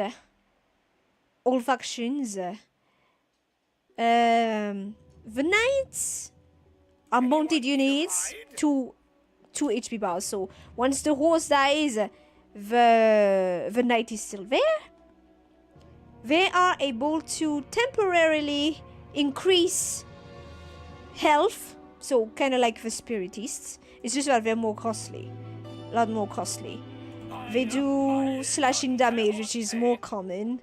they have good slashing resistance. Well, comparing with yeah. Tis better to be alive. The spiritists also do not have. Yeah, I think they gain it. More platinum is needed. Yeah, they gain the resistance by upgrading. And once you upgrade the knight, they have a chance to stun enemies.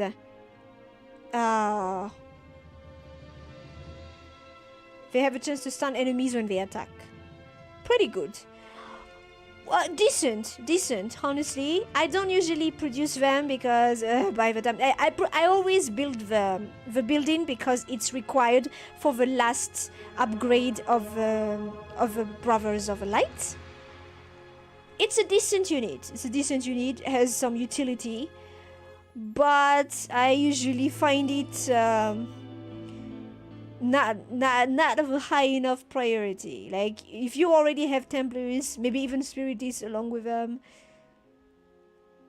it's nice to have a chance to stun, but yeah, it's kind of it's decent, but yeah, I'd place it at the C tier. Has some utility, not too easily killable, but yeah. There it is. Those are all the units we have. Well, all those you can play.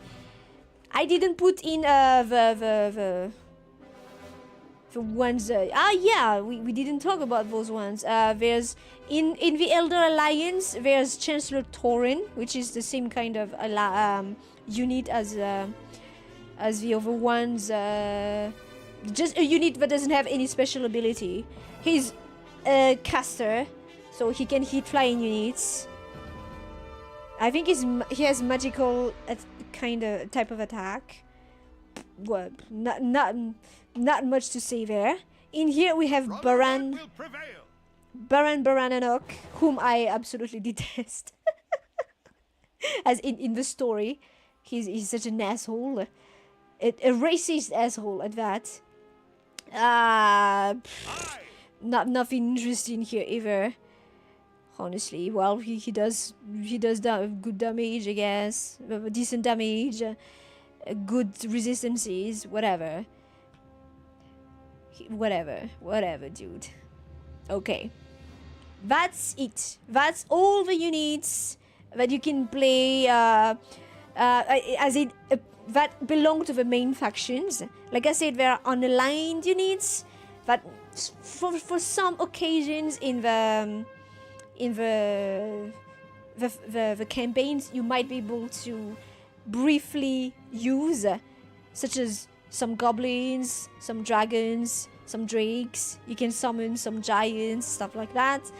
But I wanted to really talk about the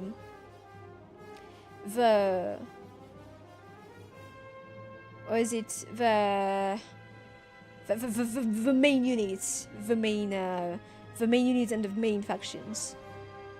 In Polish, Baran is Aries. Ah, I see. Ah, that's why he's so. All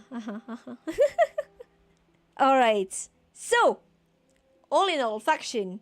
Yeah, no, but the Dawn Brotherhood is, like, as a faction as a whole, I would say is above the two others. A solid would we say a solid S? No, but it's like, just because the buildings are tanky, give aura, best offensive building, a lot of very strong solid units, and just a few that are kind of the Dawn Brotherhood is winning here. Next, I would say, is the Elder Alliance. The Elder Alliance is a solid A. The thing is, their buildings are have much less HP. Like, for example, the main building of the Dawn Brotherhood. The main building of the Dawn Brotherhood is the Rally House, has 60k HP. A third of that is what we have in the Elder Alliance. Half. Less than half. The Alliance outpost is just at 27k. They do not have, they do not have any offensive buildings. Like, they got shafted building wise. But they have Cadian. But they have Julian. See now. They have Cadian and the very strong core of having archers, some beguilers and gate masters, the forest avatars. They have some strong, solid units, and just a broken one.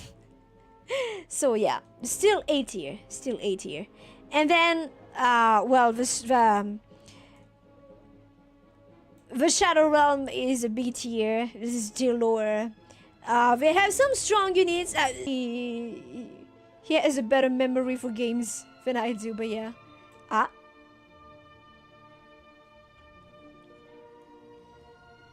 Just a broken one. How many do you want? Well, the fact that they already have one is already a lot. Yeah. Did we lose the stream? Did we lose the stream? No.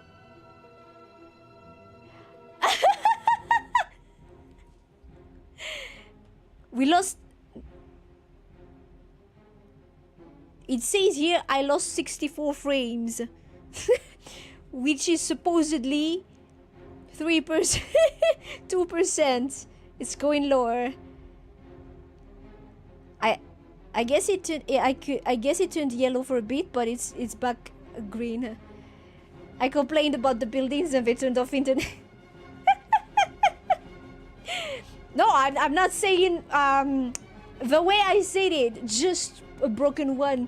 Well, was sarcastic, you know. Just a bit of sarcasm. It's like, God, like they just threw balance out of the window when they made him. They gave him everything. Well, apart from uncapped attack speed, I guess. But yeah, ridiculous, pretty ridiculous if you ask me. Veg is woof, yeah.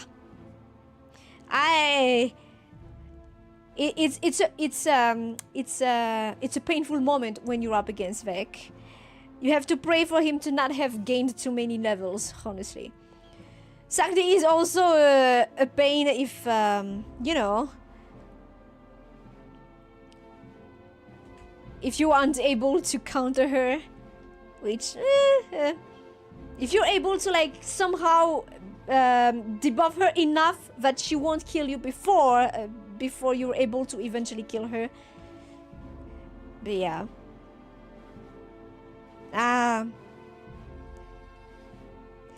All in all, like I said, the game was not revolutionary. It has some it does carry over some RPG elements to it, which it's kinda like it segues towards MOBA a bit, with the Lord, with special abilities and all of that. Even though I don't know if by that point I don't know when they created Dota, but yeah, it's still a very, very fun game to me. At least I still play it to this day. Though it's harder because it doesn't work well on Brova's PC. So we're not able to play as much anymore. But yeah, it's really good. It's really good. There are some battle maps that I have with this version of my game that I haven't done. You know what? Maybe one of these days I might actually do them. I did say back in the day, like, oh, it was not super interesting, but you know, just for the sake of completion, we could check those out. It's one you use the lords and ladies that you haven't used in the main campaign, that you don't get to use as the main lord and ladies of the main campaigns. So Prince Balian, Lady Alina, and Solrua. Can be fun. Can be fun. Maybe we'll do that next year. Can we make a game with viewers someday? Absolutely. Absolutely we can. Either as there's one reward, there is one chat reward about playing games with chat, so we can do that. Or if someone subscribes to a tier 2 membership to ask of a game, we can do that too. We can totally try to set that up. Just try to figure out how it works exactly, logistically speaking. But yeah, that can be done. I don't think, like, it's already on the abandonware. I don't think it's possible to get the game anywhere really anymore. But at worst, I can probably maybe share it, something like that. We'll see. It can be done. It's not on Steam. You can find it on abandonware, but the abandonware version was the one I played before. That was a version 0.5. Like I said it at the beginning, I think, but regretfully the developer, the developer just the company died shortly after this released.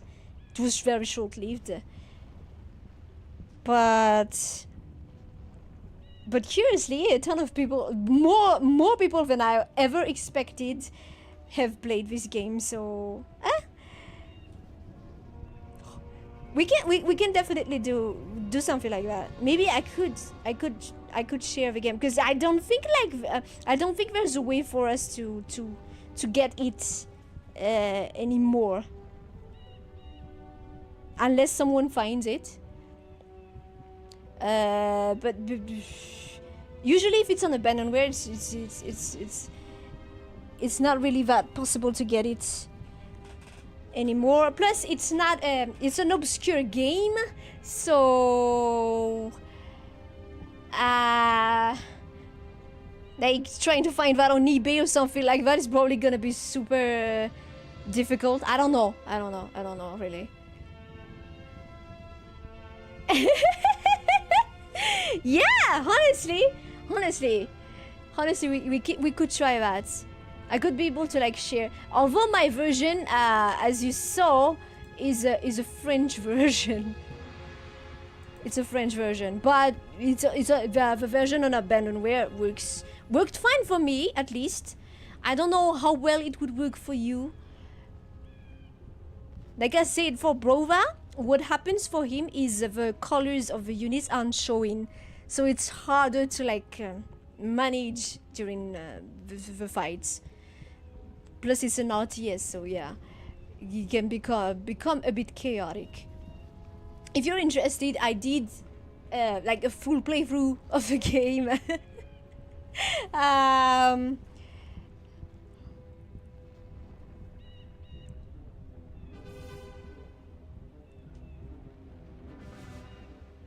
But yeah.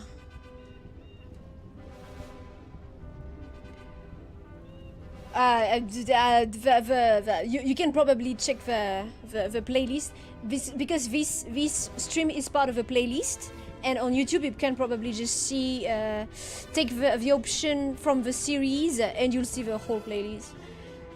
So if you're interested, you can check that one out. It was back in the day. You will see Nova at her beginnings too. Yeah, it's a real gamble. That's the sad thing about old games. I wonder if we could ask this on GOG. If there's a way for them to do something about it. Because that's their whole shtick. They try to preserve good old games. Even though it is pretty niche, there are more people than I was expecting that have played it and are sharing in the nostalgia. So yeah, definitely doable. Yeah, no, it's not on GOG. It's not on GOG. But I think there's probably like there's always like a way to like ask them. I don't know. They probably have a wish list or something like that where you can ask for them to maybe try to get their hands on this game. It was published by what? Sony Online Internment. I don't know if Sony Online Internment is even still up to. So yeah.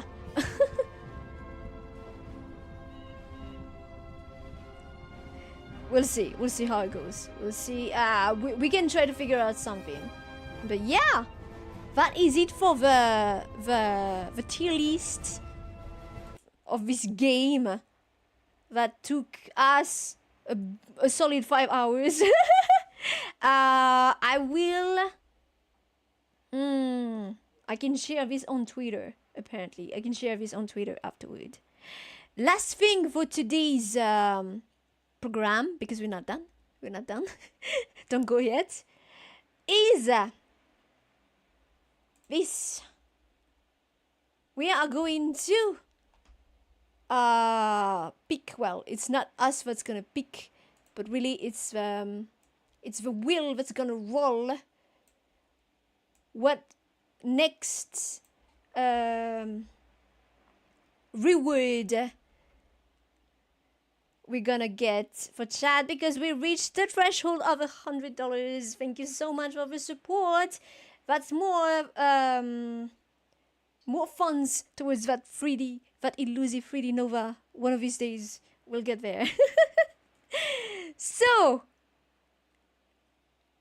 yes, it does a soul good to nerd out about my obscure games. I do that a lot. Honestly, at some point, it was like, yeah, I'm the VTuber that just plays old obscure games. Because I did loads of EverQuest, I did Sacred, I did Dink Small Moon, like all the games, all the older games of that period when I discovered, when I was really able to. Well, not even able. I wasn't even able to play all of them back then. That's why I'm playing them now. But like, I discovered those games, and I was like, oh, I wish I would be able to play those games one of these days. Yeah, it did happen. So, FF8 was how you discovered my channel. Was it? Wasn't it? Senua? I think I feel like I remember seeing you first on Senua, or was it not? I don't know anymore. But yeah, it was around that time. FF8, well, I guess among the main Final Fantasies, it's a more divisive one and all, yeah, so kind of more obscure than the others. But yeah, no, but that one I played way later, like back 10 years ago, as opposed to 20 years ago, like the rest. But yes, okay. Let us. I think we need some BGM though. Wait. You know what? Let me go here. It's too. There we go.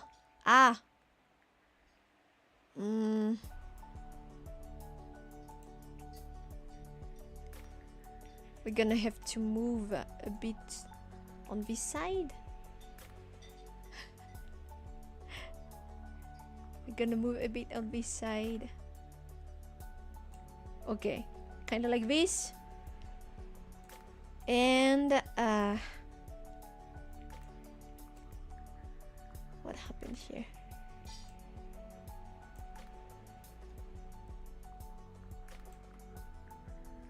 Like this.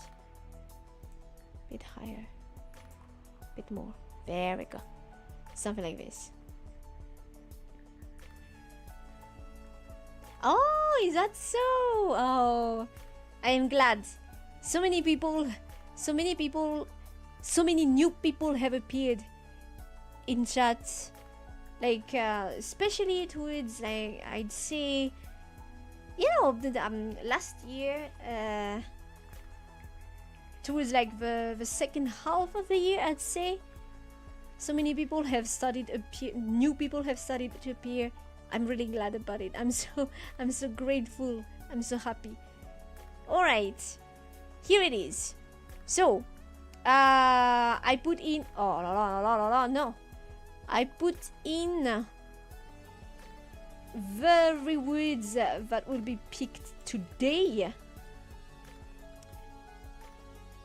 So we have drawing chat, designing a mascot on stream, drunken karaoke, learning about Zoomer internet stuff, cursed ASMR stream, no swearing stream with punishment to be decided, trilingual stream, so a Q&A in English, French and Malagasy, reacting to my very first stream, reenacting my very first stream, chat chooses or designs an outfit for Nova, chat helps design 3D Nova, playing a rage game chosen by chat, playing a rage game chosen by chat, saying only pleasant things, playing any game chosen by chat, playing a game with chat, so there it is, 12-hour endurance stream with activities chosen by chat, short cover of a song chosen by chat, full cover of a song chosen by chat, original song with theme chosen by chat, community song with chat, I don't know how that one would go, but yeah, it's in there, and karaoke with theme and songs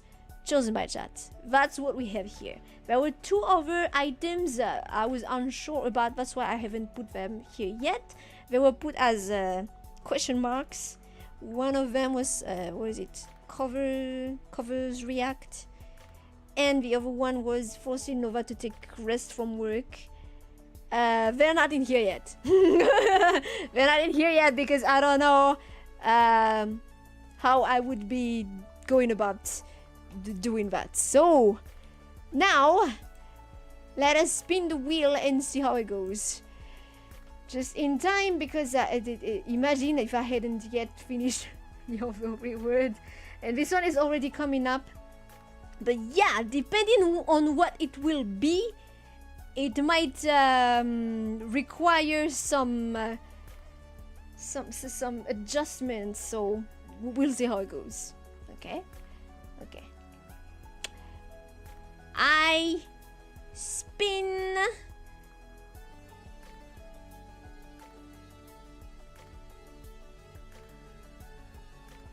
Oh. Oh god, okay.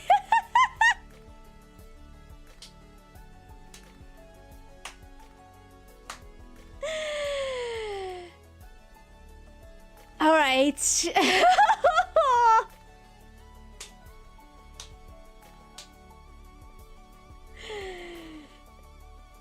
Okay. Well, that's actually kind of in theme because we're approaching the first anniversary of a channel.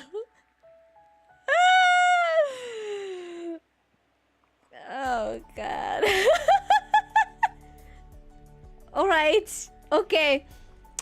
We are gonna do this. Well, it does not require too much logistics, at least.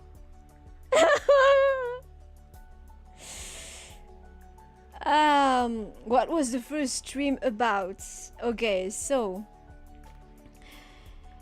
my very first stream. Can I open it here? Let me just real quick. The very first stream I did was actually also on the channel, because there was a time when I was streamed only on Twitch, and then I streamed on both when Twitch authorized the multi-streaming, and now I stopped. But yeah, the very first stream I did was me playing Doki Doki Literature Club.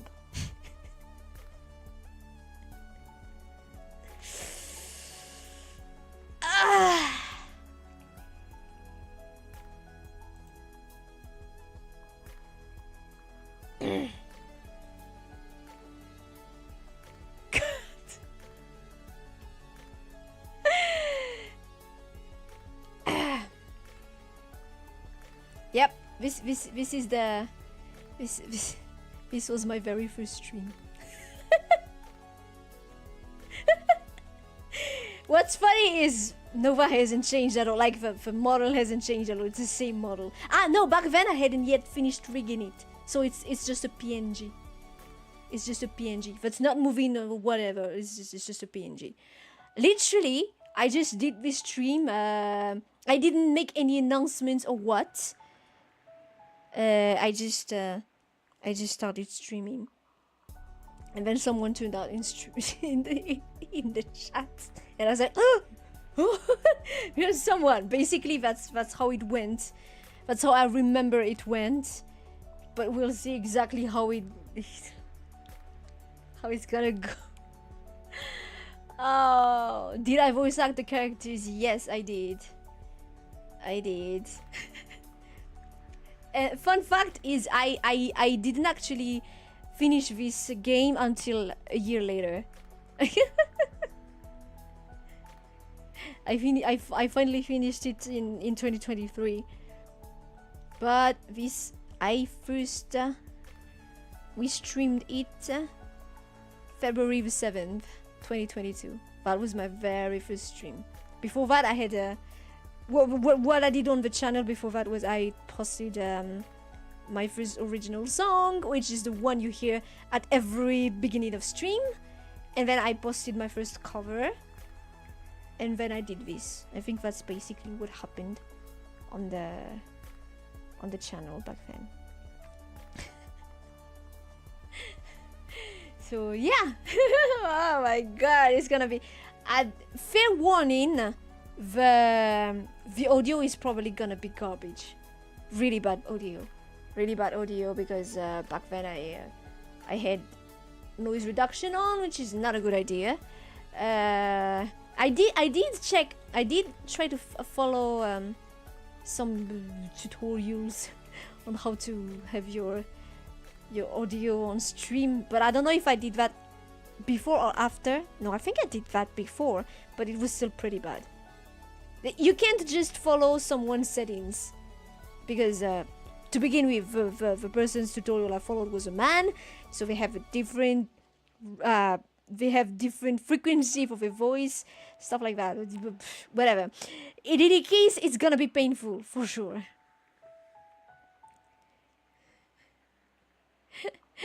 Well, we'll do that, but not today. Proper preparation has to be made, especially mental preparation. Oh god. By the way, I don't know if I'll return to playing that game, but I guess since this reward was supposed to be my very first stream, or my very first my birthday stream, but that can be done separately. I think that can be done separately. Oh god. But yeah, it's gonna be bad. But yeah, without going into spoilers, in case, I only finished like one ending, but there's like a post ending. You have to like replay the game again, just like any visual novel. And I didn't replay it. I just did that one playthrough, and well, I was prepared. As in, I knew that there was some disturbing elements in the game, but it still kind of hit me a bit hard. And so I was like, yeah, no, that was very nice. That was very nice piece of media, but I don't know if I have the courage to go back. So yeah.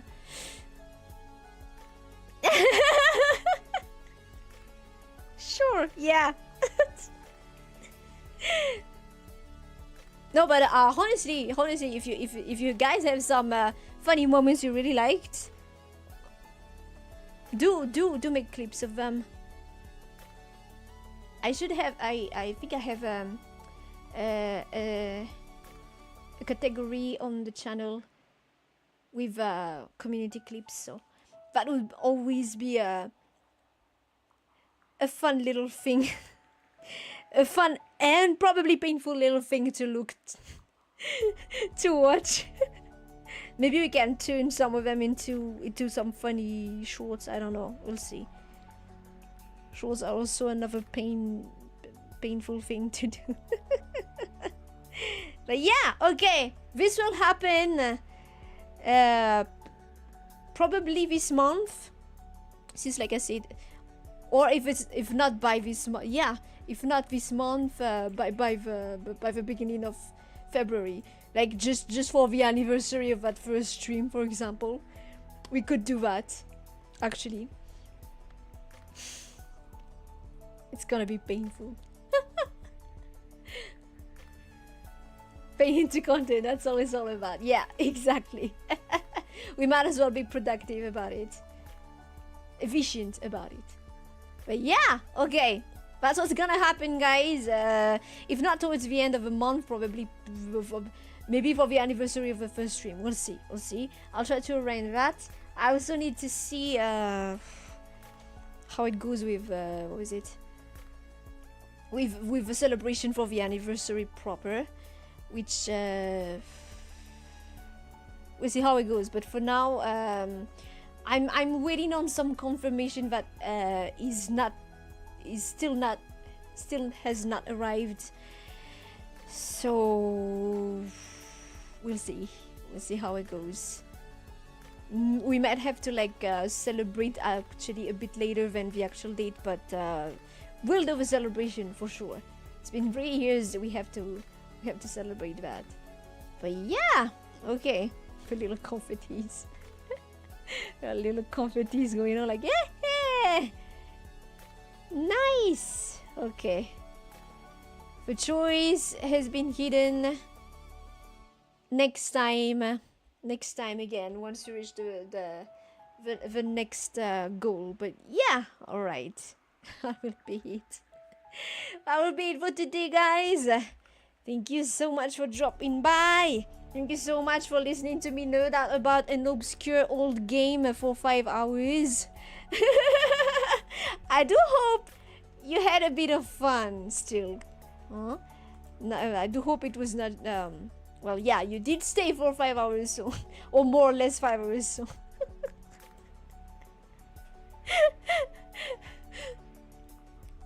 if only just to hear. And I do hope some of you might have found a bit of interest. Yeah, well, you did express some interest for the game. I'm really happy about that. We'll see about how we can arrange stuff. Do check out if you guys are able to find the game in one channel or another, and we'll share it with each other and see. There's definitely that reward of playing games with chat, so we can always do that eventually. But yeah, thank you guys so much for dropping by today. We've reached Friday, we've reached the weekend, so I hope you have a lovely weekend.